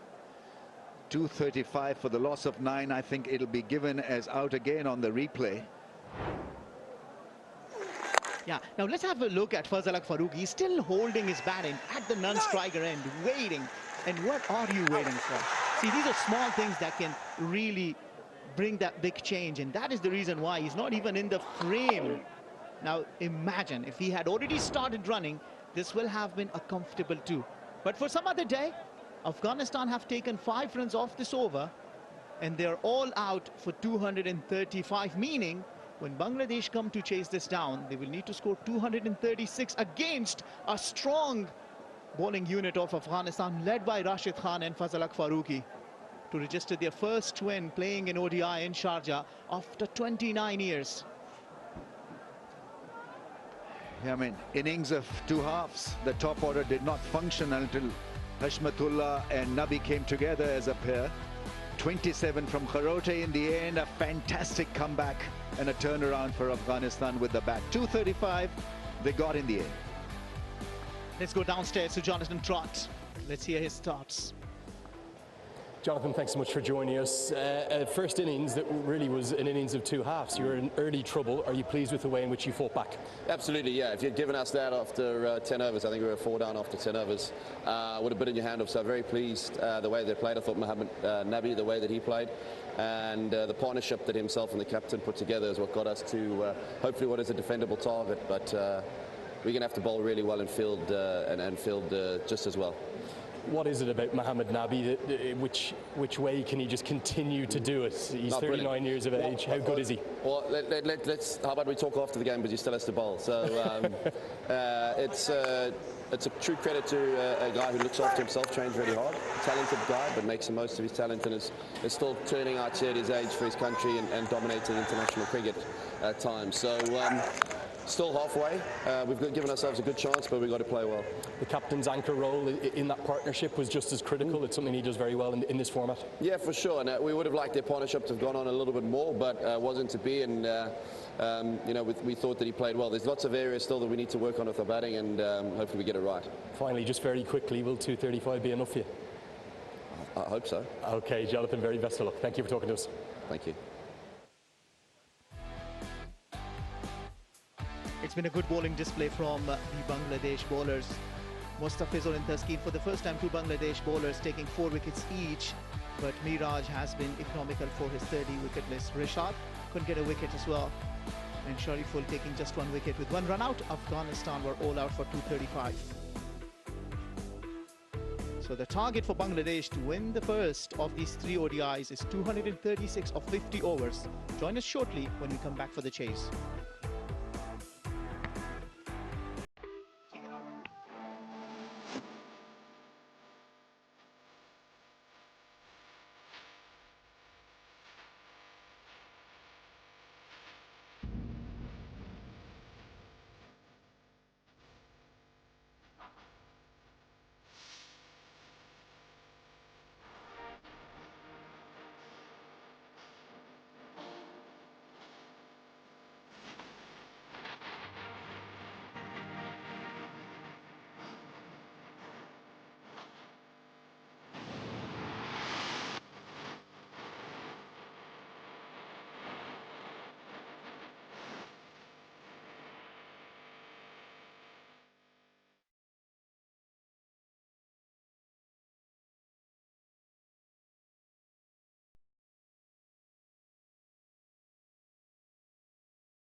Welcome back to the Sharjah Cricket Stadium, where we're getting ready for the second innings of this first one-day international, the first of 3 to be played between Afghanistan and Bangladesh.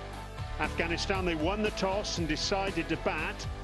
They were in a disastrous position at one stage. They were 36 for 4 in the power play, but then they recovered. Hashmatullah Shahidi, the captain, an excellent half-century from him. But Mohammad Nabi it was who led the way, 84 from 79 balls. And off the back of their contributions, 235 was the final score. I've got Owais Shah alongside me. Owais, it was an innings of several parts, really. The first part dominated by Bangladesh.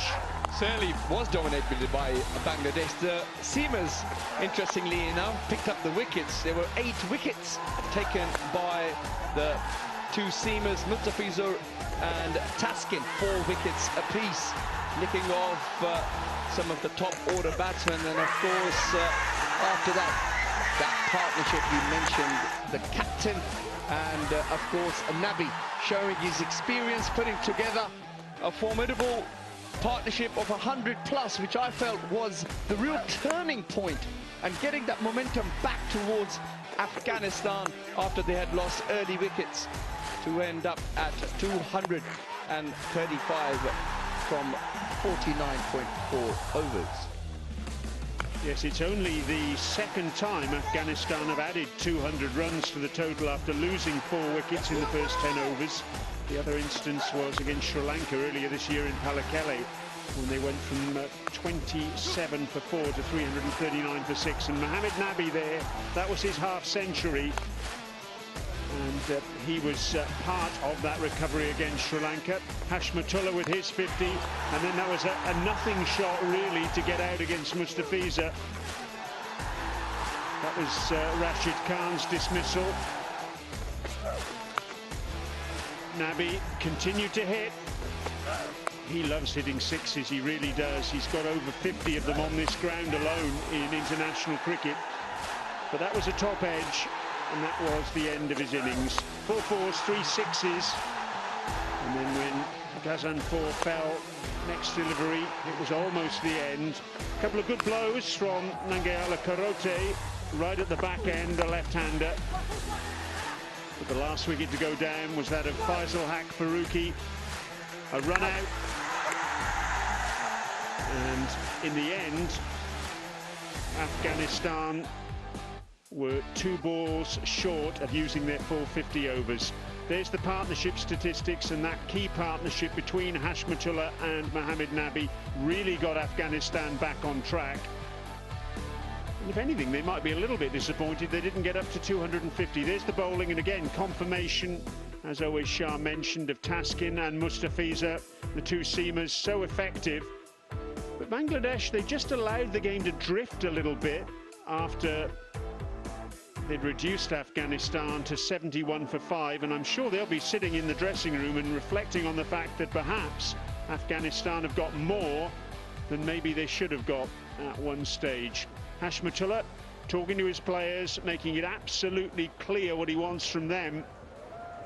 They've given themselves a chance here, have Afghanistan, in this first match. They've got a total that they can work with. But the question now is, what will Bangladesh do in response? 2 openers on their way out to the middle. Tanzid Hassan, his international career still very much in its embryonic stage, but look at that strike rate. He can play his shots early on. That 84 he made was on debut. And Shumir Shaka, we didn't see him with the ball today.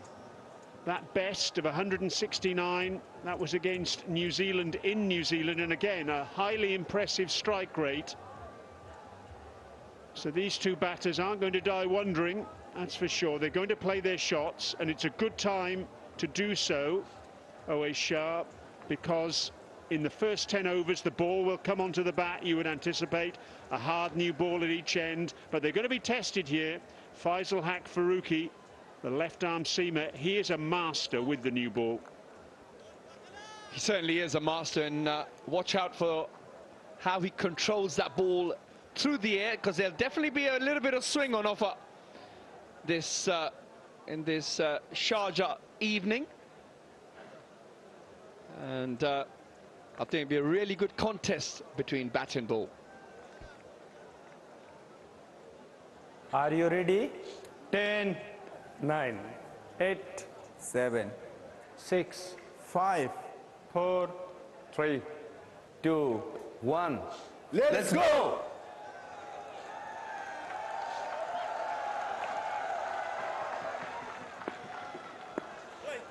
Let's play then, says Alex Wharf.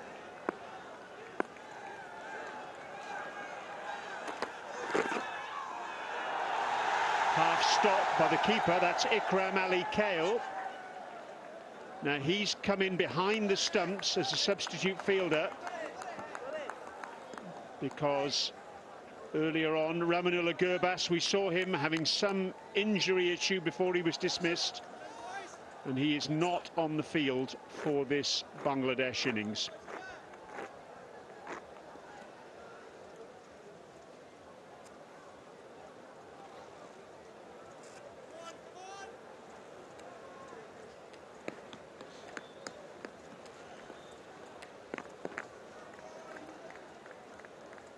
Shumyasaka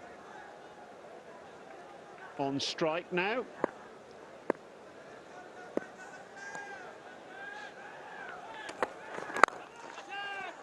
Upish, but timed beautifully through the covers. Well, we've commented already on the fact that these two Bangladesh batters, they like to get on with it. What a gorgeous shot to get off the mark. What a beautiful bit of timing. Doesn't try and overhit it. All he was trying to do is get it, make sure you got it wide of mid-off, got it in that gap, and he knew the outfield would do the rest. That will give Somya a world of confidence. Nothing better than getting a boundary early in your innings. Two slips in position.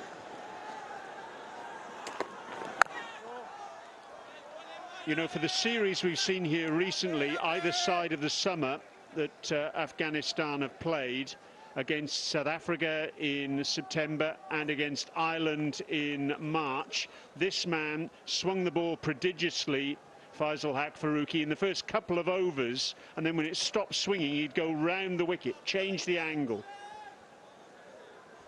Well, you've got to be able to do something when you haven't got the ball swinging around through the air. You've got to try and create some sort of an angle to try and force some sort of a mistake from the batsman. And it doesn't surprise me that he has got that up his sleeve. Tries to vary his pace sometimes. But like you mentioned, also the use of the crease is critical, especially in this part of the world. He really has had a fantastic year, Faisal Haq Faruqi. He was the joint leading wicket taker in the ICC T20 World Cup in the USA and the Caribbean when Afghanistan made it to the semi-finals. 17 wickets, an economy rate of just 6.3, and that included 5 for 9 against Uganda.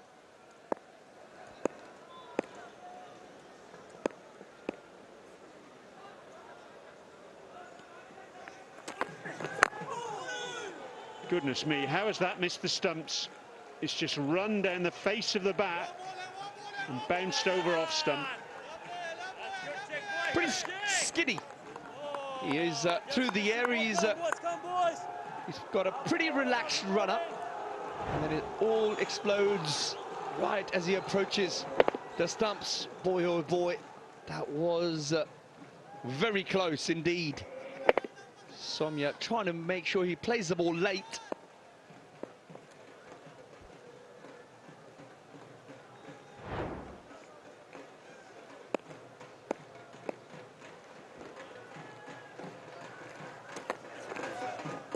There's that swing. Won't last for very long. So that's why Afghanistan have got those couple of slips in at the moment, trying to take advantage of it. Certainly have to take advantage of it. However, I just want to see how long it takes Afghanistani skipper to introduce his spinners into the attack. I really do feel that they hold the key for Afghanistan, especially under lights. All three of them are extremely unorthodox, bowling quicker than your average spinner, which means that the ball does sort of tend to skid onto the bat, but also doesn't allow the batsman to think too much about what's coming down. That's the end of the first over. Bangladesh 6 for naught. It's interesting actually because in those games against South Africa, they opened the bowling with Gazan because he was playing the Mujib role. Because Mujib not around, he was in, and at least one of the games I remember he bowled his 10 straight through. But also South Africans have been close. In fact, here he is now. He's going to do it again. Makes sense. They've got to get early wickets.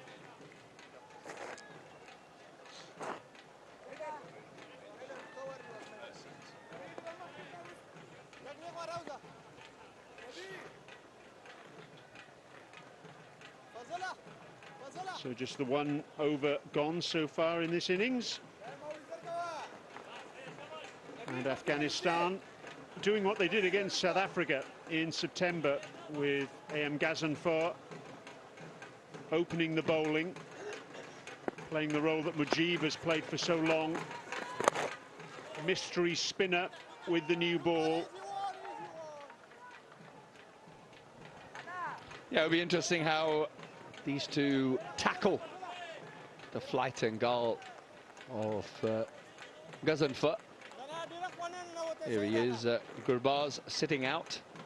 I'm not sure what injury he's done to himself, Brian, do you know?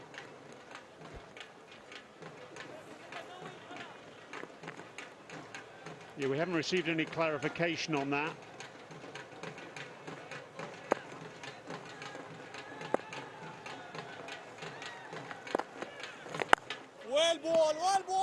Gazanfar opened the bowling against South Africa in all 3 matches in September, and in the first of those, 3 for 20. This is why Gurbaz isn't on the field.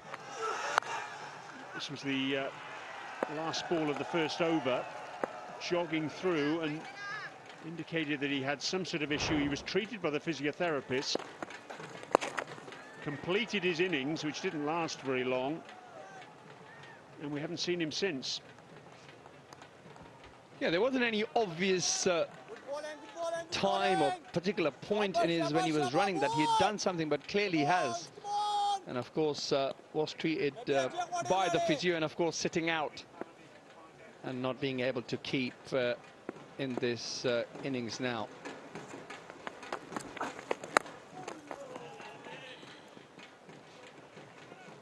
It's a really skillful bowler, Gazanfar, with the new ball.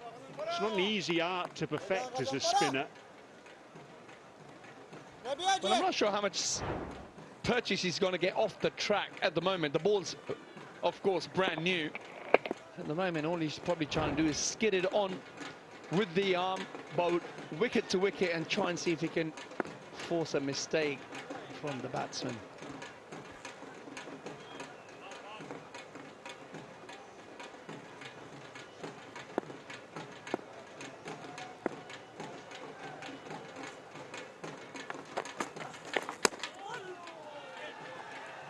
He's just got the 2 fielders, of course, allowed outside the 30-yard circle in these first 10 overs. He's opted for a long off and a deep backward square leg. Have a look at this delivery. You've got to be really careful when you're batting it. That's the one that goes front of the arm, but if you get that seam right, which he did, just got a little bit of a way swing almost through the air from the left-handed Tanzid. Into the gap. Chase for Nabi. In the end, he's outpaced by Azmatullah Omarzai. A couple of runs, and Bangladesh, 2 overs gone, 10 without loss.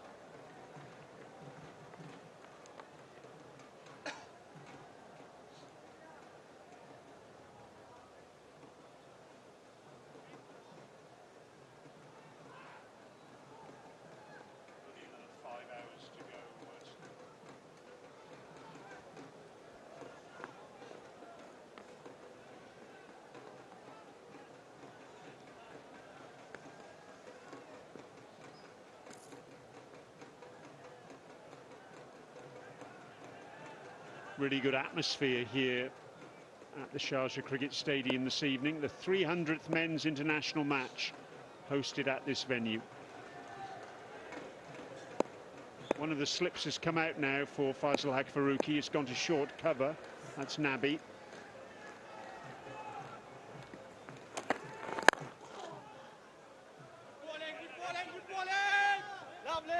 Still a little bit of shape there for Farooqi. Rather full. Somya haven't really trying to climb into that one. The conditions do favour Farooqi out here in Sharjah, especially when he bowls under lights. Definitely does get a fair bit of amount of swing through the air.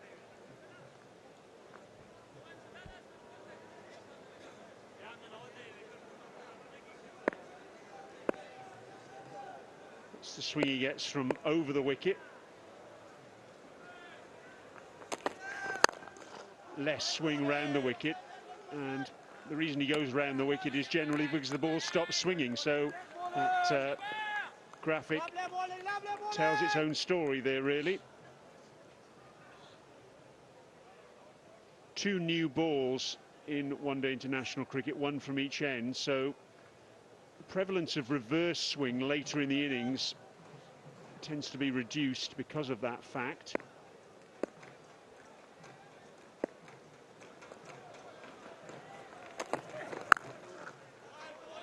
But he's absolutely spot on the mark here in this over. Yeah, better start to this over compared to his first one. He's been on the money. I think Afghanistan has got to be careful here and not allow Bangladesh to get away. They've got to try and get those dots on the batsman, try and create some sort of pressure. They've got that slip in, which I like. I wouldn't mind seeing maybe perhaps another catcher in there, maybe a gully line or maybe a man on the drive, just to put some sort of doubt in the batsman's mind.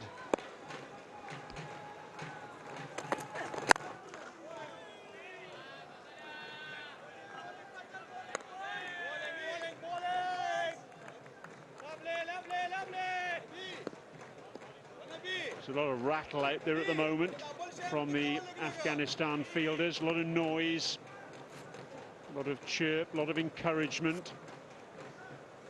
As Oais Shah says, they're looking for early wickets. They need that boost because in the modern era, a target of 236, if Bangladesh bat anywhere near their full 50 overs, you would expect them to get up to that target quite comfortably.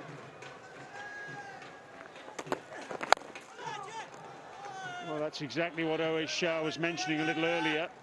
The drive wasn't all that far short of Nabi. Yeah, exactly that. If you do get Nabi perhaps on the drive there, that could well have been the end of Somya. Slightly uppish.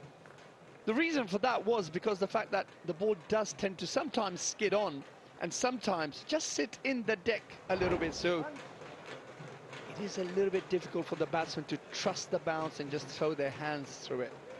And sometimes do end up hitting it slightly uppish.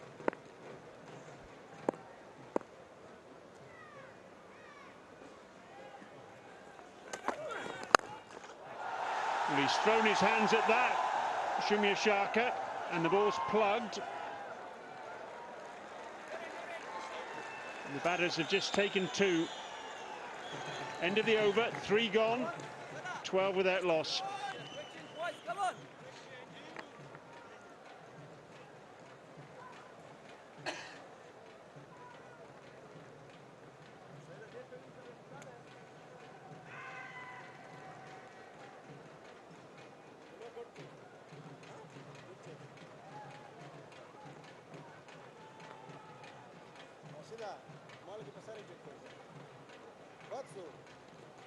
Shabba boy, Shabba boy! Come on, come on, come on!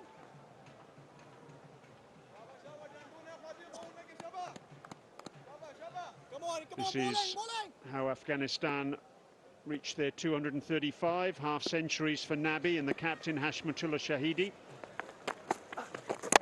Bowled! Townsend goes. He went back. Perhaps, on reflection, he should have gone forward. The ball skidded on. And even though I think he got a bit of bat on this, he couldn't keep it out. The early wicket that Afghanistan wanted. Yeah, brilliant bit of bowling. Wicket to wicket. Forced the batsman to go slightly so back. And you knew it. The ball does skid through. And that's the end of Tanzid as he departs back to the pavilion for just 3. Bangladesh 12 for 1.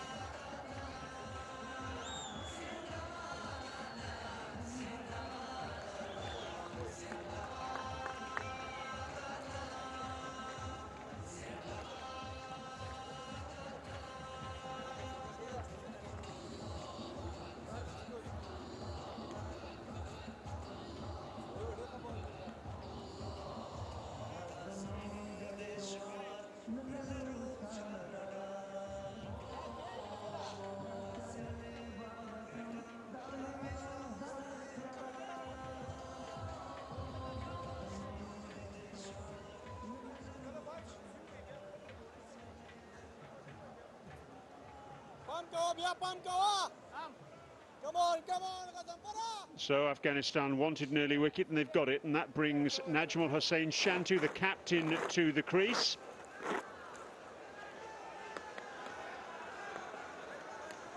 .300s in one-day international cricket. One of those was against Afghanistan in Lahore in September of last year in the Asia Cup.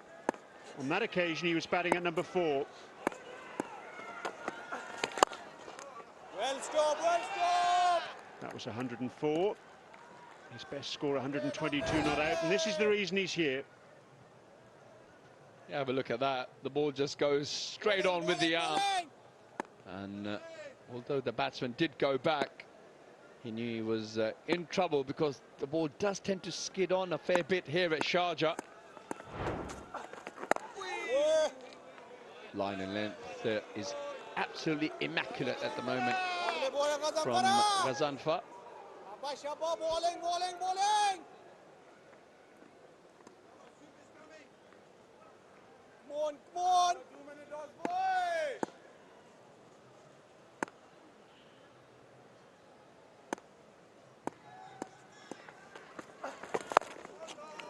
How difficult as a batter is it to force yourself to come forward in that sort of situation?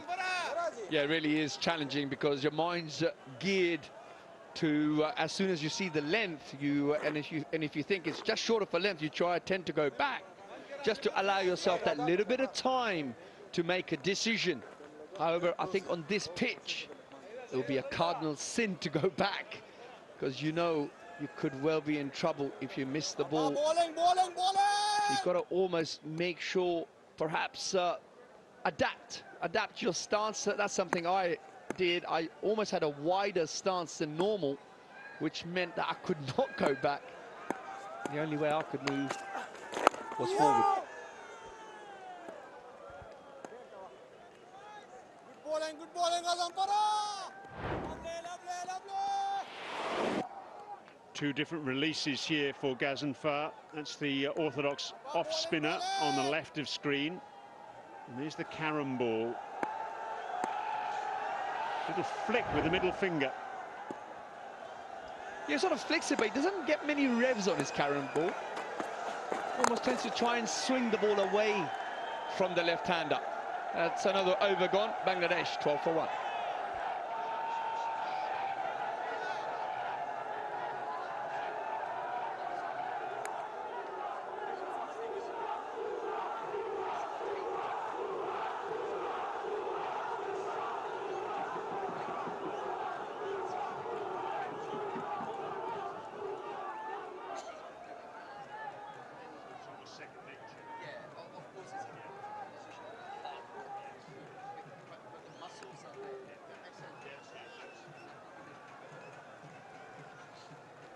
Really good start this for Afghanistan. The Bangladesh batters haven't got away from them, and they've taken a wicket as well.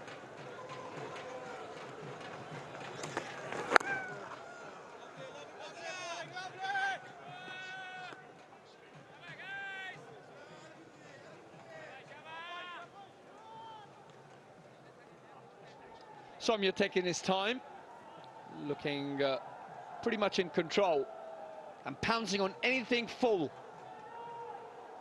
from Faruqi.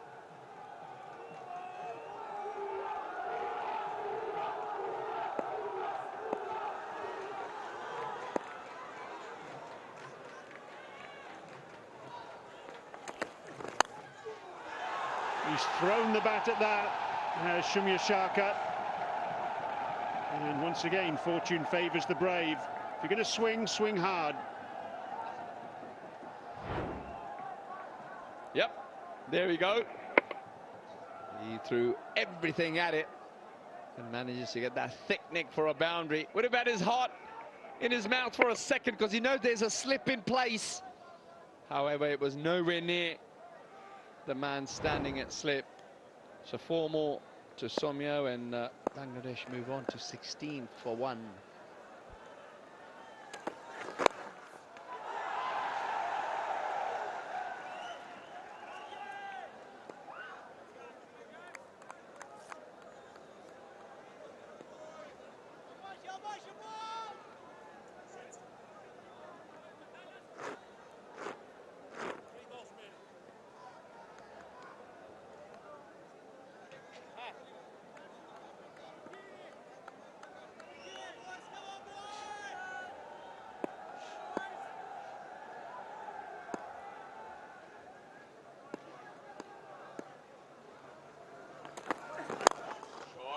Oh, that's delightful. It really is. Lovely bit of timing that through the onside. Faruqi just straying onto the batter's pads. But Shanto, delightful. Yeah, balance real key there. Realise it's going to be full. Doesn't take a huge stride and just allows those wrists to take care of the ball.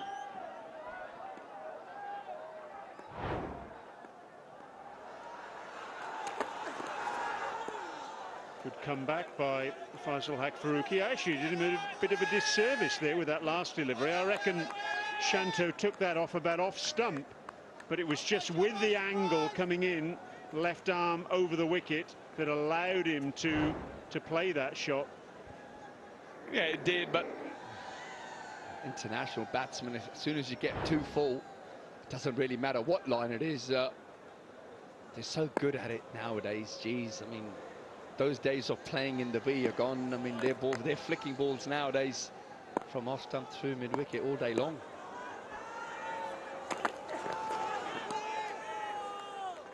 Again, a little bit of swing for Faisal Haq Faruqi to end the over. Bangladesh 21 for 1.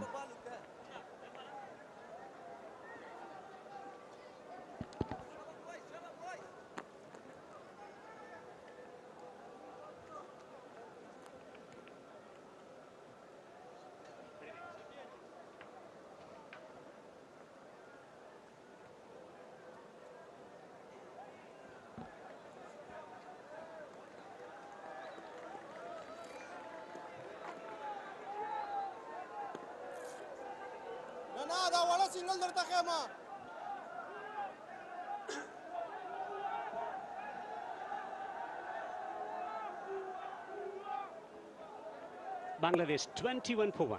5 overs have been bowled in the chase.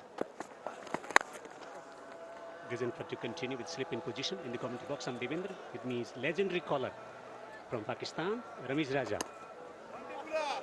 Yeah, so the real test will be how they play spin, because they've negotiated the sideways movement. Bangladesh need a good start here, a partnership to get them rolling towards that score.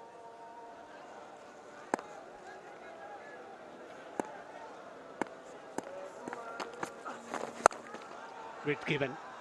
Brilliant. Absolutely brilliant. Sporting the jersey number 19, it's always Rashid Khan.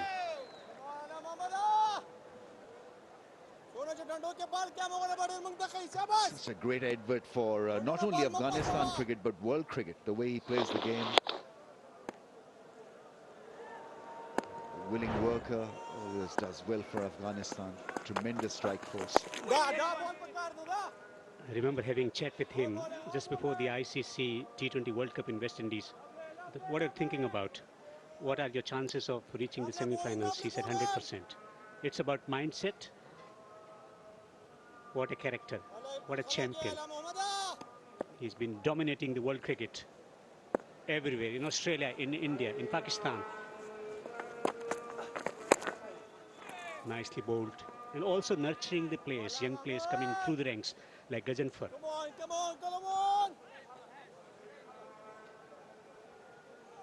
A very likable personality because he has done so many dugouts world over. Plays a lot of league cricket and is usually the #1 choice for all these leagues. There has been a lot of talk about playing various leagues and still available for playing domestic cricket in Afghanistan.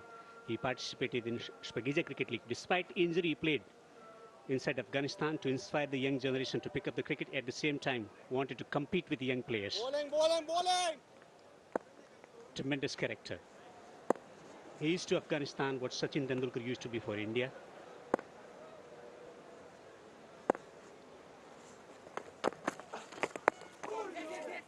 Beautifully bowled.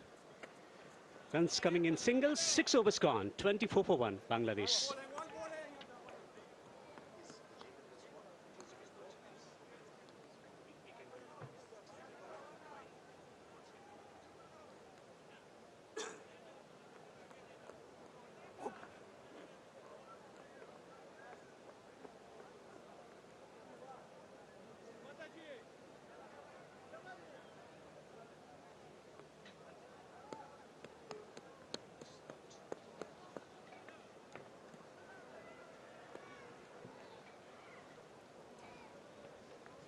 .24 for 1.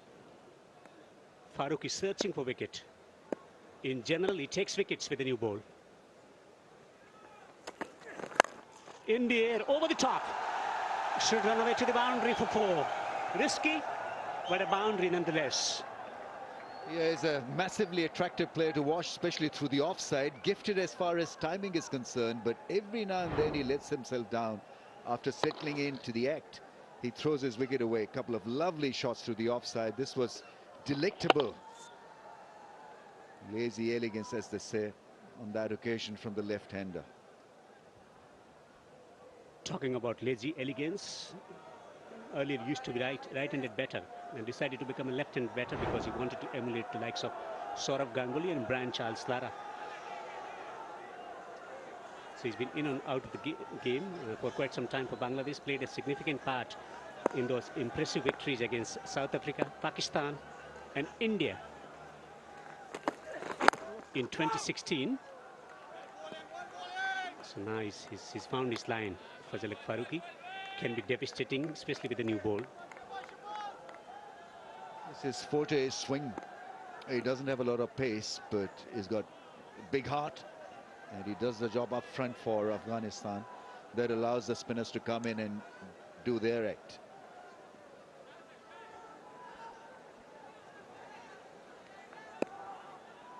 Afghans were known for fast bowling early. Hamid Hassan, Shapur Jadran, Daulat Jadran. Excellent delivery. In line with the stumps, mild inquiry. Not entertained by the umpire. Smile offered by Sonu Sarkar.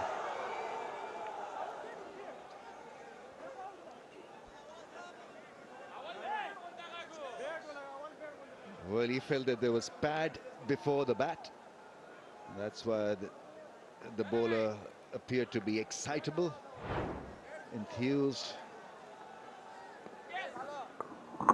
Now the bat hitting the pad, and so it was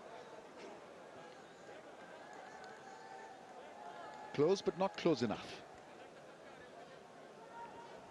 There will be due. And that's why it's important from Afghanistan perspective to strike early. A lot of expectations from Fazal Farooqi is into his 4th over. They expect at least a couple of wickets from the fast bowlers. Then the spinners will come on.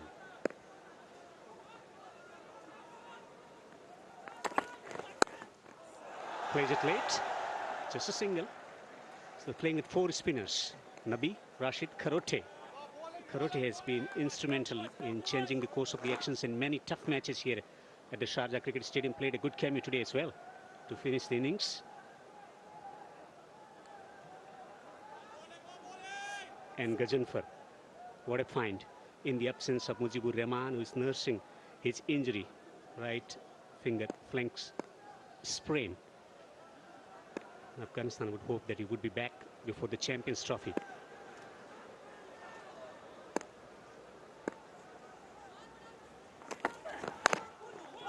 Inside edge, lucky. Away from the stumps. Zanfar is a great replacement for Mujib because he's very similar in style.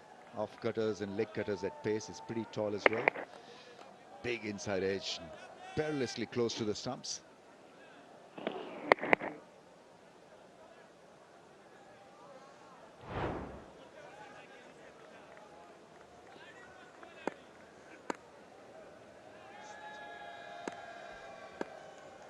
It's humid. He's sweating.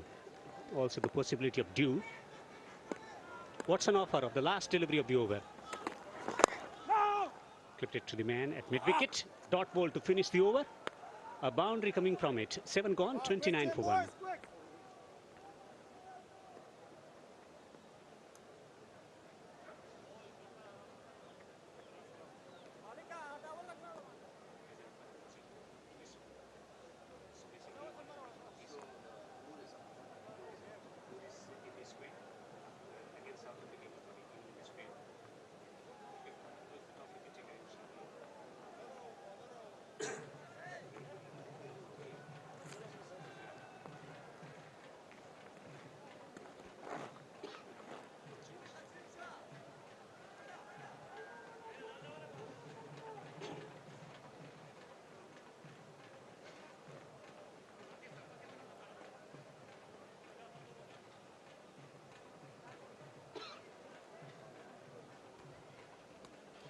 Change in bowling. Mr. President, Nabi into the attack. 170 wickets. Played an attractive innings today. Earlier today in the first innings, getting a half century to bail Afghanistan out of trouble situation. Can he bail himself out? Seems to be cramping up. Starts out with a harmless delivery. I think, he's stretching his hamstring also. I'm not too sure whether he's in great shape out there.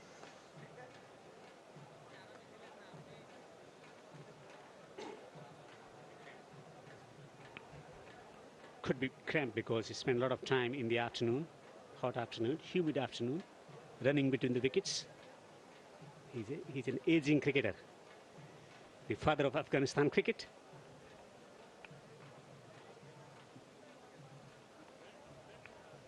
Calf seemed to be giving him a bit of a concern, and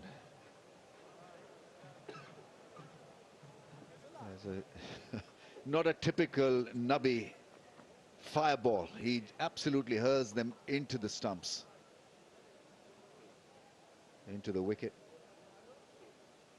Just a very casual follow through, very ginger-like movement. His spell is going to be vital to turn the fortunes for Afghanistan in this game. Lofted stroke away from the fielder. Long chase. He gives it up. 4 runs from Somi Sarkar. I don't think it's going to work for Afghanistan, this pace from Nabi, because that's not his style of bowling. That's not his forte. He really rips them into the surface. This was another floater that was dealt with quite nicely in the end by the left-hander.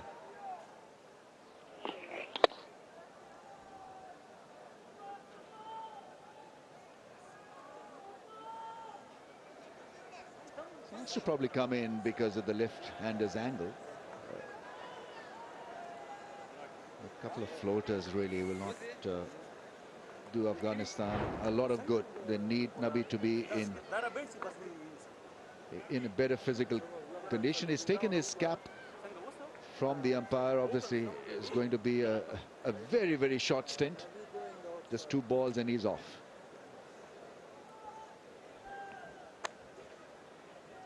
If it's cramps, then fine. He might get some water, electrolytes to hydrate his body and back. He's not happy. He never likes to leave the field. He knows the importance of his spell in today's game for Afghanistan. He's heading towards the culmination of his career as well. Darvish Rasuli comes out to replace him. The skipper for the emerging team, the Afghan Abdlan, winning the emerging Asia Cup recently in Oman. Wonderful bat. He's been scoring heavily in domestic cricket as well, Darvish Rasuli. So waiting for his opportunity in the middle order for Afghanistan. So the ball has been given to Azmatullah Omarjai. 19 wickets in 31 matches. Remember that fantastic spell against England. Ramesh, we were there in the ICC ODI World Cup.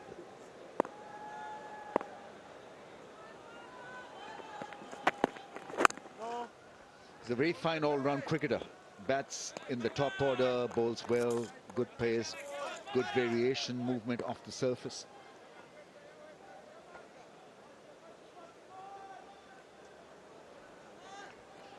It's a trophy they are playing for. 3 one-day internationals at Slab Cup, Afghanistan versus Bangladesh series. Especially his wrist work was spotted by legendary Sachin Tendulkar about what he can do, his potential as a bowler. Gets it behind the square on the onside. The fielder will certainly give it up. It's gone for 4. It's an impressive start by Bangladesh, not really pushed by the status of the opposition's bowling prowess. Every time they've got the ball to hit, they've been able to hit. A little ungainly on this occasion, Somir Sarkar. Normally he's a very fine-looking batsman, especially through the offside. Got cramped up just a little. And still the impact was a good one, a boundary. Pensive, concerned captain. Nabi is out of the field now.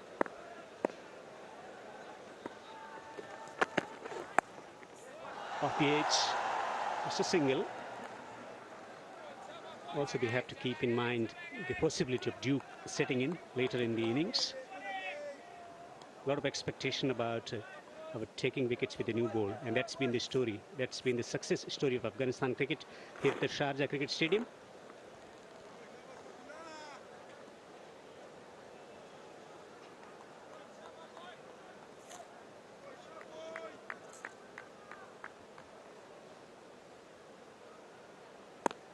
He's got the ability to swing the ball around. Omarjai. No. Misfield. Runs. Pressure releasing runs. 2 boundaries coming from 2 different bowlers in over number 8, 39 for 1. Bangladesh in the chase.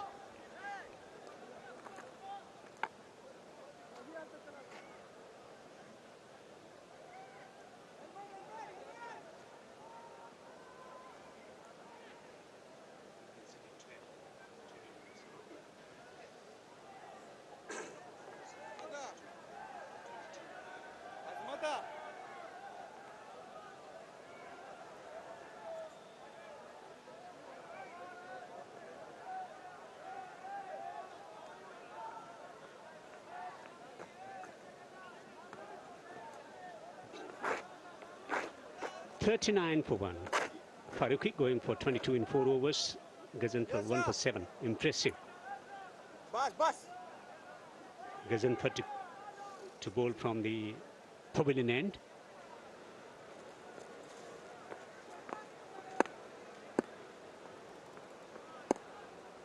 Men on the boundary on the onside at deep square. Wants a run. Sent back, rightly so. 2 batters searching for redemption when it comes to performing in one-day cricket for Bangladesh. Shanto, after having fantastic year 2023, struggled in 2024. Some coming back in the side. He's got a good start, 28 of 30. Well ball. also, Ramesh, they're searching for history. They have never won a one-day international here at the Sharjah Cricket Stadium, and they're playing after 29 years.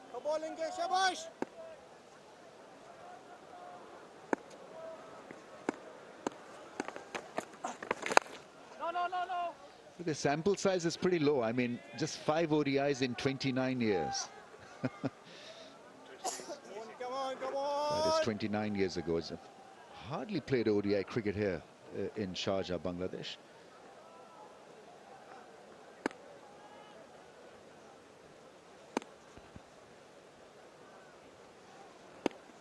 Gajanfar from round the wicket. Nicely touched up delivery, easy singles coming through. Well, Bangladesh have started off very, very nicely here. Professional outlook to this run chase. No dramas. It's just about playing everything on merit. Soumya Sarkar has flown through the offside. He's really been impressive. Shantu needs a big knock. 7 off 17. Partnership of 23. And I think the real test will be how Bangladesh play Afghanistan's spin attack.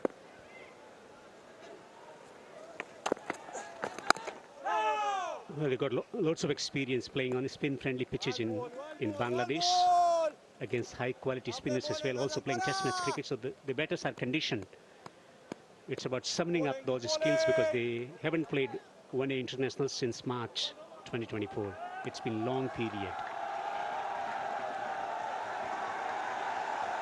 They have another 3 after this series, Bangladesh. They play West Indies, I think, after the finish against Afghanistan. So there's still an opportunity for them to tweak the combination before the Champions Trophy.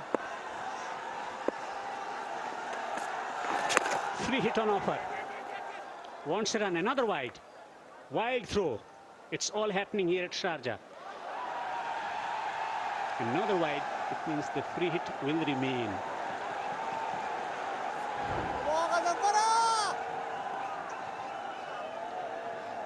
Marginally overstepping. He's a tall man. Gajanfar hails from Paktia province. It's a mountainous place. Wanted to become a pace bowler, then is suggested by his coach to become a spinner. Taken cues from Ravichandran Ashwin in developing the Karam delivery. Launches it downfield. Glorious hit straight down the ground for 6. Shantu is setting the stage on fire for Bangladesh fans to celebrate. Yes, flexing his muscles.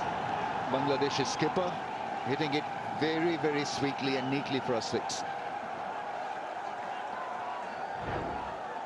Free hit 6 will make him feel just a little bit more stronger, more firmer at the crease. Effortless. In the mold of Nicholas Pooran from West Indies. 6 was the demand.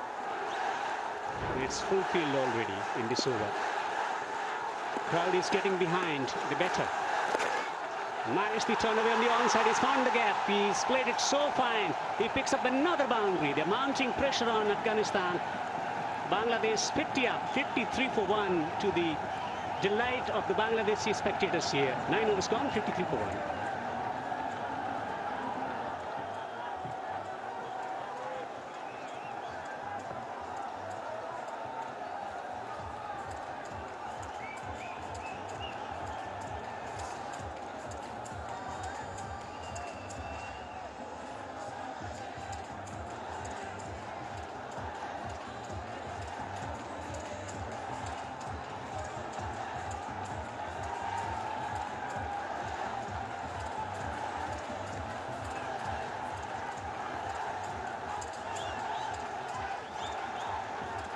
Well, the most expensive over, not just of the innings, but of the entire match. As Bangladesh get the chase, really starting to motor. And Fadai joining me. Afghanistan just a little bit off. Here's the boundary from the final ball of the previous over. Don't have much margin for error, do you, as a spinner up in the power play? Well, I think to start with, Shanto enjoys batting against Afghanistan. 200s in the test match. Afghanistan played against Bangladesh back in 2023 and was also among runs later on. And once again, back into form, really cashing out on the free hit and then guiding that one nicely down to the fine leg for another 4. So quite an expensive over that was. 14 runs. Previous highest over was from Mustafiz, 13 runs into the death overs. Well, Ghazanfar has been brilliant. He's filling in for Mujib Zadran. Remember what a bowler for Afghanistan he has been. He's bowled with the new ball back in the days, and now he's still recovering.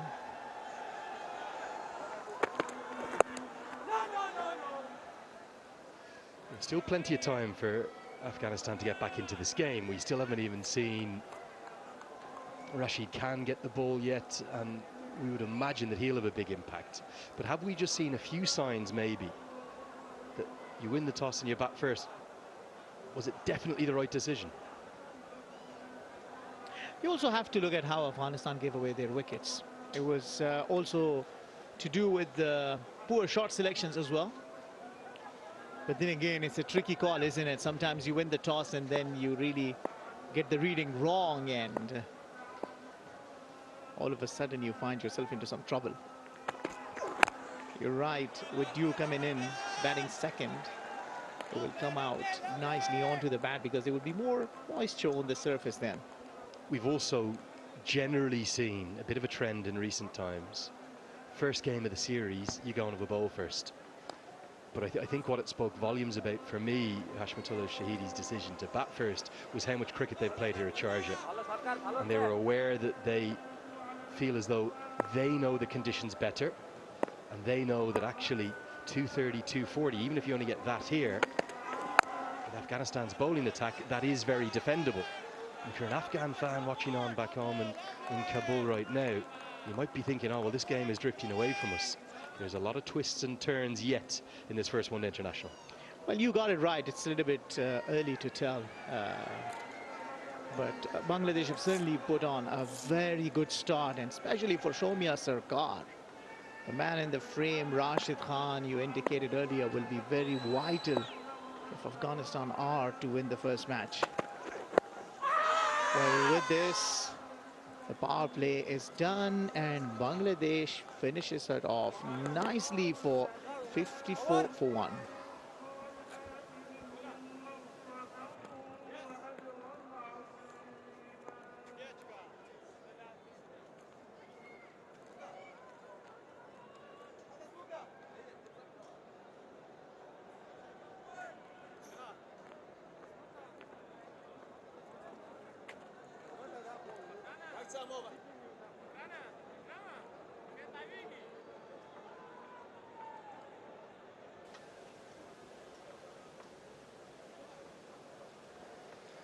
So Bangladesh well ahead of where Afghanistan were at this point. There's the indication, the signal of the power play ending. That's the first power play ending into power play 2. So Hashmatullah Shahidi now has 4 fielders that he can place outside the 30-yard circle, and he's immediately going with them all. It's going to be an introduction of Gulbari Naib, medium pacer. Can be very effective, particularly in these middle overs of ODI cricket. Yeah, he's got some impact spells, hasn't he? Different format, T20 World Cup against Australia. All of a sudden, the man came and took 4 wickets, that too of Glenn Maxwell as well. Yeah. It'll be important to see how the medium pacers actually play on this wicket. Straight away into the air, but that will run down to the boundary. 1 bounce for. Just for a moment, as the ball impacted the bat, you wondered as to whether or not this was just going to go straight up and give the mid-off fielder Rashid Khan a chance at getting to it. Not out of the middle, but chunky enough to get it over the head of mid-off. And a bounce away. There's the stand-in keeper, Ikram Ali Keel. Big concern for Afghanistan. Not about Gurbaz's glove work being missed in the second innings so much, because Ali Keel is an outstanding keeper. But will Gurbaz be okay for game 2 and game 3? Good news, there is 2 days before the next game. So maybe that little break up to Saturday, to when we're expecting probably close to a full house here, maybe they'll be able to get Gurbaz back. Here's the best of the power play. It's really belonged to Bangladesh. Well, absolutely, they've been among runs, and especially for Sharjah Sarkar, 1 wicket to Allah Muhammad Ratankar. But other than that, Bangladesh have batted nicely. Shanto coming in, number 3, and alongside Sharjah Sarkar, the partnership is still going on. That was a no ball that was smashed for a 6. And all of a sudden, the momentum is on Bangladesh side. Another 4. So two fours already in this over. 50-run partnership up. Oh, what a glorious shot. This is, well, it's a bit bludgeony, but it's good enough. He's got a very good piece of it, isn't he? And Shanto knows that whilst the ball is still hard, the 2 new balls find a way to get ahead, well ahead of this chase. I wonder how much of the Rashid Khan factor is playing in the heads of these 2 batters. They would rather get ahead of the chase right now. And then that therefore can lessen the impact of the X factor, the star man for Afghanistan. I'm not sure it's going to be much longer before Hashmatullah Shahidi says, okay, Rashid, let's go. Let's get you into the game. Let's impact the game now. Well, I think he should be bowling next. As far I am concerned, if you are the Afghanistan skipper, you will want your best bowler to come into play as early as you can, looking at the context of the game, because this partnership is taking the game away, far away from the reach of Afghanistan. Slower one, well disguised, but nicely negotiated. 9 runs coming off the first over of Gulbadin. Bangladesh are cruising 63 for 1.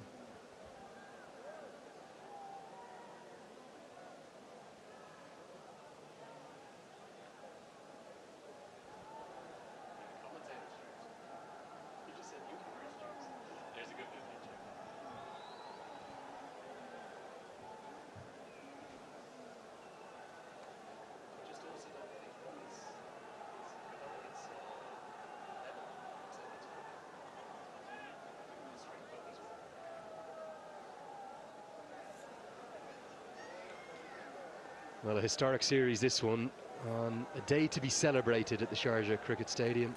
First ground ever to host 300 men's international matches. And this is a Firebird production you're watching for the Afghanistan Cricket Board. Delighted to be bringing you these pictures. It's been a really entertaining contest, isn't it? Has been some concerns, though, for Afghanistan after the brilliance of Mohammad Nabi's innings. How much of a toll did that take? He's gone off after just 4 deliveries. Ramanullah Gurbaz not on the field right now.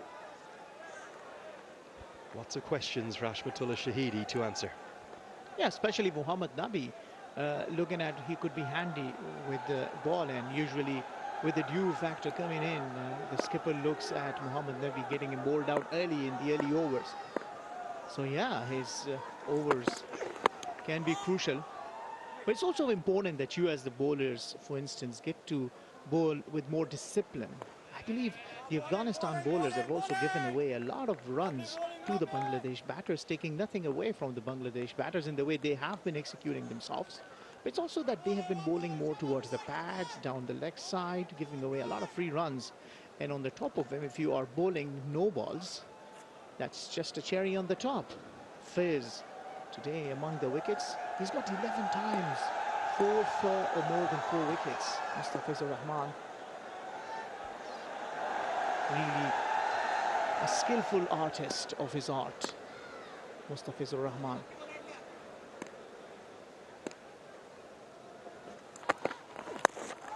Now a hook shot. He's been rushed on this. The keeper goes after it. Oh, and he's put it down. What an opportunity for the man who's not in the starting 11. Remember, he's only out there because of that injury to Ramanullah Gurbaz. Ikram Ali Keel did all the hard work. If anything, he slightly overran it. He got there, but he could not take the catch. Well, opportunity created, that due to the Bangladesh skipper, but I think he jumped. That glorious jump before taking the catch, is what actually troubled the focus, because when you are catching it, you gotta stay focused, keep your head focused, you eyes still, follow the ball and pouch it nicely. Now that is a big opportunity with the gloves. Catch dropped.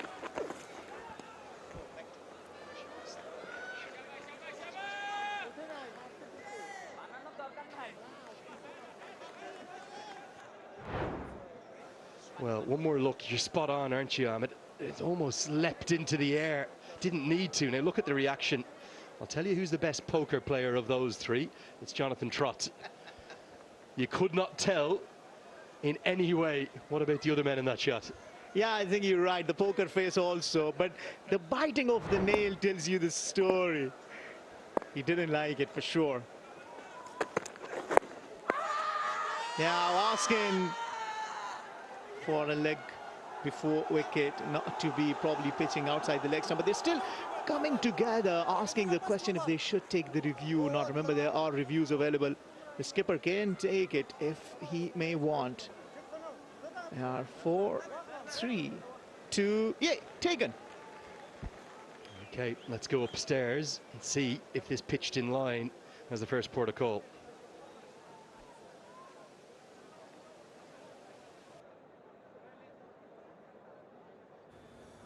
TV umpire to director.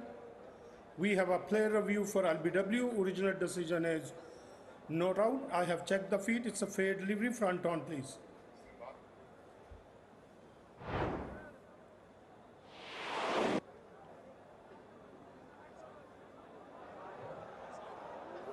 Appears to be no bat involved. To confirm ultra edge, please.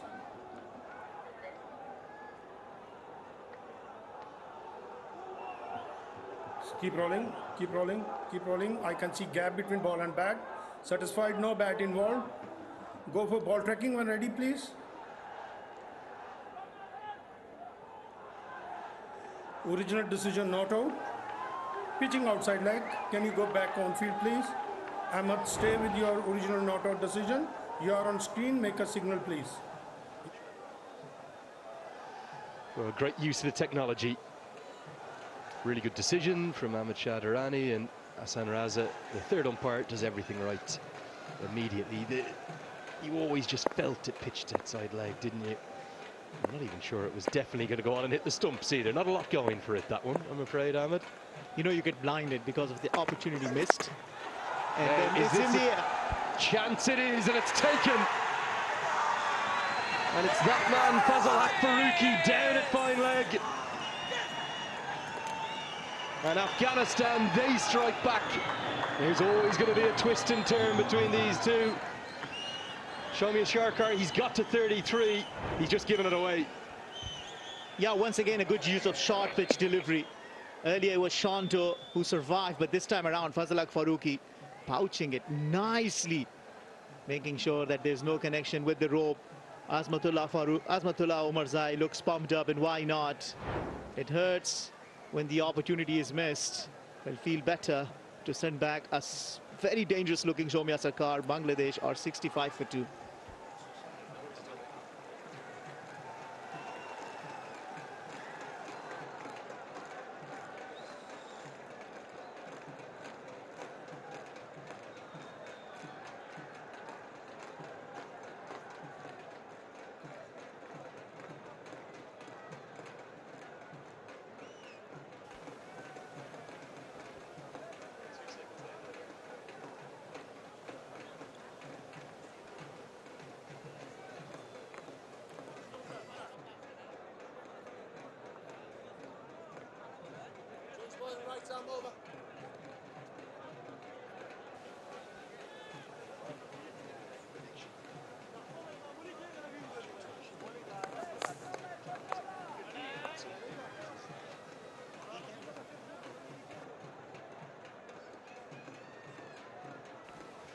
Well, big moment in the match. You just felt Bangladesh were building up momentum in the chase.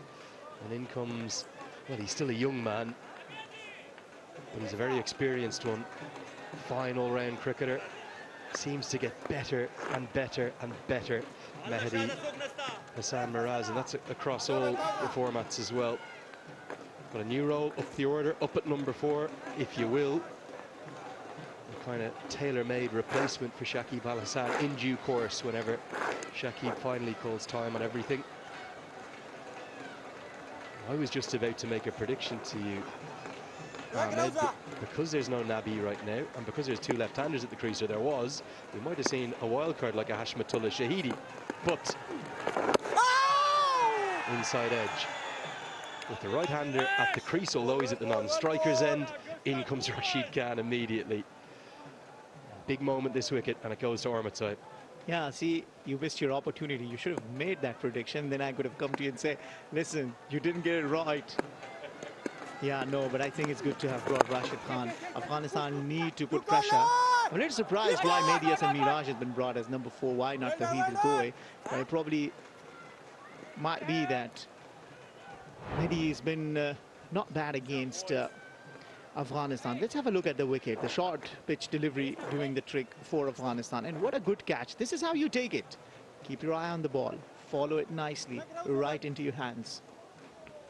Also, just a cheeky look. You might not have actually seen it on that shot, but from our commentary position, you could clearly see he set his feet to make sure he was inside the playing area. Didn't want to step on the rope.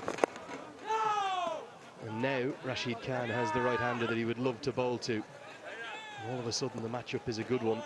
I sense as though this total is going to take an awful lot of chasing despite that flying start from Bangladesh. Yeah, and I think the reason why Mehdi is out there is because they want to tackle Rashid Khan. They want to play him safe. And they can, because they've given themselves the cushion. 66 for 2 into 13th over. Chasing down only 230 odd runs, another 170 required in 37.2 overs, so they can watch Rashid Khan and negotiate him safely. That's the googly out of the back of the hand, well picked by Miraz. He's batted at every position 1 through 9, this man, and this is just the second time he's ever batted at number 4. The reason for that is it's almost always, for as long as any Bangladesh fan can remember, it's been that man, Shakib Al Hassan, at number 4. But now, in this series, it's Miraz. He's off the mark. It's 67 for 2.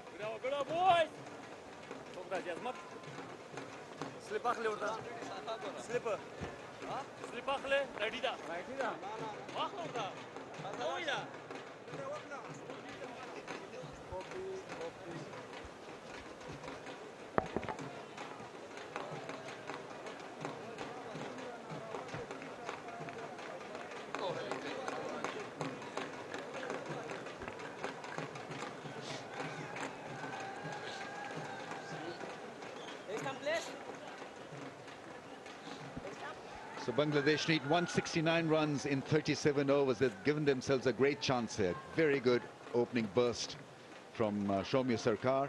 Good partnership with the skipper. Still feel it's going to come down to how they play spin.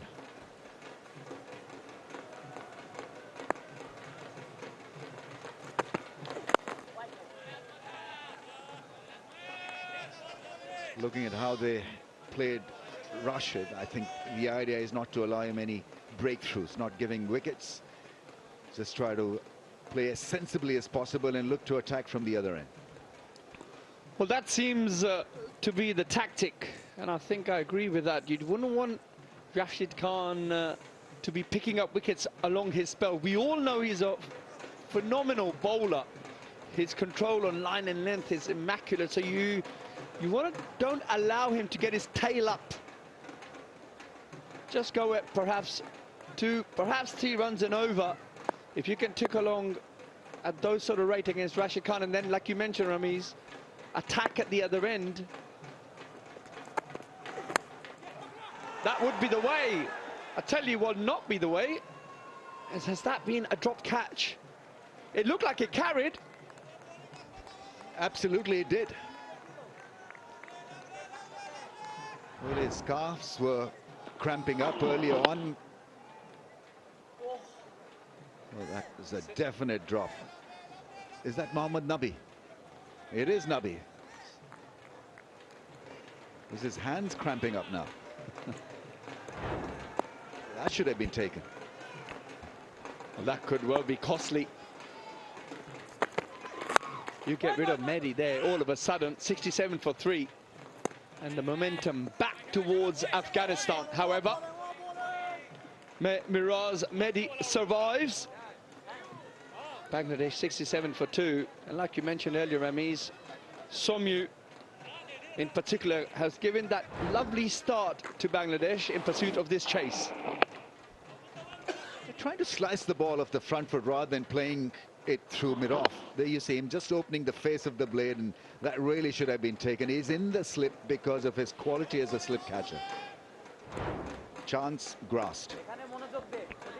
Yeah, it often happens that at Sharjah, because you're trying to get forward, even to deliveries that you would normally play back.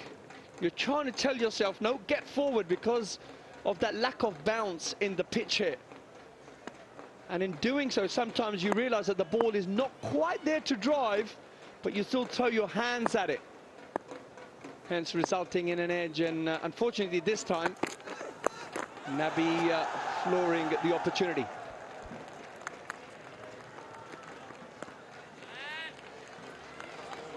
The other option available to Afghanistan is to maybe that jump in required run rate. So right now it's 4.62, take it to 5 and over. And then certainly Rashid Khan in his second spell will become that much more difficult. It's now 4.98.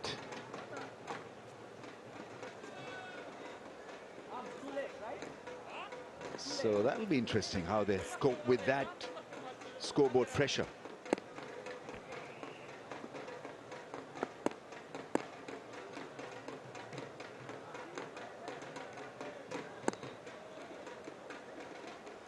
No one in the slips. Got to target him outside that off stump. Maybe have a slip in place. They need wickets. No! After 14, 2 down for 68. There's one more ball left. Oh, sorry. Yeah, I would like to see a little bit more of an attacking field here, because Afghanistan got to really try and pick up wickets at a regular interval. Yes, you may say that the bowler Umar just got an outside edge, only a few deliveries earlier. But then for Shanto, who's only on 23, I don't see why he can't have a slip in against him. Definitely against when Rashid Khan is bowling, you've got to try and create a bit more pressure on the batsman. Change of angle round the stumps for the left-hander. So probably looking to bowl a straighter line.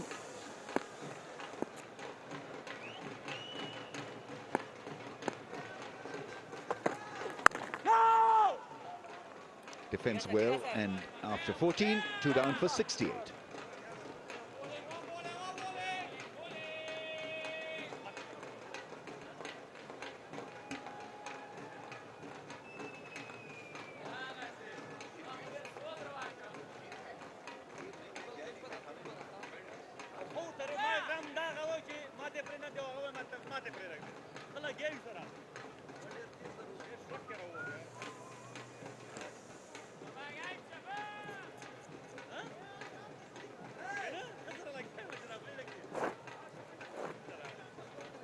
Bangladesh shoot on for 68. Great thing about Rashid Khan, obviously there's so many things to like about his cricket, is that he can be used as an offensive bowler, as someone who can defend runs also.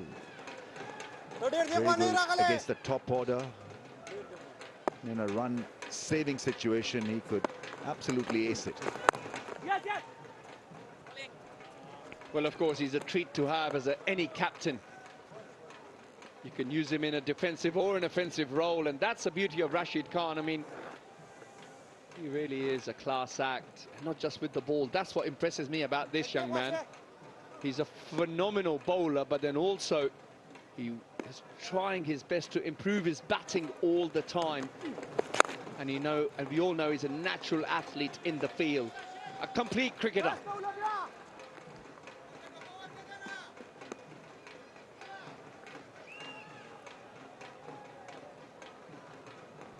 He wants this ball to grip just a little bit more. It's skidding off the surface. There could be dew factor as well. But the ball coming onto the bat quite nicely so far. A couple of drives, good shots from Bangladesh batsmen. That's more like it. He's got to target that good length area. Let it to grip, or maybe if it's to skid, then that's the best length to bowl. Yeah, smart batting though.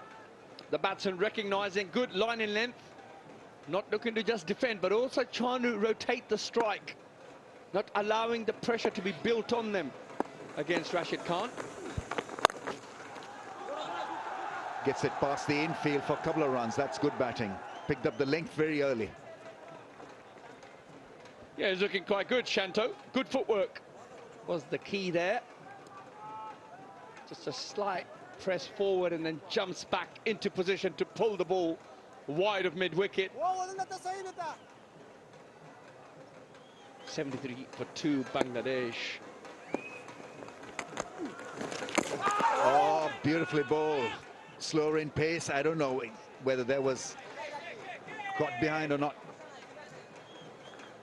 It was messed up behind the stumps by the keeper. He's already dropped one. How close was this to the outside edge? Have a listen. Yeah, I don't think it touched it. However, Rashid Khan thought it did. Just judging by his reaction. Desperate for wicket, Afghanistan at the moment.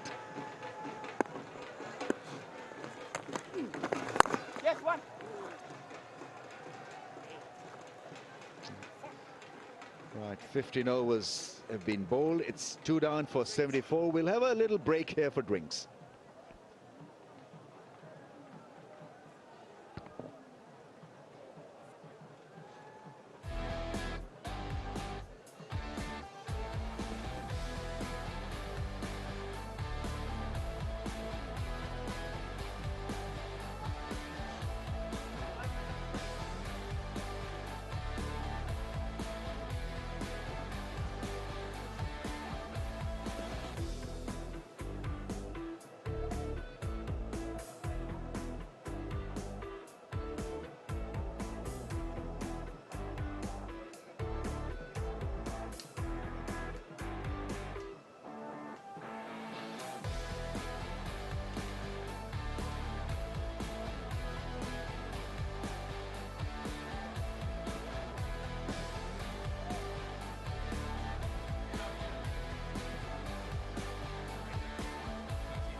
Welcome back.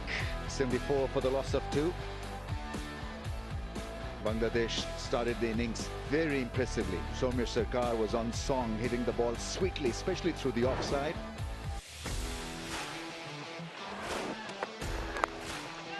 He has got this ability to time the ball elegantly. And then undone by a ball that just zipped off the surface. With flashy shots.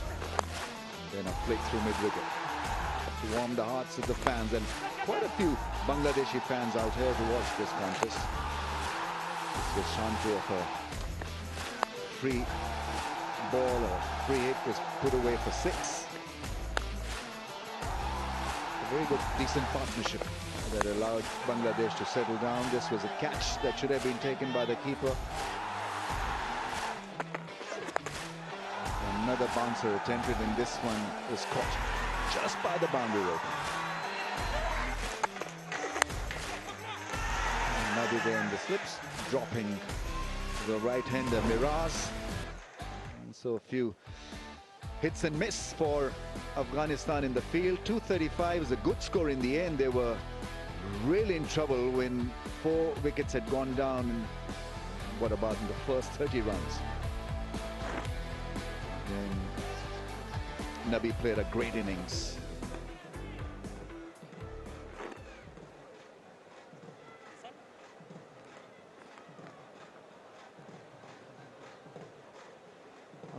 Afghanistan still very keen to use pace. They feel that there's something in it for the Pacers.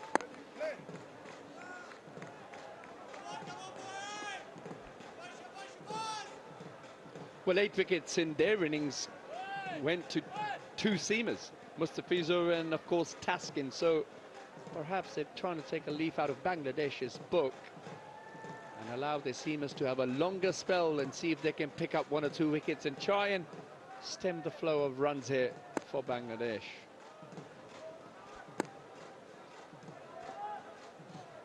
Five men in the ring, no one in the slips. So the idea is to keep it as tight as possible. Short ball attempted. Possibly 2 runs. They'll pick up 2. Yeah, nicely played. Nicely kept down was the secret to that shot. I quite like that. Come on, boy! Come on, boy! Have another look. Banged in. Shanto rolling his wrists beautifully. Knew that if he got it in front of square, he'll easily cruise home for 2. Bangladesh move on to 76 in the 16th over for the loss of 2 wickets. And Shanto is looking very comfortable at the moment.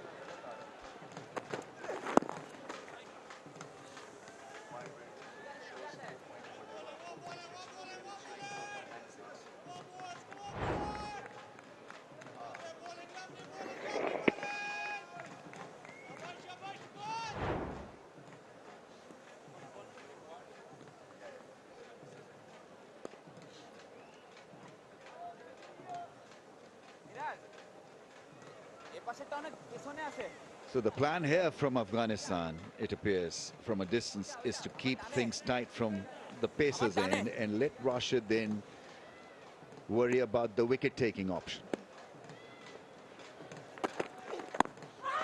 Get that required rate up to around 5.5 in the next 10 overs.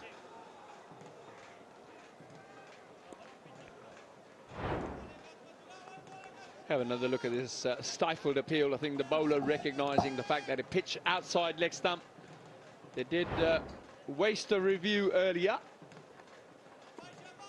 Omazai being the bowler earlier too. The ball pitching a foot outside leg stump.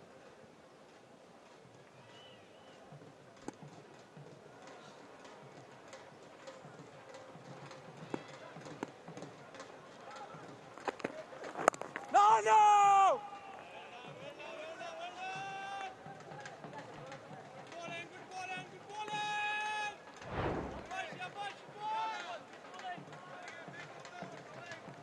Probably played it as well. Not only did it pitch outside the leg stump.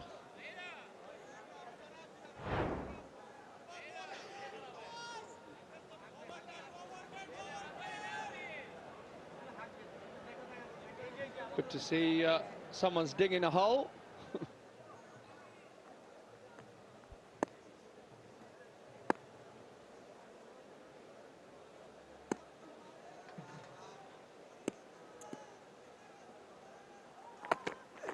No! Yeah, that is good. Targeting the stumps. At times you need to keep it, most times, well, you need to keep it simple because there can be a technical error from a batsman to a straighter line delivery. Break his wrist or play across the line, do something which is not supposed to be done on a surface like this. So you keep it at an honest length. Good length area, hitting the stumps.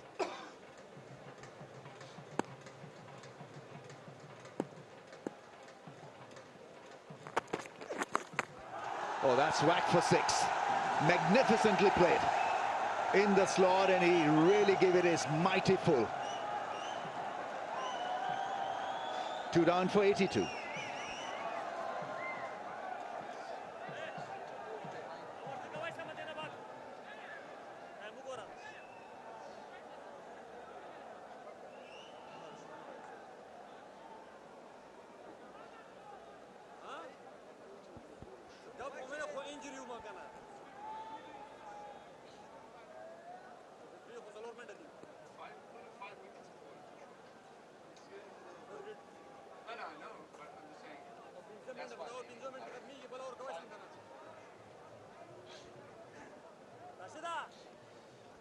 Shantu now absolutely in control. 35 of 37, including this great 6 in the last over, the last ball.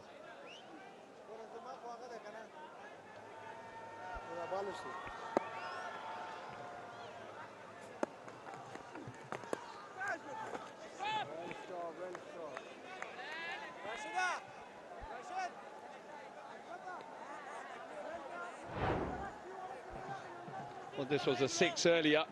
A tactic my fellow commentator is baffled at. Why bowl short balls on this pitch when it's as easy as that to help yourself to runs. Meanwhile, Rashid Khan operating at the other end.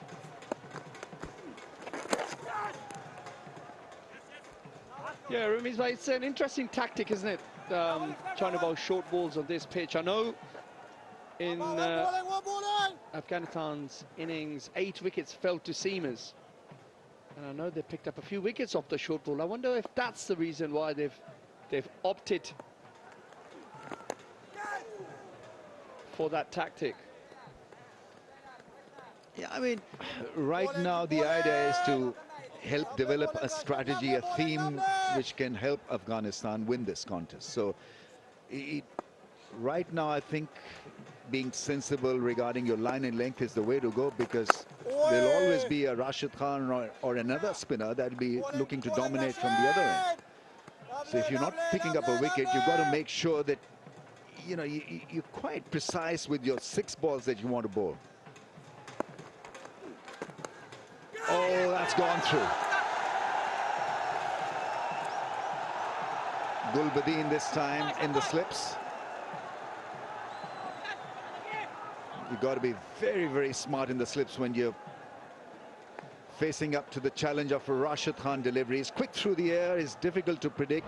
You never can tell whether it's going to be a leggy or a top spinner or a googly. That's well stopped. That really is a very good stop. Desperation is what is needed in the field. Yeah, smart fielding. However, yet another chance goes begging. It was a faint edge, but that should really have been taken.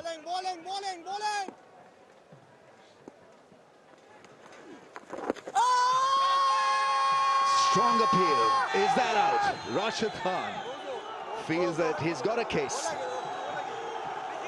What are they thinking? What is he thinking? He's asking the skipper to take the call.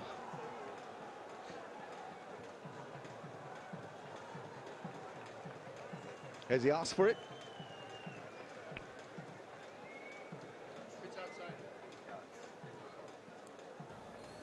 TV umpire to director. We have a player review for LBW. Original decision is not out. I have checked the feet. It's a fair delivery. Front on, please.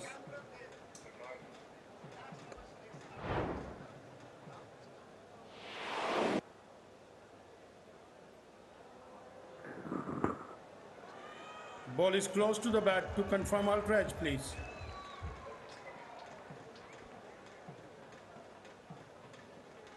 Keep rolling nice and slow. Nice and slow. I can see gap between ball and bat. Satisfied? No bat involved. Go for ball tracking when ready, please. Original decision not out. Pitching outside leg. Alex, stay with your original not out decision. Stand by. I'll let you know when you are on screen. You are on screen. Make a signal, please. Right, they burned their DRS options now.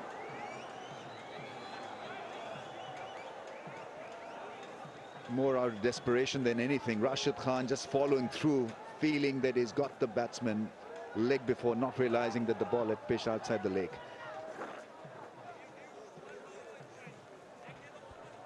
Desperate times for Afghanistan. They were keen to get rid of the captain, Shanto, who has looked in decent form since the moment he walked out to bat. Oh, another appeal. The bowler's not interested. That's the end of the over. Bangladesh 86 for 2.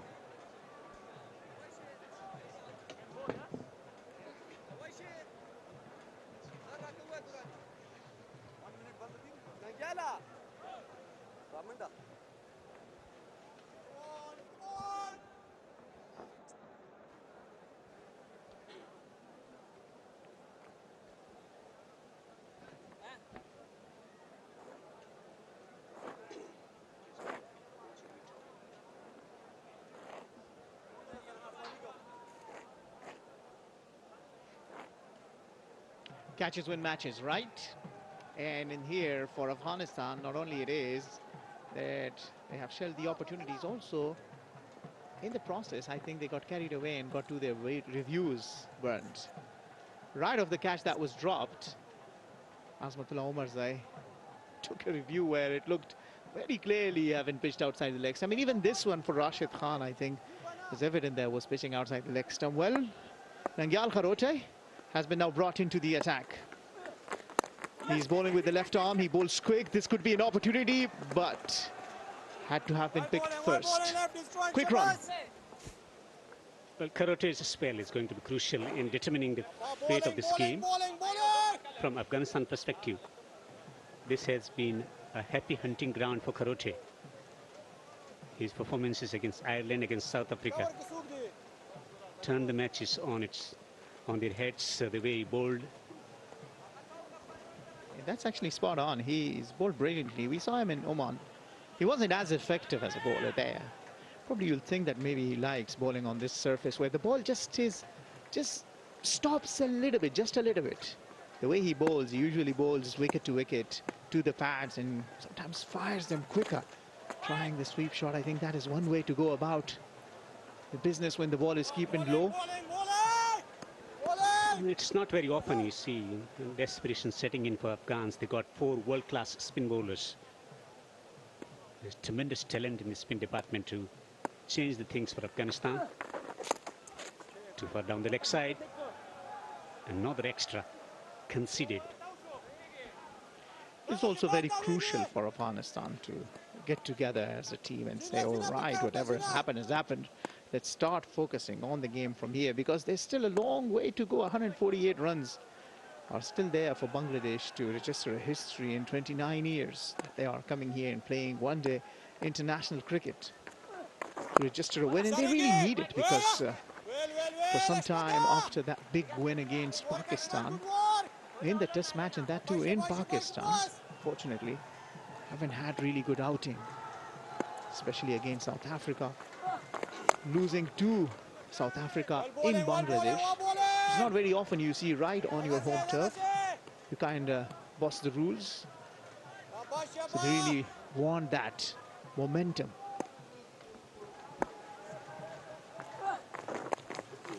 Talk about the losses in Bangladesh against South Africa, against a very, very potent bowling lineup from South African Test match cricket. Also, a lot of changes in administration. At the same time, captaincy changes, key players going out, key players getting injured as well. That contributed to not so convincing performances from Bangladeshi cricketers.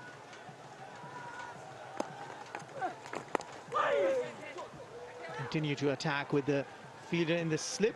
That has not been a bad over for Bangladesh, taking 4 runs off it. End of the over, 90 for 2.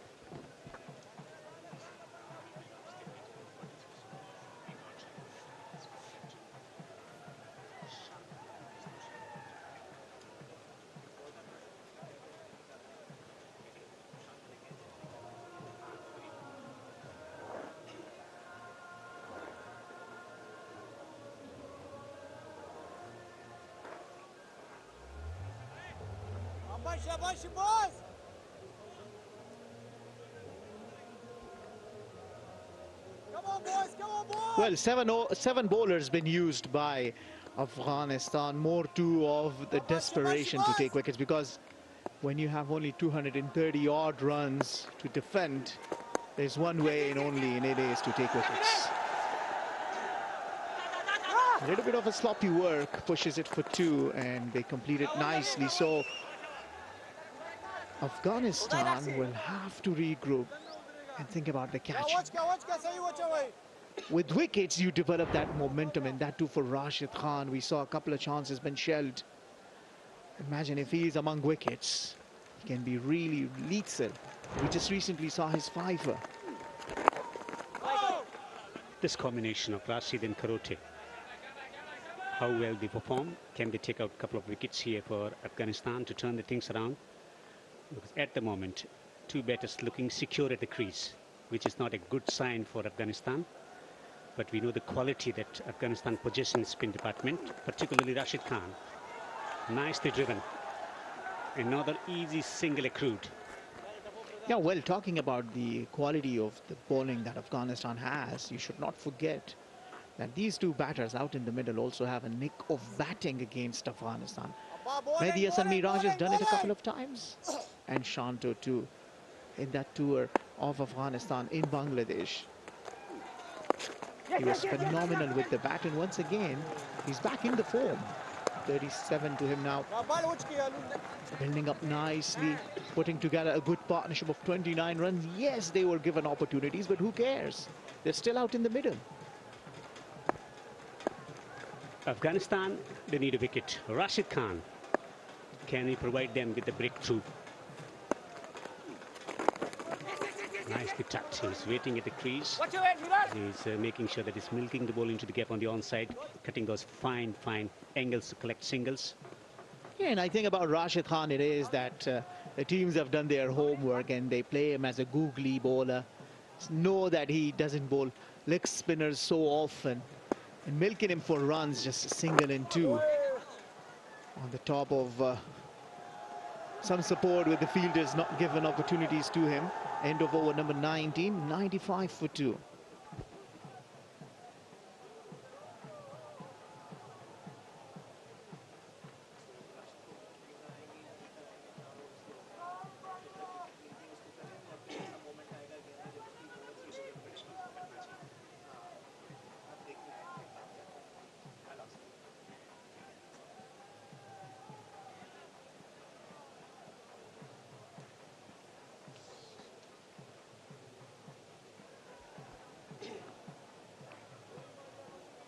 Well, with all the 9 wickets falling to the pacers from the Bangladesh, in Afghanistan, interestingly, bringing in 4 spinners. Do you think they should continue with Rashid Khan? He's already bowled 4 overs, and he's gone for 17 without a wicket. I think there is sense of comfort. Nabi is reintroduced now. Went out of the field, getting some treatment. He's back again. Pedaled it round the corner. Just a single. They should be thinking about keeping his overs back, because Rashid likes that competitive spirit. When there is a competition and when the match is tense, that's where Rashid can deliver. And that's the story with most of the Afghan spinners. So ideally, they would like to keep his overs back. Things can change. Bangladesh can crumble under pressure. But history beckons for Bangladesh. Can they register their first victory here at the Sharjah Cricket Stadium? Wow, that's beautiful from Nabi. We know Nabi enjoys bowling at left arm batters. That one just going away delicately. Unlucky for him, not getting an edge, but Hashmatullah Shahidi continues to attack. 2 fielders close in inside the circle, short mid-wicket and short cover, and then the 2 fielders on the edge of the circle at the short third man and short 5 and a slip. Nabi is bowling slow through the air. He's tossing the ball up and getting the ball to turn as well. It's skidding through. It's not biting off the surface. As he employs a reverse sweep, good connection, and Shanto picks up a 4. And that's been a beautiful matchup. Up for the task, Najmul Hossain Shanto, the skipper, searching for form, bring up the 100, plays the reverse to perfection. There has been a lot of talk about employing the reverse sweep in conditions, and especially looking at the target they're chasing at the moment. Shanto is confident. He's not only playing the reverse sweep, also using the crease well to nudge the ball around to take singles. He holds the key for Bangladesh. He's on to 42, approaching another half century. Someone who's looking for redemption after quite a year. 2024 with bat in hand, Shanto. Miraj has been promoted up the order, 14 of 21.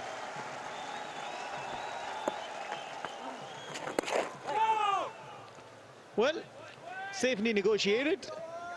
Mohammad Nabi gives away 6 runs in his over. Bangladesh are 101 for 2.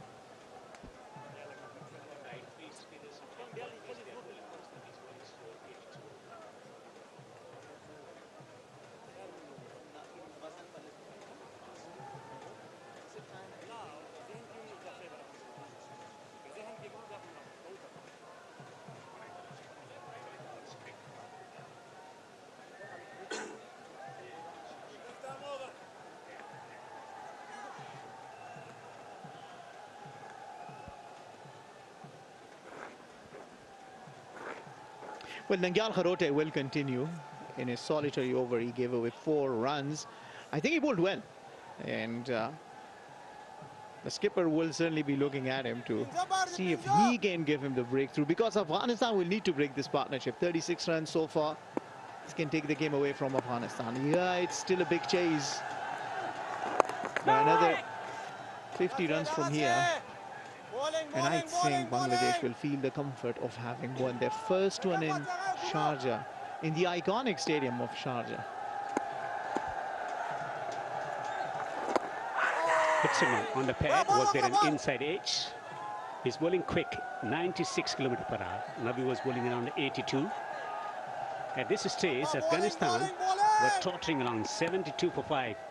This is the iconic Sharjah Cricket Stadium. Loads of memories watching cricket in the 90s, early 2000s as well. Sachin Tendulkar dismantling the Australian fast bowlers, hitting Shane Warne out of the stadium. I'm looking for Tino Mawayo, who comes and asks you, how often is it that you don't talk about the legendary Sachin Tendulkar? And we see the stand been named after the legend. What a player. What a player he was. A delight to watch. Beautiful cover drives, wonderful full face off the bat, straight down to the boundary.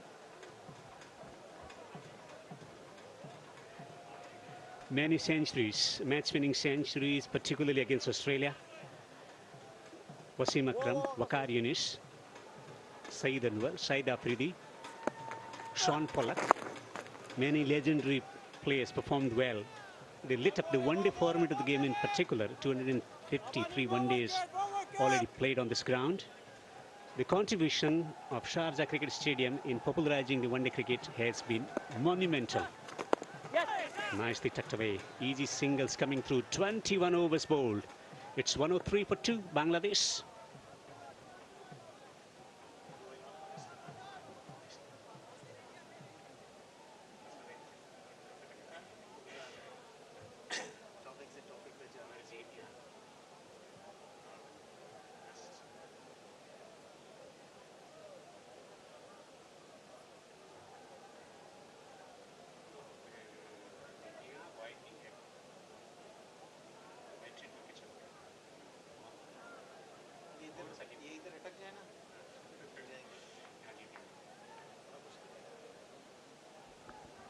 Well, the warm is heading ahead of that of Afghanistan for Bangladesh. Going along nicely. Remember the wickets doing the trick. Afghanistan at this stage had lost 5 wickets.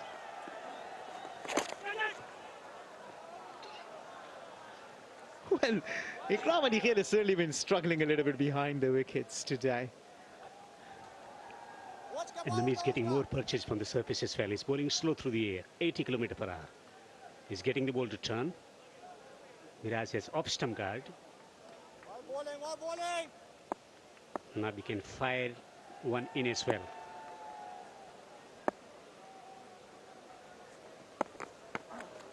Down the track, straight down the ground. Magnificent ball striking. It's gone all the way for 6. Miraj with a magnificent hit down the ground. And Bangladeshi fans are jumping in joy in the Isles of Sharjah. Yeah, becoming a little predictable, I think, Mohammad Nabi, tossing it nicely into the arc of Mehdi Hasan Miraj. That should give him a lot of confidence coming off the meat of the bat and hitting it with the bounce straight for a maximum. What a shot that was. Footwork is a crucial element when we play spin, going back or coming down the pitch. This time around, just going deep in the crease. Predetermined stroke from the batters, just waiting for the ball to come. Magnificent ball striking. I've been talking about long way down the pitch, keeping his shape and slathering it down the ground. A flat 6.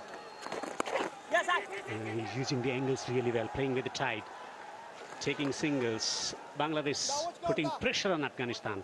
How well they will respond. They got the champion bowlers to come and change the course of the action. Phil Simmons used to be coach of Afghanistan cricket team before the 2019 Cricket World Cup. Now he's changed his sides with his inputs about the Afghan players, but plenty of new players coming through the ranks for Afghanistan.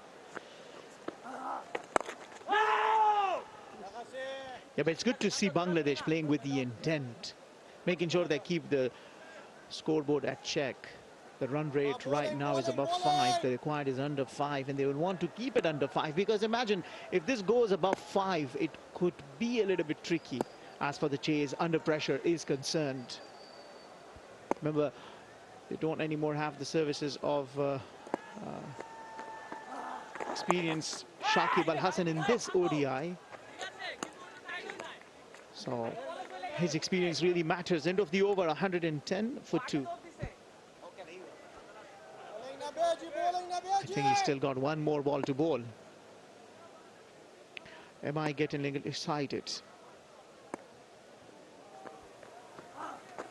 Well, it will eventually end, and it ends 110 for 2 after 22.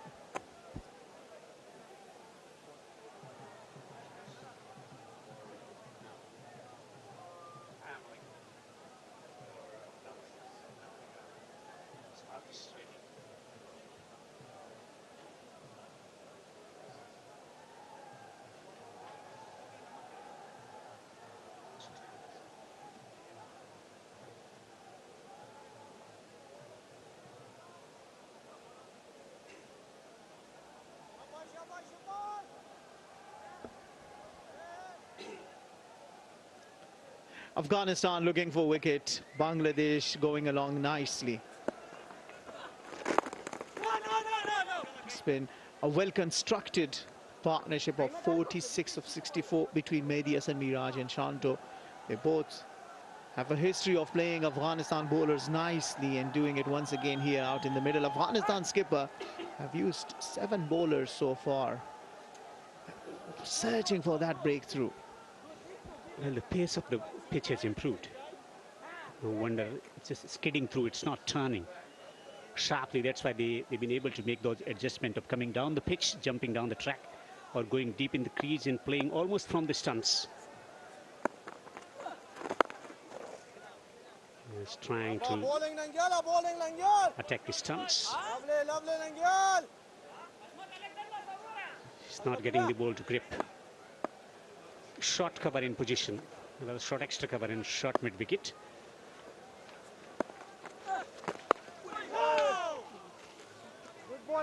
Playing with the tide.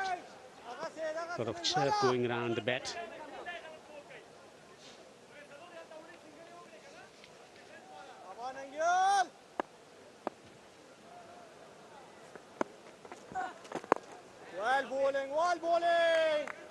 He's bowling accurately. Excellent temperament from two Bangladeshi batters, playing according to the merit of the deliveries. Once again, just nudging and pushing. That's been the story for the last couple of overs for Bangladesh. Nudging and pushing and coming down the track and hitting one all the way for a maximum. You got to give him that credit. That was a good shot. That was a shot of an intent, which I really liked. Because that's how you chase things down. You just don't only take singles and double, but you also try to boss things. Well, the most critical element about batting is strike rotation, taking single or manufacturing single. Legendary sports writer and broadcaster Peter Robert was of the opinion that taking single is the toughest task. A magnificent hit down the ground. Footwork was crucial, so was the timing and shape. Excellent head position coming way down the pitch. Beautiful ball striking. 23 gone, 112 for 2.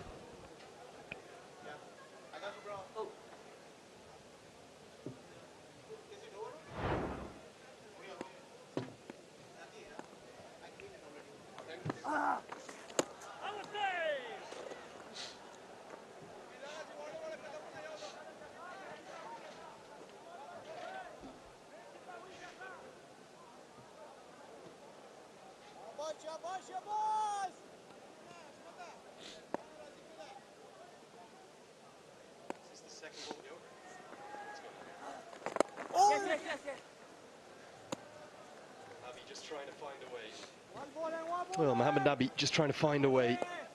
He's the one who's generating the most turn. And the reason for that, he's going significantly slower than the other spinners. He's tossing it up, trying to tempt particularly the left-handers. But it hasn't been successful just yet. Still early in his spell, of course. Yeah, you make a valid point there. He is getting the ball to turn a little bit, probably more than any of the other spinners. It's because of the fact that he probably bowls it so slowly. I think the other spinners are all quick, skiddy bowlers, really quick through the air, don't really allow the ball to go up and down. It's very much into the deck. However, Nabi is more of a conventional off-spinner, a bit more old-fashioned off-spinner is what I call him. He has got great control over the flight of the ball. He's always been like that. He's always been a brave bowler.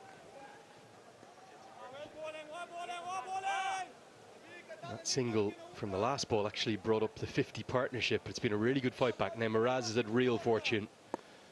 Dropped not once but twice. Once by Nabi at slip, and then the other time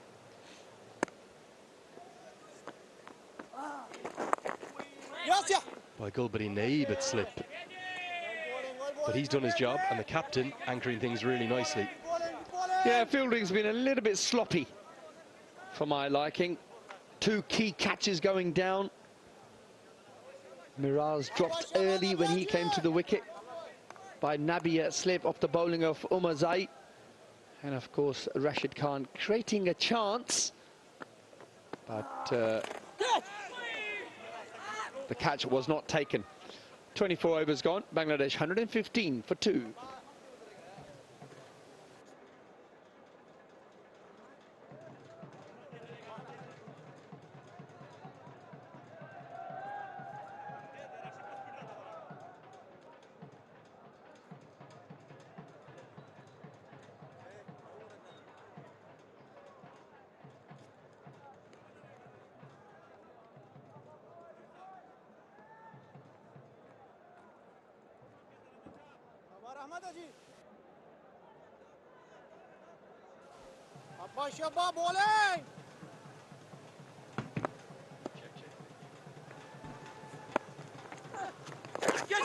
On the leg side. Now, this must have flicked something because Alex Wharf has not given it a wide. You're talking about those drops. This was the first one, maybe the easiest of the lot. That was Shanto, wasn't it? That was put down. And Nabi, well, regulation at first slip. And even that one, I know it's come quickly, but you could see from Rashid Khan's reaction, he felt it should have been taken too. None of them overly easy, but at this level, Oase, you'd all expect them to go into the hands and to stick. Well, certainly the first two, in my view, should have been taken. The keeper's got the gloves. He, I felt, made a bit of a meal of it. And then, of course, a regulation catch by a right knee of Nabi, which was, of course, flawed. But also in context of the game, I think if they get Miraz early, all of a sudden, Bangladesh are 3 down, 65 for 3. I think that was one of the first deliveries that Miraz faced. And if you got them 3 down, all of a sudden, the pressure is back on Bangladesh. However, they have done pretty well from 65 for 2. These two have put on 51 of just 77 deliveries. Make that 52. They're going to try and come back for second. No way, sir. Get back in your crease. Bangladesh 117 for 2 so far. Yeah, we're so conditioned, aren't we, watching the modern T20 game? You look at a required run rate of underneath what they're actually going at right now. The required run rate's 4.67, current run rate 4.78. So you think in your head, just as well he didn't deliver this, it would have been a no ball with 5 outside the circle. Good thinking from the president himself. That was Nabi who spotted it at extra cover. Don't think Shahidi saw it at mid-wicket. But we're conditioned to think this is an easy chase. They're just going to canter home here, Bangladesh. I think we'll see a twist or a turn or two. I know ultimately Australia got over the line the other day at the MCG, but that's kind of a similar ODI, wasn't it? 220, 230 score that you might not get that easily. Yeah, low scoring affair the other day, and of course so that is what we've got here in Sharjah as well. However, conditions a little bit different. Slow low wicket here in Sharjah, bit tacky, and balls not that easy just to maneuver into gaps. However, these two have made it look pretty good in the last 40 odd minutes. That's the end of the 25th over. Bangladesh 118 for 2.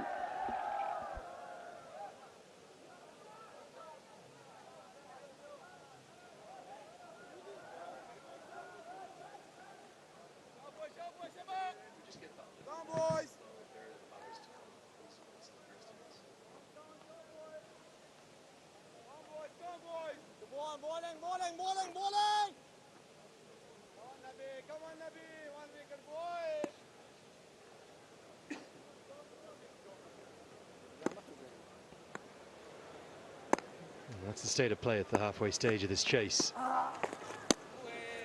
Loving this from Mohammad Nabi. It's an exhibition of off-spin bowling. Don't be surprised. He's already found the edge once. If he pries out Bangladesh's captain and gets one of these 3 men to the crease. Now, there's so much experience here. Ridoy's had a great 18 to 24 months. And then number 6 and 7, as good as there's been in the green of Bangladesh. I sense one's coming here, Oase. You can feel it. Yeah, and it wouldn't surprise me if Mishfiqur is promoted up the order. He's a very good player of spin, sweeps, reverse sweeps, and also just takes the attack to the bowlers. So it wouldn't surprise me if he comes in next rather than Tawheed. But that's something we'll have to wait and see. However, these two are very much in control of the innings, operating at ever so slightly above 4.7 and over. Bangladesh certainly are ahead in this game. And the question for me here, as we spoke about in the first innings with Shanto's captaincy, where he just kind of went to the template and didn't get any more creative or aggressive than that.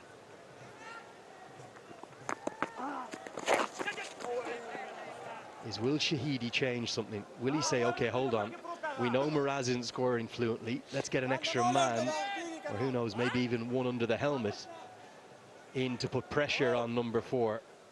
Shanto's playing nicely, more fluently. Have to change something up. You can't just expect the wicket to come. Well, for me, that's the obvious tactic right now, is you've got to bring in the odd fielder in and try and say to the batsman, you think you're looking good, then why don't you go after us? And in doing so, if they can entice a mistake, and that's where, like you mentioned, a twist will come into the game. And can Afghanistan capitalize on it? Well, we've got 2 slips in.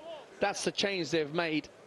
That man on the deep square leg boundary has sort of now come in now to second slip. Still got the 2 men stopping a single on the offside. It's brought about a chance. Brilliant captaincy, juggled and held. Oh, it was almost telepathic, the connection, wasn't it? Nabi got into the head of Shanto. I said a wicket was coming. You knew it was coming this over. And that's brilliant from the man who was the best with the bat today. And now he strikes with the ball too. Yeah, we were just talking about that, weren't we? Need to bring a change in the field to entice a mistake. And unfortunately, the captain perishes. And here's how he's gone. Got a top edge. And Rashid Khan almost... Sorry, not mind you, not Rashid Khan. The skipper almost made a meal of it. Just manages to hold on to it and sends the captain back to the pavilion for 47. Bangladesh, 120 for 3.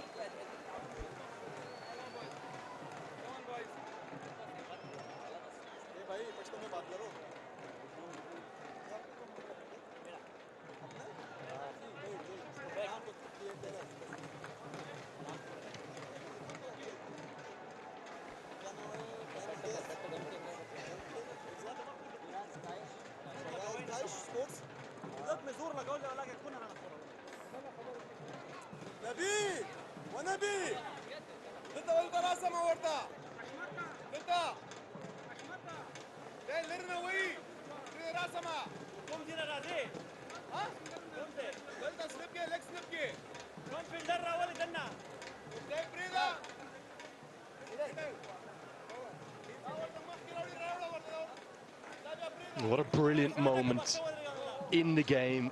It's a turning point. Bangladesh's captain is gone thanks to not just a clever piece of bowling, but a brilliant piece of collaborative cricket from the captain, their most experienced player, and their X-Factor player, Rashid Khan. The Brains Trust came together. In comes Tawad Ridoy in at number 5, and now comes a leg slip into place. I really love these middle overs in ODI cricket. You can almost see the chess match playing out in front of us. 26 bowled, 121 for 3.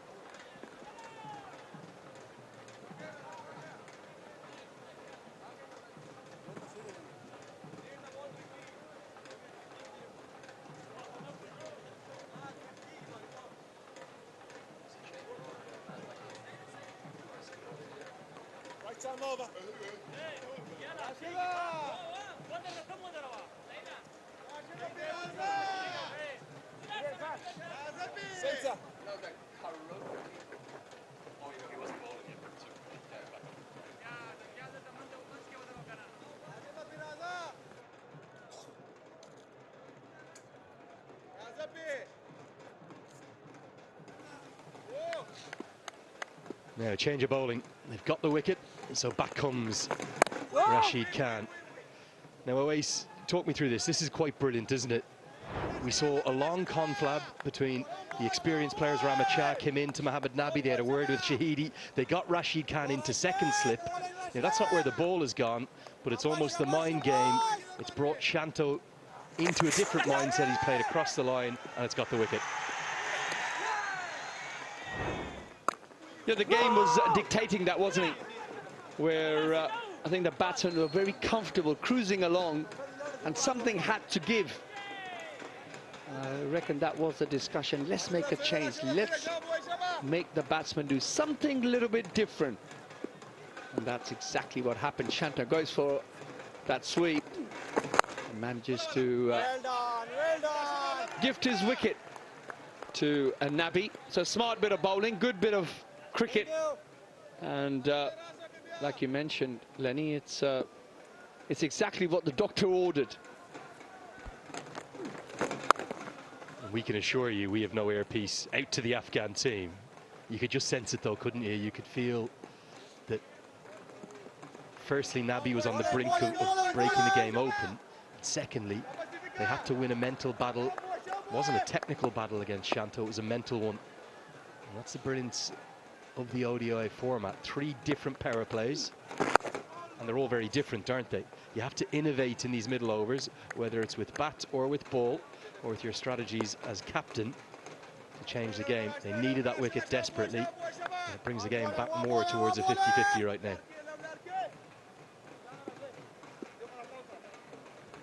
2 runs off this over so far. Being very watchful, the batsman against Rashid Khan.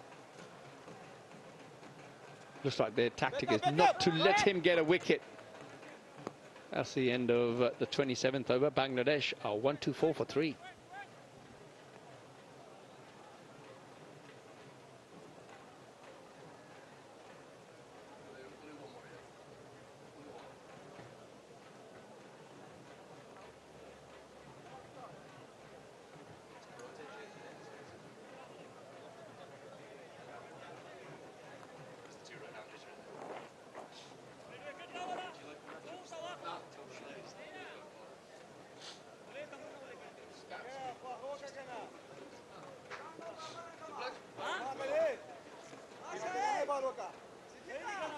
It's the state of play. Again, you may feel as though Bangladesh hold the aces. I just sense we've got a fittingly, on the occasion of the 300th men's international match at this ground, we've got an old school classic ODI in our hands here that could go either way. Now, Mohammad Nabi has been taken out of the attack. Karote's had a change of ends. Oais, 2 slips in place, 2 right-handers at the crease. Is this purely a matchups piece of thinking from Shahidi? Well, it certainly looks that way. However, for me, I think Karote bowls the ball far too quickly through the air. So trying to build pressure on a wicket which is clearly dictated. The slower you bowl it, the tougher it is to get you away and the more purchase you're going to get off the wicket. So I'm not quite sure if the skipper of the Afghanistan team have got this right. Nabi, for me, was bowling beautifully, picks up that wicket, and then all of a sudden finds himself at mid-wicket fielding and not bowling the following over from the same end. Bizarre. Yeah, I agree with you, actually. I think the data scientists will say, oh, that's the matchup, you've got to spin the ball away. But as you said, Karote's bowling a very defensive, sort of holding trajectory and a pace that, okay, he's probably not going to go for 6, 7, 8, 9, 10 and over. He'll keep things tight. But surely it's wickets here in the middle overs that Afghanistan continue to need to pry out. However, having said that, maybe Shahidi's saying Rashid Khan will attack from one end, Karote will keep it tight from the other. We'll try and squeeze Bangladesh to death.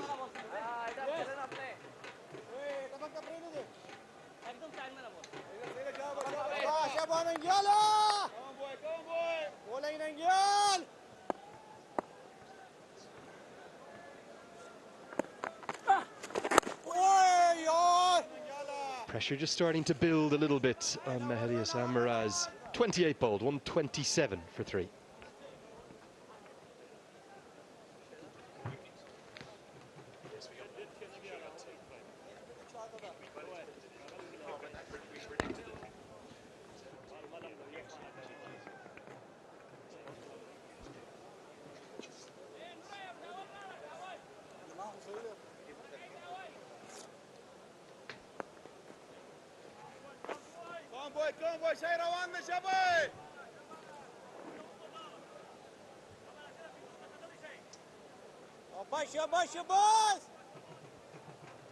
The match is interestingly poised. Bangladesh need another 109 runs to win from 132.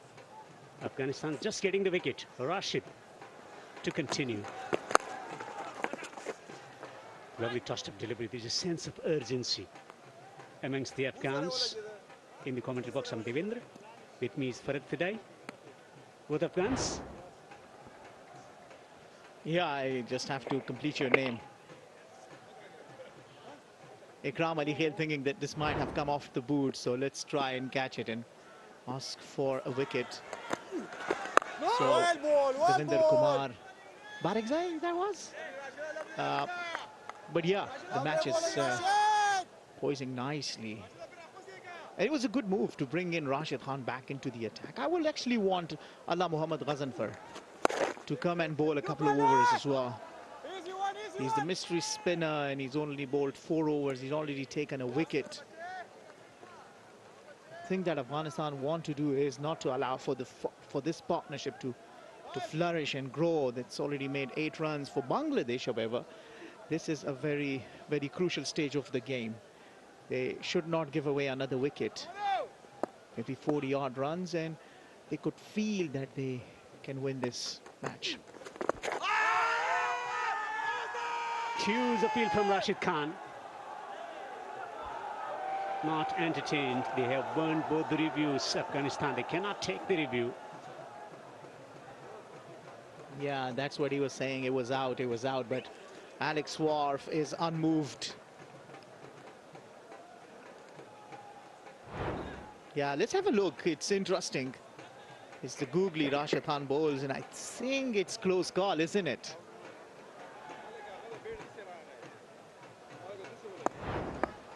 Can he find a wicket for Afghanistan? Straight to the fielder. This sense of urgency, sense of positivity. He's so concerned, Hashmat, before they claim that wicket of Shanto. Miraj 28 of 46.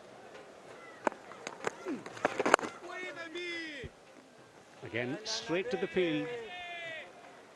29 gone, 128 for 3 Bangladesh.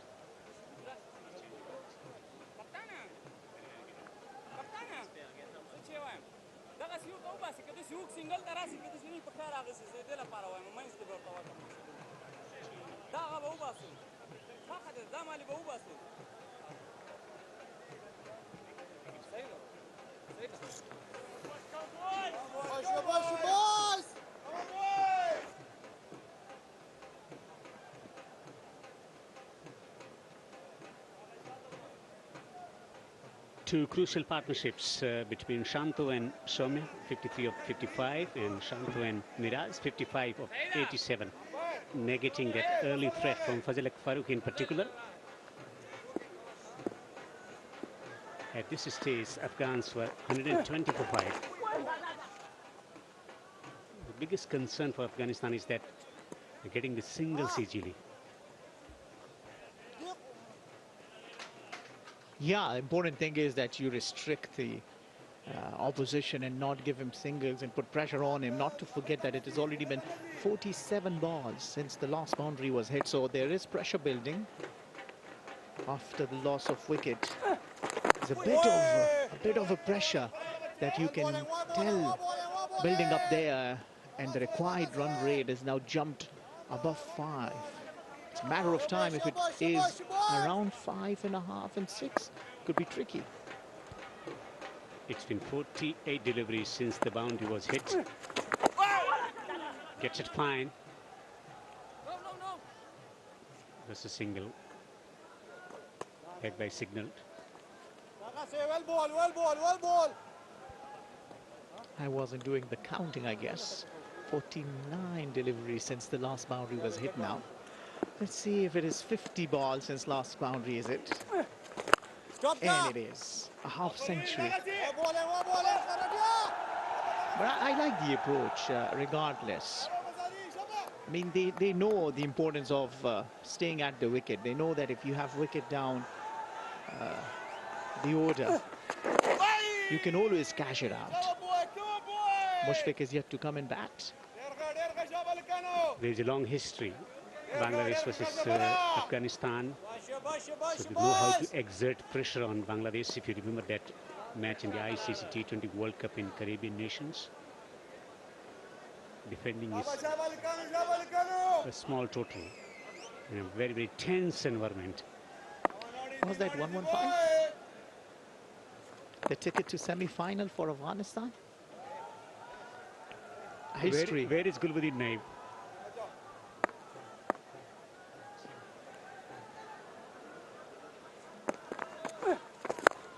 He's right there in the slips. 30 overs gone, 131 for 3.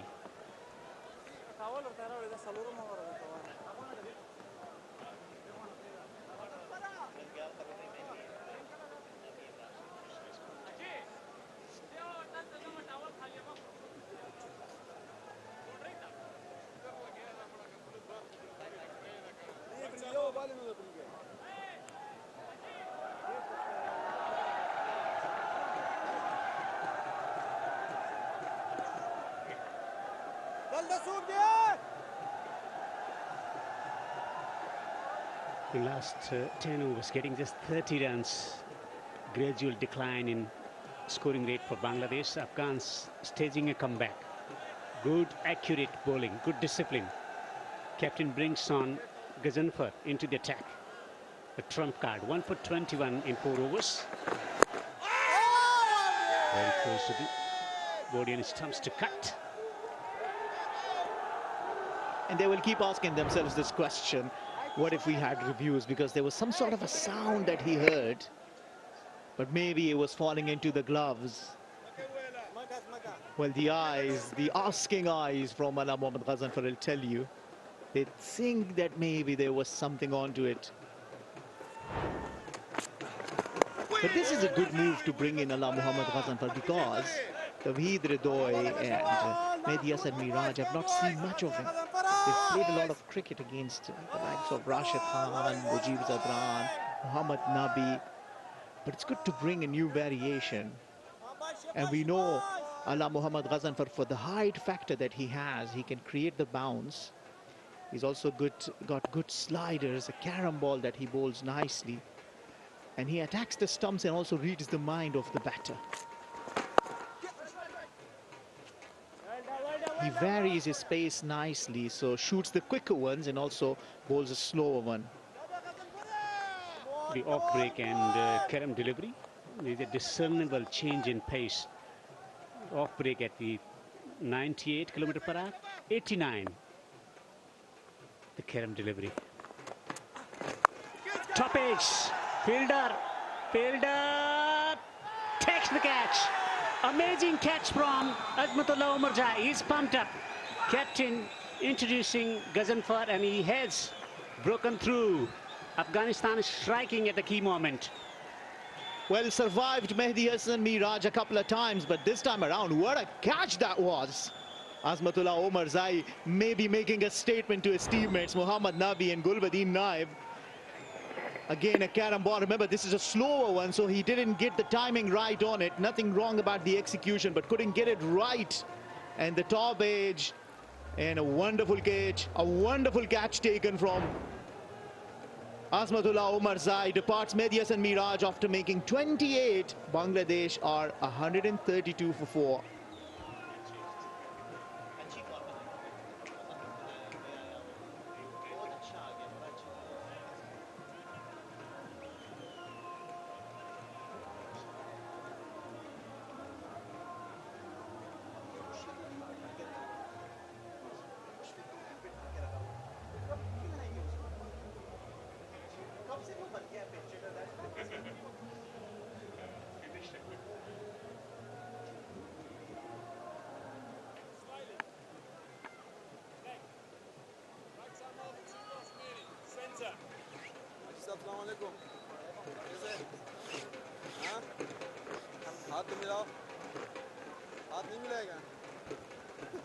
Can we bring Afghanistan reading the state of the game really well. Claiming wickets, 2 quick wickets. Mahmudullah comes to the crease. 104 to win from 116. Pressure is mounting on Bangladesh. Excellent career. Stellar career with 5,000 plus runs for Bangladesh.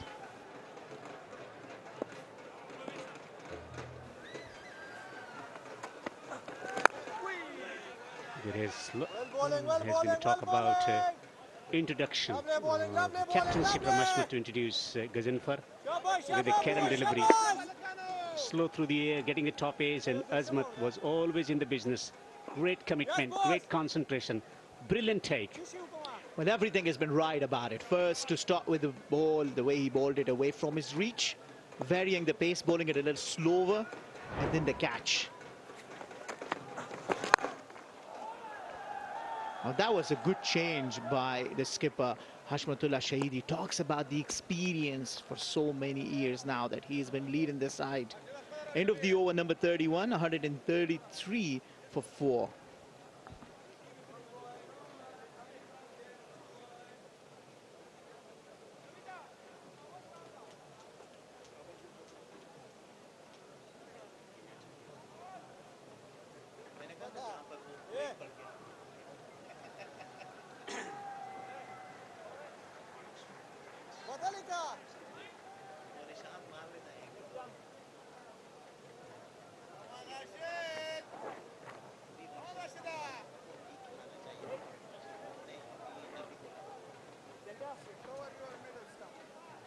Two new batters at the crease. 133 for 4. Dramatic change in atmosphere, dramatic change in momentum. 2 quick wickets in Afghanistan back in the game, big time. Rashid to continue. Should he be bowling now? Should they keep his overs back? Yeah, for some twist down there, then you want his overs. Bangladesh maybe losing their way just a little bit. Quick wickets, back-to-back wickets. All of a sudden, this 102 looks like a lot more than 102. And interestingly, it's only off 113 deliveries, meaning the required run rate is touching 5.5. Now that too, with Rashid Khan having another 22 deliveries to bowl, could well help this required run rate reach 6 and more. Skipper Ashmatullah Shahidi doing the right thing, exerting pressure, keeping a slip on for so long.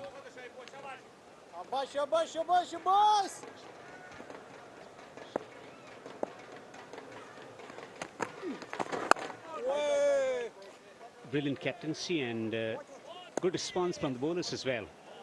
First Nabi getting the wicket, then wicket from Gajanfar. He's been leading the side for quite some time. Stability as a captain, making contribution with bat in hand. Brilliant in the field as well. Yeah, started his stint as a captain from that series. Oh, he's bowled him! Rashid Khan! What a wicket this has been! No clue whatsoever for Mahmudullah Riyad. And this is the floodgate open for Bangladesh. Magnificent from Rashid. He's expected to take wickets. He's expected to win matches for Afghanistan. Googly, beautifully bowled, well disguised, broken through. Rashid Khan is celebrating. Whole of Afghanistan is celebrating. Captain is happy. It's paying dividends. The bowling changes. Mahmudullah goes for 2. Bangladesh tottering along, 135 for 5 now.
Welcome back to Sharjah International Cricket Stadium on this very special occasion as they are hosting 300 international match.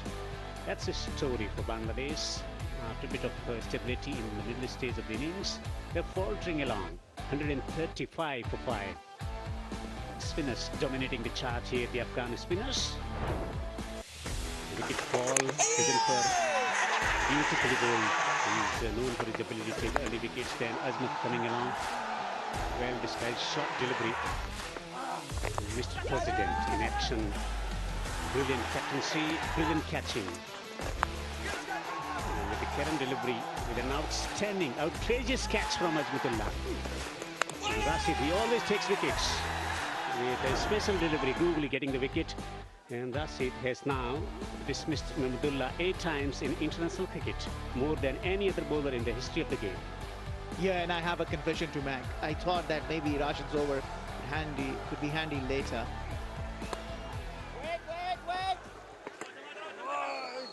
But Rashid Khan and the skipper actually knew the stats. They'd done their homework because Mahmudullah was out there and he's already got him out 7 times before that, making it the 8th time. In comes Mushfiqur Rahim, who was held back for so long. Probably now is the stage set for him. End of the over, they want a single. With a bit of a hesitation, they will take it. 136 for 5.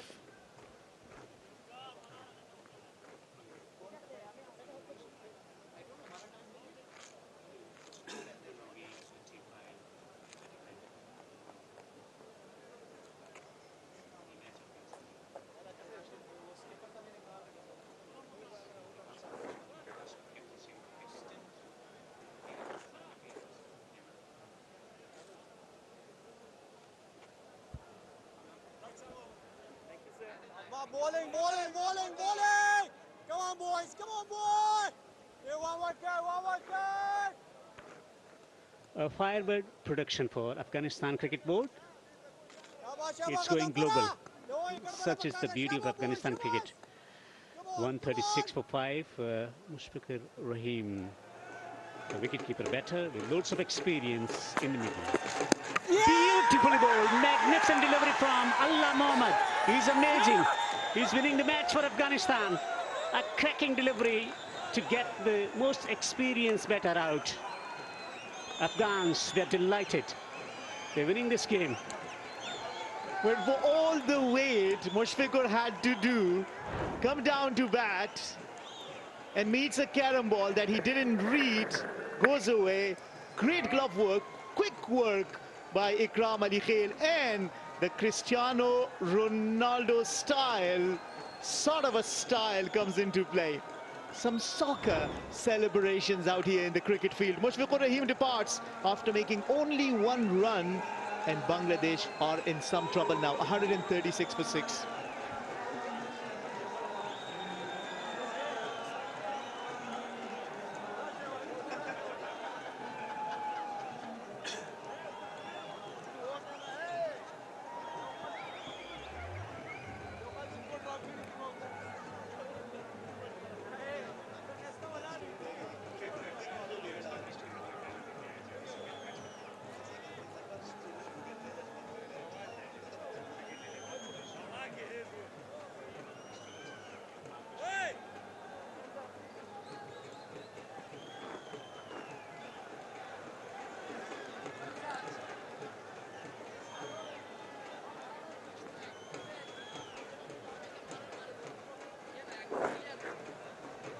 Bangladesh falling apart, 136 for 6. In comes Rishad Hussain. Let's get him, boys!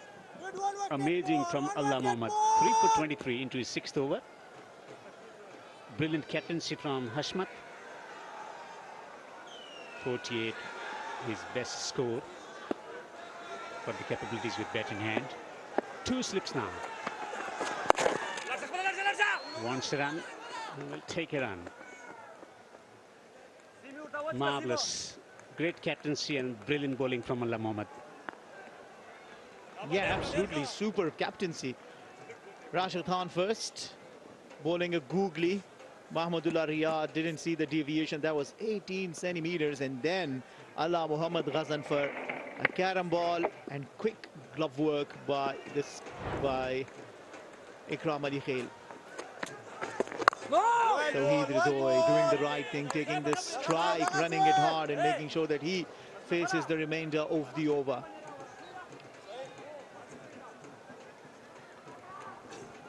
Come on, boys. Come on, boys. Complete control exercised by Afghan spinners.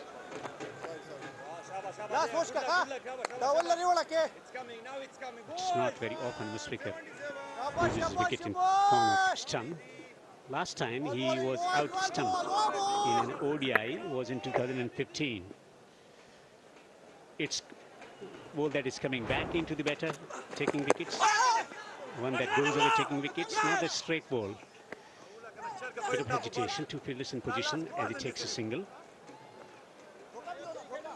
Afghanistan in total control at the moment.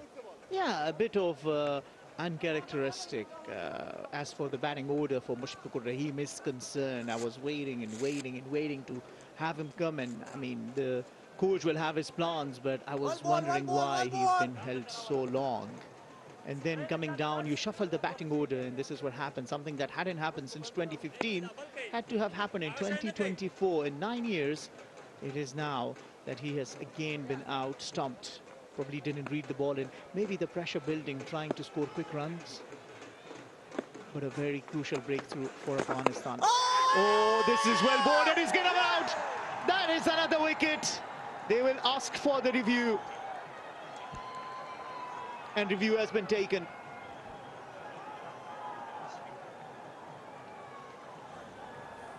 TV umpire to director. We have a player review for LBW. Original decision is out. I have checked the feet. It's a fair delivery. Front on, please.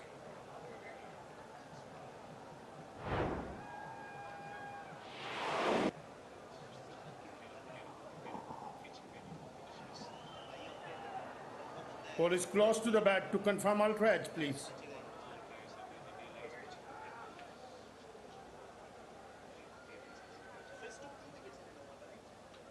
Keep rolling. Keep rolling. Keep rolling. I can see gap between ball and bat. Satisfied, no bat involved. Yeah, no bat involved. Go for ball tracking when ready, please. Original decision out. Pitching in line. Impact in line. Wickets umpire's call. Alex, stay with your original out decision. Stand by. I'll let you know when you are on screen. You are on screen. Make a signal, please. Excellent call from Alex Waugh, the former English cricketer, officiating today. 138 for 7. Rishad goes for 1. Allah Mohammad striking.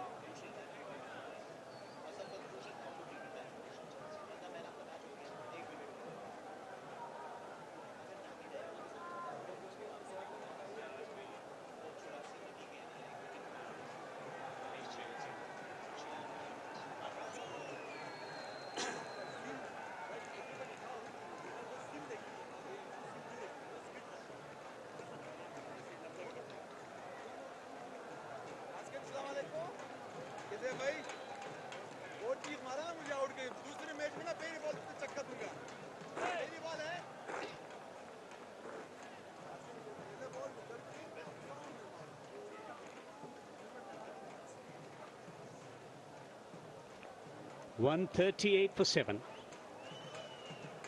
Tashkeen Ahmed comes to the crease.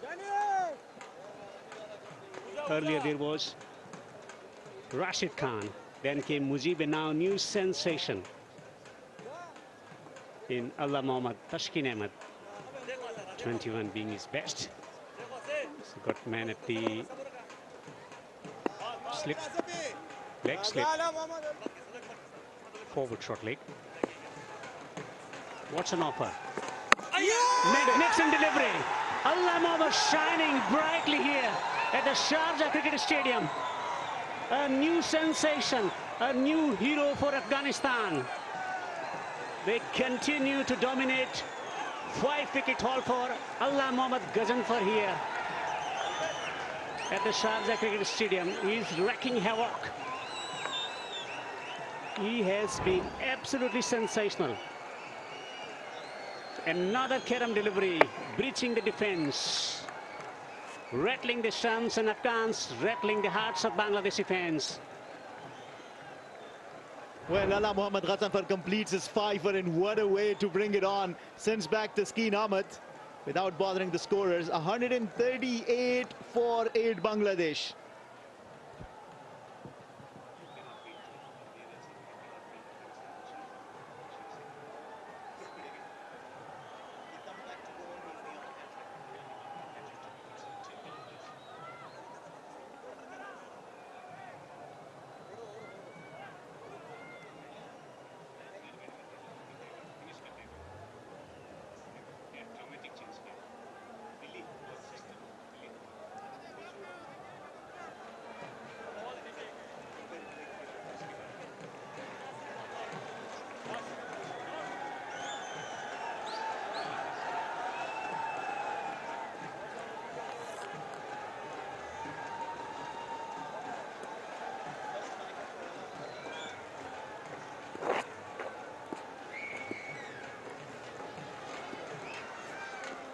Rashid Khan to continue. This has been a dramatic comeback from Afghan spinners, Ala Mohammad in particular. He has been absolutely brilliant in the absence of Mujib. Shariful Islam comes to the crease, averaging 7.55. Well, when he comes back to bowl, he'll be on a hat-trick, but I'll have to give credit to the skipper as well, putting pressure on Taskeen Ahmed, getting the fielder around, the slip, the leg slip. This was the 2-wicket. The first to fall was the leg spinner to a carom ball, and then to come was Taskeen Ahmed. A delight for the bowler whenever they see the stumps rattled. And as I was saying, the pressure is forward, and Rashid Khan, he is finishing it in style, and this is the wicket of Tawheed Ridhoy. Bangladesh losing their way in this match from 120 for 2. They have lost 7 wickets since then. Magnificent, absolutely magnificent. This has been one of the most dramatic comeback from Afghanistan in one-day international cricket. Rashid Khan knows, Afghanistan know that they are on the verge of victory. 139 for 9, Bangladesh.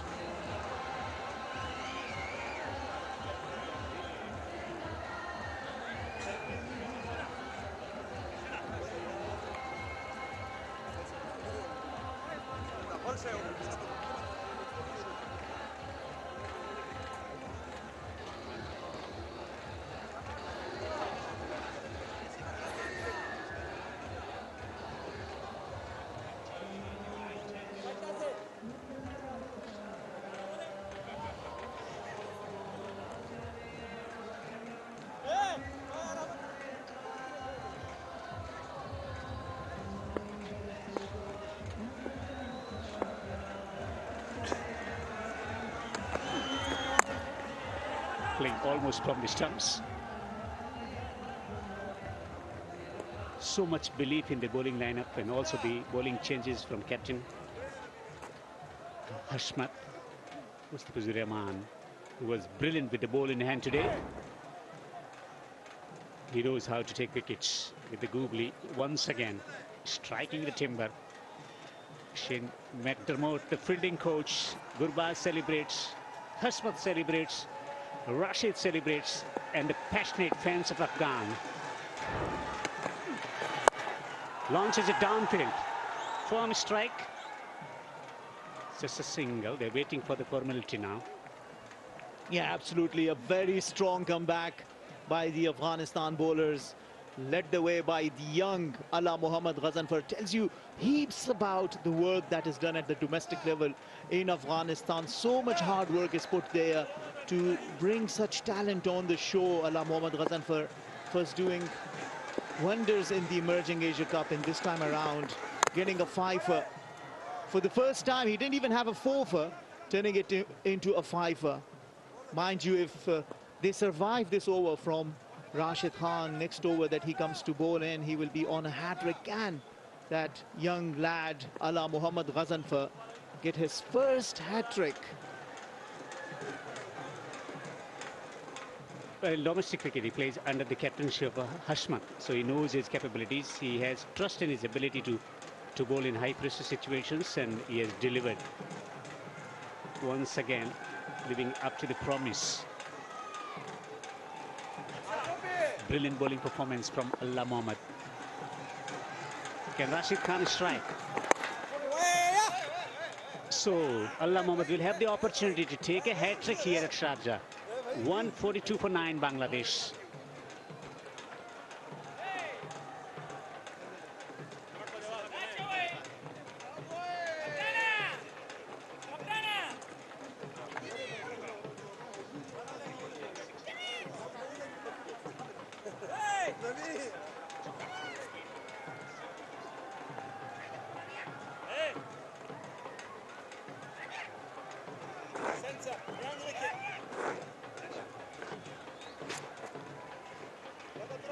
Well, I was saying that the pressure was built by the skipper when the wicket of Taskin Ahmed was taken. Fielders closing in, putting that pressure on the batter, and sometimes batter lose their mind.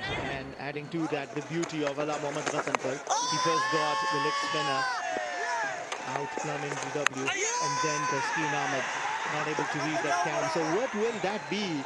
Will it be Karam? Will it be quicker? Will it be an off spinner? I bet it will be a quicker one. 2 slips, a leg slip in position as well. And he avoids a hat-trick. And he takes a single, anti-climax. Last 22 deliveries, generating 10 runs and 6 wickets. It's been a remarkable downfall for Bangladeshi batters. Yeah, Ala Muhammad Ghazanfar didn't hear me out, I guess. I would have wanted him bowl that quicker one that he bowls. Shoots one fast. But what a turnaround this has been. The camp, the dugout looks very happy. Always you will see the poker face. Jonathan Trott, the head coach, he's done wonders. And he goes for a big shot, misses it all together.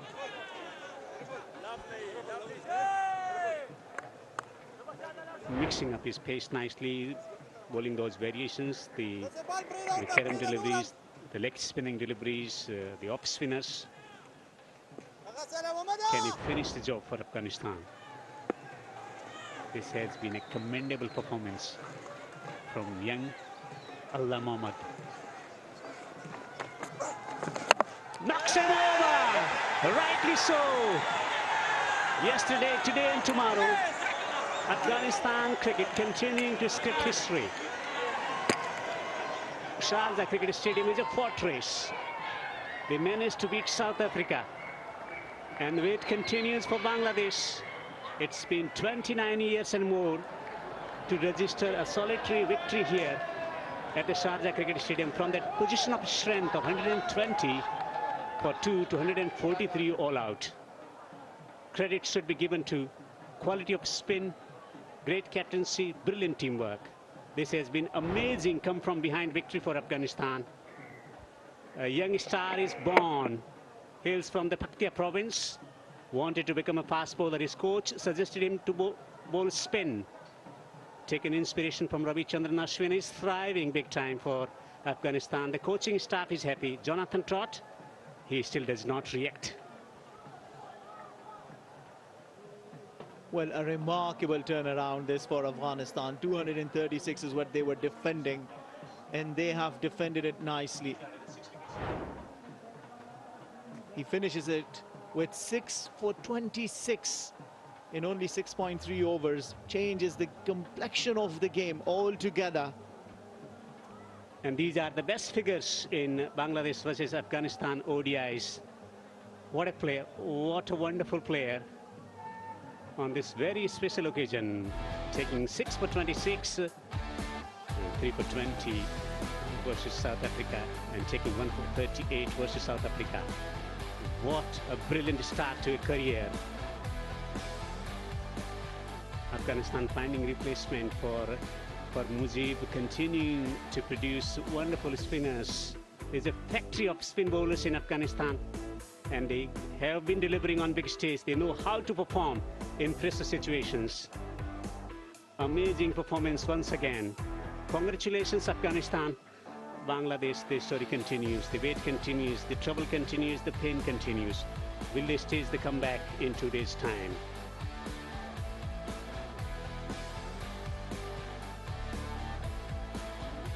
On the area for concern for Afghanistan in today's game is losing 4 wickets early, 4 for 35. Then Mohammad Nabi, Mr. President, with the bat getting a brilliant half-century to stabilize the sinking ship and putting a competitive total in the chase. Bangladesh cruising along nicely, 120 for 2.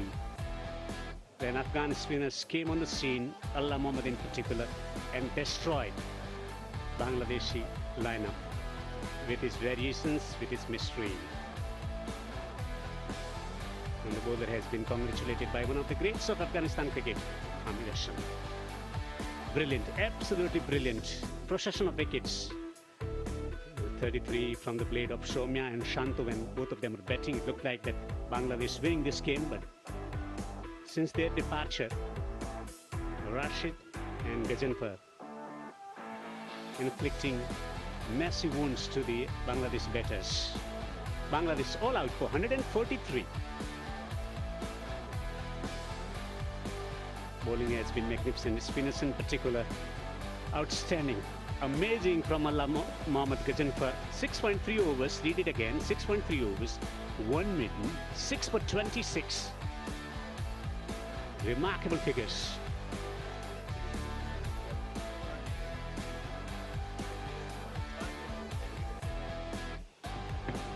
So Afghanistan captain winning the toss and batting first today afternoon, 235 from 35 for 4. Brilliant recovery.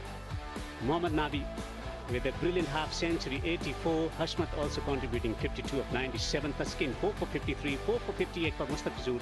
Fast bowlers doing the damage from Bangladesh perspective in the chase. Bangladesh all out for 143. Afghanistan winning by 92 runs.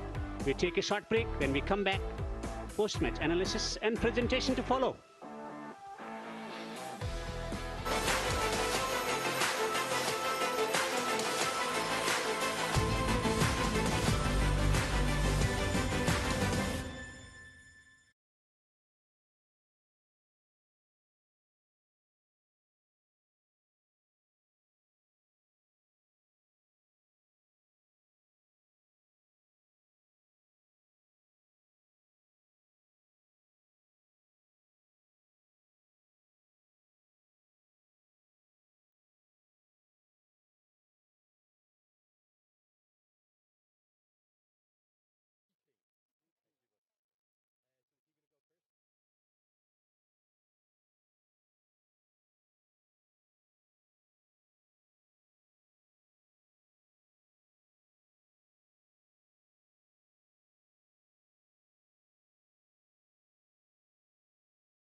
Here's the winning moment, and what a moment it was, and what a turnaround this has been.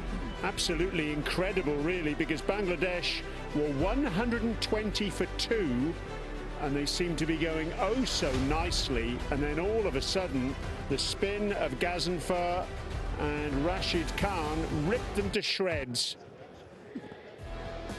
Mohammad Nabi, 84. What a crucial innings that was from him, after at one stage Afghanistan were 36 for 4. Hashmatullah as well, the captain, a really important contribution from him. A half century, 52 from 92 balls. Mustafiza and Taskin, 4 wickets apiece. Fascinating, really, that the seamers did the damage for Bangladesh, and then it was the spinners who really wrought havoc in that Bangladesh innings. Najmul Hussain Shanto, 47. It was all going so nicely for them, and then all of a sudden the wheels came off in absolutely spectacular fashion. Well, goodness me, we're just about catching our breath here at the Sharjah Cricket Stadium. The 300th international that's been played here in internationals for men. That's T20s, one-day internationals and tests. I've got Owais Shah and Ramiz Raja alongside me. And goodness me, gentlemen, I'll start with you, Owais, if I may, because that was 8 wickets for 23. Incredible. Yeah, incredible, exactly. I mean, it was going along so nicely for Bangladesh, and all of a sudden, young Ghazenfur got the ball, and all of a sudden, wickets kept tumbling and tumbling. And I thought, OK, well, he's picked up a couple. Of course, there's going to be a twist in the game. Well, he just kept on going, and it was bizarre how much the ball's starting to turn. And the batsmen were absolutely bamboozled by it. And we're talking about a fairly experienced middle order here. Ramiz, could you have seen that coming?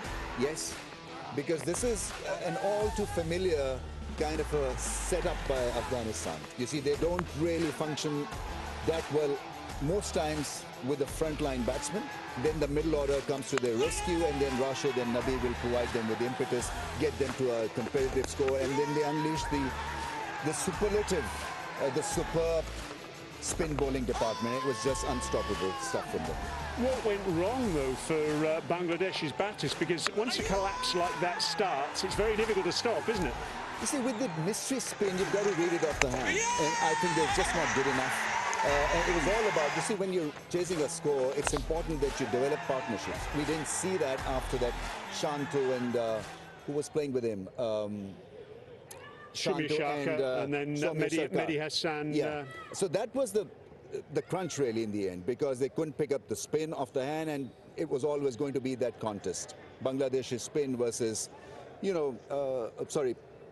Afghanistan spin versus Bangladesh's batting. How well they play, and it was all over in a matter of few balls. Well, it was remarkable, wasn't it? And it was remarkable as well because it was an incredible fight back by Afghanistan when they batted. They were 36 for 4. Let's not forget that. Yeah, and then of course the captain and the experience of Nabi came together and put together a total which I think they knew that if they get anything above 200, 210, they are definitely in the game. Look, it's always going to be an examination through spin in this part of the world, especially with the way Afghanistan team is.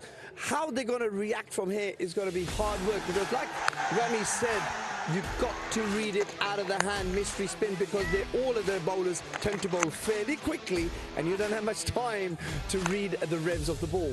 Yeah, Hashmatullah Shahidi, 52 from 92 balls, and it was an important contribution from him, and a nice combination with Nabi as well, wasn't it? Because the captain was happy to sit in, and it was Nabi who was playing the shots. That's right. I mean, we saw a lot of calmness when the skipper was batting. I think he's probably gotten the charge to captain them because he's got that calmness, that calm demeanor. And then Nabi, we know, he read the situation to a perfection, and he batted beautifully. I mean, it was restrained sort of aggression that made a lot of sense. That partnership really meant everything in that score of 230 plus. Yeah, 235 was what Afghanistan got in the end. But let's have a chat as well about the Bangladesh approach with the ball, because they had Afghanistan 36 for 4, then it was 71 for 5, and I guess you could argue that they didn't really nail down the coffin there, did they? Yeah, look, that's easy said than done. They didn't nail down the coffin. I thought they did a lot of good stuff out in the field. I thought the skipper perhaps just allowed the game to drift. And I could sort of understand that a little bit, because the wickets were coming themselves at regular interval. They had enough pressure on the batsman, and the wickets were coming along. So perhaps he just let it meander along, but didn't realise that, of course, the partnership of the skipper and Nabi was going to be the one that's going to defy the whole innings, and it certainly has done as we look back onto the game. Ramiz, did Bangladesh let it drift? Absolutely. I think you got to understand that Bangladesh, that Afghanistan needed anything around 200, because then they have the spinners really to seal the deal, and somehow just waited and waited for that partnership to grow, and in the end it did hurt them quite badly. Interesting, though, when Bangladesh batted, Najmul Hossain Shanto, the captain, he came in at number 3, got 47, played pretty well as well. There's been a lot of conjecture around whether he's going to continue as captain, but when he was in, everything looked calm, didn't it, Always? Yeah, it did. Like I mentioned, I thought he looked really good. I think Somyu laid the foundation for him to allow the skipper to come to the wicket and play his way. He seems quite an attacking batsman. However, once you lose wickets back to back in the middle order under these lights in Sharjah, the way the wickets are here, you've got to read the ball out of the hand, because the ball does tend to occasionally skid through, the occasionally just sit in, and it's not easy for a new batsman to come in and start scoring runs at perhaps, what, 4, 5 runs and over. So you've got to really brush up your skills of reading the mystery spin out of your hand. And one more point, I think it's a problem with Bangladeshi batsmen, because they get off to a good start, they get to a good 30, 40, and then lose the script, lose the plot completely. So they need to finish the target, the chase. If somebody gets to a 40, then he's got to make sense of the start that he's just gotten. But it hardly ever happens. That's why the record is pretty sort of up and down all the time. Well, it was a remarkable end to today's match. There's no question about that.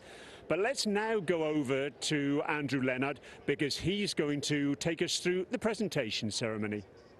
Yes, many thanks, Brian, and you're welcome to the post-match presentation for this Etisalat Cup powered by Walton 2024. What a first one-day international we have seen, and fittingly for the 300th international here at the Sharjah Cricket Ground. We've had an absolute thriller with Afghanistan taking the win by 92 runs. Before we get started with the presentation, we would like to say an important and a sincere thanks to our sponsors, to Etisalat, to Walton, to Super Cola, to Marhaba Auctions, to Tylox, to Adina Perfume, and to Rue for their valuable contributions towards our sport. I'd also like to introduce you to my presentation party to my left, starting with Mr. Abdullah Pakhtani, the media in charge for the Afghan Cricket Board. Next to him is Mr. Kefiatullah Nabakil, the Marcom Director for Etisalat Afghanistan.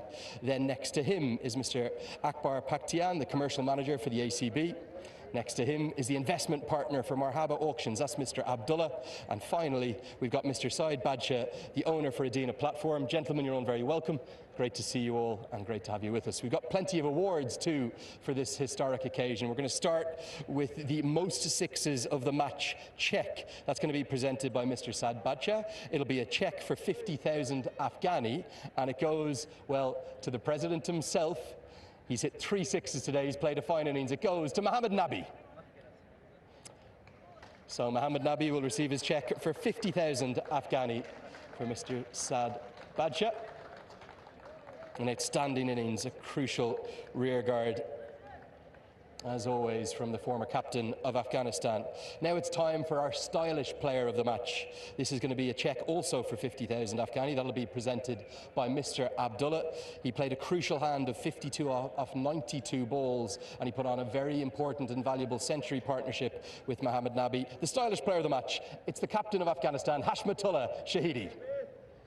So Hashmatullah will receive his check for 50,000 Afghani as well. Many congratulations to him. Okay, our next award is for the game changer of the match.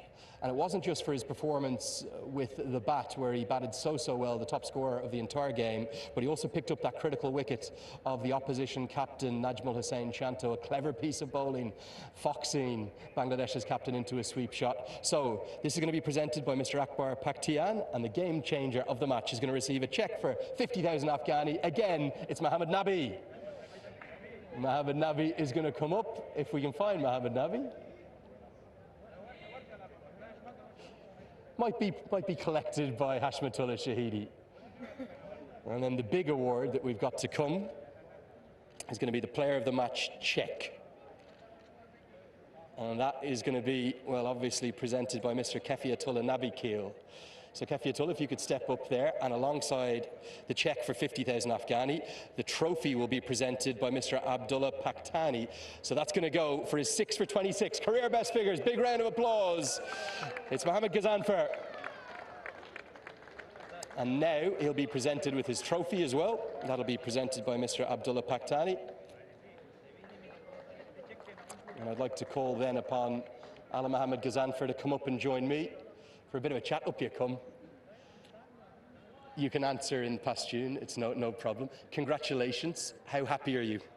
اول سر کې خو دې الله تعالی نه شکرګزار یم چې په نن هم دې میچ وګټو او ښه پرفارمنس مې وکړو مننه. You only got 1 wicket in your first spell, and then you came back and got 5 very quick wickets. How did you do that?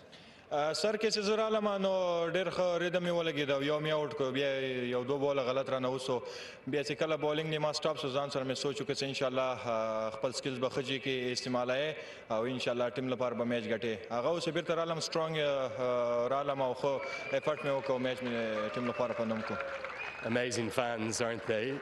How enjoyable is it bowling with Rashid Khan and with Mohammed Nabi, legends of the game for Afghanistan? راشد خان که تاسو ته پته ده د ورلد سټار ده او محمد نبی هم نو دی رول ما سره ډېر مهمې دی ماته ډېرې ښې مشورې میچ منځ کې راکوي نو هغه رزلټ بیا ښه. Final question, is this just the start of something special for your career, and how excited are you right now? د یو لوبغاړي ارمان دی چې په یو میچ کې 15 یا 16 لوبغاړي آوټ کړي او هغه هم د خپل کنټري لپاره نو د ما هم ډېر غټ ارمان او هغه ارمان مې پوره سو د الله تعالی نه شکرګزار یم. 6 for 26, the best figures of your career, check for 50,000 Afghani, player of the match. Many congratulations. Thanks.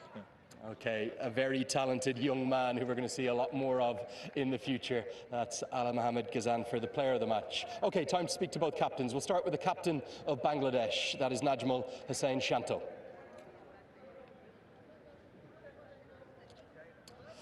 Najmul, commiserations. It looked like it was going to be an incredible game of cricket, a very close one. Talk to me about the first innings first. Were you happy with your bowling performance? I think we started very well.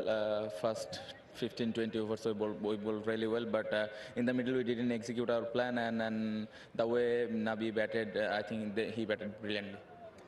Would you like to have been a little bit more attacking? There was a couple of balls that went through the slips in those kind of middle overs, or were you happy with how you managed your bowlers? I don't think we need to attack more because the wicket gives us a lot of low bounce, so we just need to bowl that right areas for long period of time. But as I mentioned, Hashmat and Nabi batted brilliantly. Okay, what about the batting performance? You were in a great position, weren't you? 120 for 2. I thought you looked really good and really comfortable. Where did it all go wrong from there, I suppose? I think my wicket is very make the difference to today's game. I think because I was the set batter, and after that Miraj, even Shomo, we all scored 30-40. So in this kind of condition, we need to bat longer. So probably that is the main issues to today's batting. How good were Afghanistan? Were you really impressed by their spinners, the mystery of young Ghazanfar? He's a special talent. Yeah, obviously, I think Afghanistan always have lot of mystery spinners, but everyone bowled really well, and especially that guy bowled really well. Okay, final question. It's a short series, sharp series. Saturday is now must win for you. You must have been really grateful for the amazing Bangladeshi fan support tonight. Can you turn it around in 3 days' time? Yeah, obviously. I think the preparation was brilliant, but today it is not in our day. But I hope the next match will come back strongly. Really want to thank you for talking to us. We'll see you on Saturday. Thank you. Okay, that's Najmul Hussain Shanto, obviously a little bit disappointed. Time to speak to the winning captain. That's the captain of Afghanistan, Hashmatullah Shahidi. Hashmat, many congratulations. That was a really special performance, but with the 12 months that you've had, just a bit more of the same for you. Bismillah Rahman Rahim. Yeah, quite happy about the performance, the way boys played today. So it was good, and looking forward for next 2 games. I asked your head coach at the halfway stage, Jonathan Trott, I said, is 235 going to be enough? He kind of gave me a wry smile and said, I hope so. Did you believe it was going to be enough? Honestly, yes, I was believing when our 5 wickets fall down. So when Nabi came, he was very positive and he played really good. So our discussion was, I was telling him that if we score 220, it will be good enough score on the board. So we played really well. I think 236 was a good target here. And then bowlers did their job. Brilliant performance for the all team, and bowlers, the way spinners ball was very amazing. Well, they did more than do their job, didn't they? 6 for 26. How special is the youngster, and how do you keep unearthing such amazing talent in Afghanistan? I think he's a special talent, good kid, good future for Afghanistan, and I trust in him, and that's why he is in the team and he is playing. In first 3 hours also he bowled really well, but after that no ball, I came to him and told him, why are you doing this? You have to not do this again. He said okay. Then in second spell, right from the first ball he did his job, and hopefully he do it in future for our team. Just do want to ask you 2 final questions. One about the growing depth in Afghan cricket. Of course, you know Ibrahim Zadran, no Mujibur Rahman right now, but you seem to have the players coming in to replace them. How is Ramanullah Gurbaz, and how pleased are you with that depth? Because obviously there's an injury to Gurbaz, but that growing depth for Afghan cricket right now. I'm very happy. We have a lot of youngsters, and if you see other options we have available in the backups. So it's unfortunate for me that Ibrahim is not with us. He's the best player right now in Afghanistan as an opener. And also, if you see what Mujib did in the past for us was brilliant. And today, Gurbaz was also injured, so that's why he didn't keep it, and hopefully he recovers for the next game, and hopefully as a team we do well. Hashmat, I want to thank you for your time. Always love to see you smiling. Your team were outstanding today. Winners by 92 runs. Congratulations. Thank you very much. Thank you. Okay, that's it from the post-match presentation. The star of the show, that youngster, Alam Mohammed Ghazanfar. Thanks to Andrew Leonard for steering us through the presentation, and this is why we're at that presentation, because the match ended in a real hurry. Bangladesh 120 for 2, then 143 all out, and AM Ghazanfar finishing with 6 for 26. That's the second best figures for Afghanistan in one-day international history, only beaten by Rashid Khan's 7 for 18 against the West Indies in the Caribbean. So a breathless end to the match. And I've still got Oais Shah and Ramiz Raja alongside me. Gentlemen, let's reflect on that spell from Ghazanfar. First of all, he was brilliant with the new ball, and then brilliant when he came back with the older ball too. Yeah, I thought really impressive with the new ball, not to allow the batsman any room. He bowls wicket to wicket. He's got this ability to get the ball to swing in late into the left-hander. And then, of course, once the ball gets that little bit older, he can get it to grip and just take it away from the righty, which means you've got to read the ball out of the hand. If you're not, you're definitely going to be in a lot of trouble. This was game 1. Well, they need to work hard in the nets, I think, in the next couple of days, Bangladesh, and really get their reading the ball out of the hand up to scratch if they're going to challenge Afghanistan here in Sharjah. Ramiz, it's quite incredible, isn't it? Because this young man has come in. Mujib was filling that role for such a long time for Afghanistan. He's injured now, and because of Ghazanfar, they've not missed a beat. Absolutely. If he continues to bowl like this, I think his initials will have to be changed from AM Ghazanfar to I am Ghazanfar, because that was a massively impressive performance. And what was noticeable about the follow wickets when he was bowling, he was targeting the stump, so either it was bowled or leg before. That's tremendous going for a young kid. He's got a repeatable action. He's got the device really to upset any season campaign. I mean, Mushfiq didn't read him at all. We were talking earlier about, off camera, I think, we were talking about, how good these Bangladeshi batsmen have been over the years against quality bowling attacks. But this kid is pretty special. And so it showed in the way he got and absolutely demolished Bangladesh. Yes, Mushfiq, as we said on commentary, the first time he's actually been stumped since 2015 in a one-day international. And Ghazanfar, 5 for 5 in his last 15 balls. Absolutely sensational, and it's meant a crushing win for Afghanistan. 92 runs, the final margin of victory, and who would have thought that when they were 36 for 4 earlier in the day. So we're all done and dusted then here at Sharjah Cricket Stadium for this first one-day international. Thank you very much, Oes. Thank you very much, Ramiz. And in terms of what we've got to come, we've got another game coming up on Saturday, the second of these 2 matches. Well, can Bangladesh get back into things, or can Afghanistan seal the series? We'll find out on Saturday. So thanks very much for being with us this evening, and we look forward to your company again next time. Good night.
I actually didn't know whether I was supposed to be listening or not.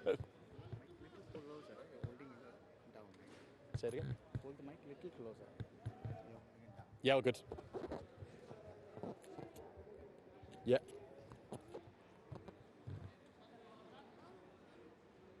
Yep.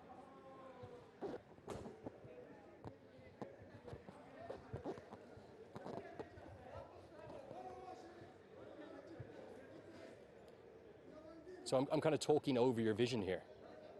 I'm sort of saying, as you can see, the toss was won by... Yeah. Yep. Yeah, runs on the board, always valuable here at Sharjah. Yep, the big news. Yes, okay, lovely.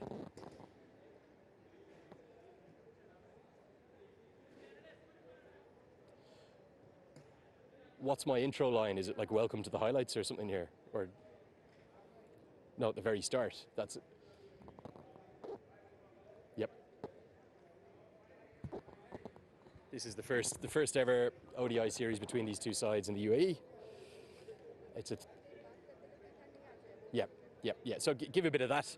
That gives you time to name me, and then I'll just follow your cue on the screen in front of me. You'll show. I've got the screen. Yeah, you just show other stuff, and then I'll pick up off that.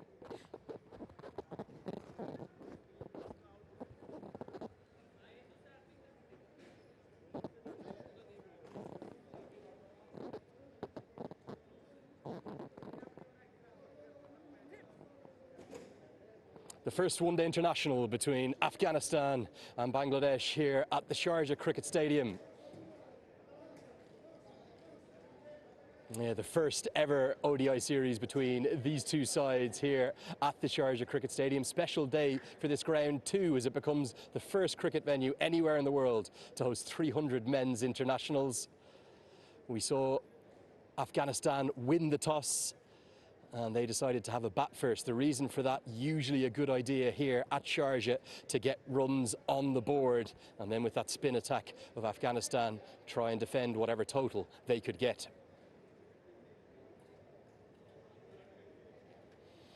Here were the two 11s, and the big news, and really no surprise given the performance he put in the ACC Emerging Teams Cup. Siddiqullah Atal was in for his ODI debut. Big day for him. And of course the youngster, still very fresh in his career, Ala Mohammad Ghazanfar, definitely one to watch alongside those two left-arm seamers for Bangladesh, who make up quite the duo, Mustafizur Rahman and Sharaful Islam.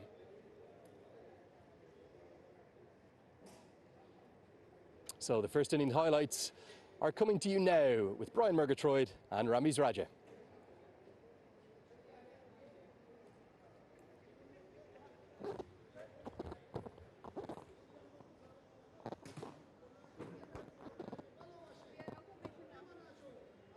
More to go.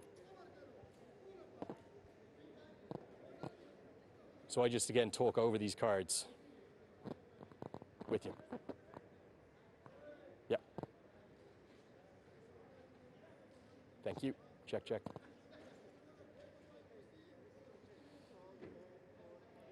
Always.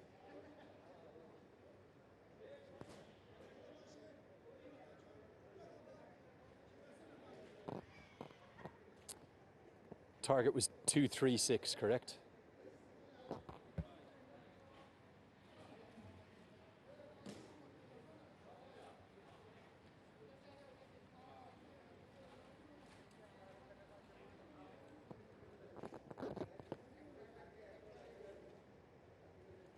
Well, what a fight back from Afghanistan. Don't rule out Hashmatullah Shahidi's role in the innings, but certainly the star of the show was the president himself, Mohammad Nabi, with 84 of just 79 deliveries, and a good little cameo at the end from Karote too, drove Afghanistan up to 235, and given that they lost 4 wickets in the power play, they'll be really pleased with that first innings total.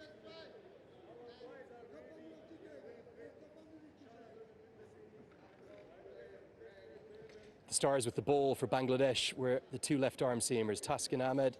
I've got to do that again. Taskin Ahmed's not a left. I'm sorry, I've got to do that again. Taskin Ahmed's not a left-arm seamer. Yep, sorry, mate. Yep. My bad.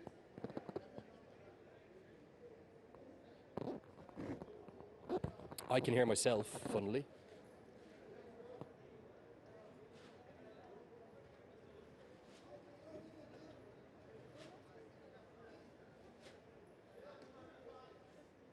Do you want me just to voice it?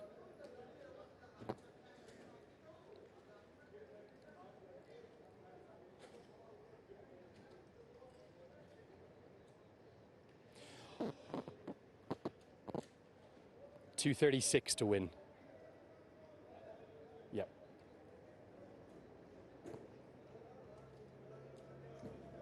Yeah, I will pause after the bowling card, and then I'll give the target. So and I'll just say the target is 236. Here's the second innings highlights with Brian Murgatroyd, who's joined by Oais Shah.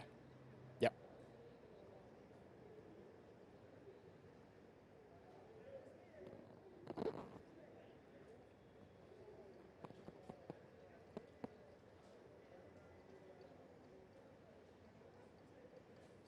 Well, what a highly entertaining first innings that was. Bangladesh had the best of it early. They picked up 4 wickets in the power play, in fact, but then it was a fight back led by Mohammad Nabi, the president of Afghan cricket himself, as his nickname goes, alongside another 50, a 22nd one-day international 50 for Hashmatullah Shahidi, and then that little cameo from Karote at the end that drove Afghanistan up to a slightly above par, 235. The stars with the ball for Bangladesh, 2 seamers. Taskin Ahmed with 4 for 53 and Mustafizur Rahman 4 for 58. 3 of the other bowlers wicketless. So the target for Bangladesh to go 1-0 up in this series, 236 runs required to win. Let's get to the second inning highlights with your commentators, Brian Murgatroyd, who's joined by Oais Shah.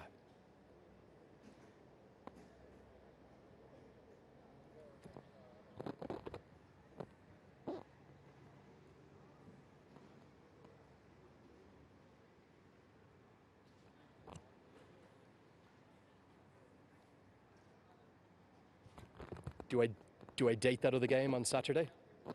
Do I date it on Saturday the 9th? Okay, join us for the second match. Yep, second match.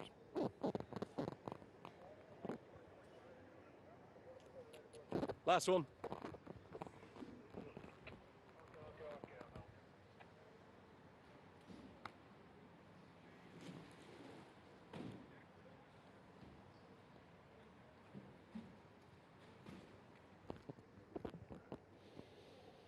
Well, the most extraordinary collapse that you could imagine as Bangladesh sunk from 120 for 2, where they were in control of the chase, to 143 all out. They lost their last 8 wickets for 23 runs, all sparked by the mystery spin of Rashid Khan and young Ghazanfar. 6 wickets and career best figures for young Ala Mohammad Ghazanfar, a day that he will not forget. The player of the match, he took 6 for 26, Rashid Khan's 2 for 28, and also wickets for Mohammad Nabi and Azmatullah Ormatzai. And that was the tale of the tape. Afghanistan, their amazing 12 months continues, particularly comfortable here at Sharjah, really is their second home. They took a very heavy win in the end by 92 runs, and they go 1-0 up in the series. So that wraps up the highlights. What a spectacular evening of cricket it was in particular. A great afternoon that was enthralling, almost old school one-day international cricket. And then the superstar that's bursting onto this world stage, Ala Mohammad Ghazanfar. What a day for him. 6 for 26, the player of the match, the absolute star of the show. Looks like Afghanistan cricket have unearthed yet another star to go into their team. That was the first game. Please do come back and join us in just a couple of days' time. Game 2 in the series, that'll be on Saturday.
Sharjah Cricket Stadium. It's the first of these 3 ODIs, as for the first time in a home series.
Come Risho.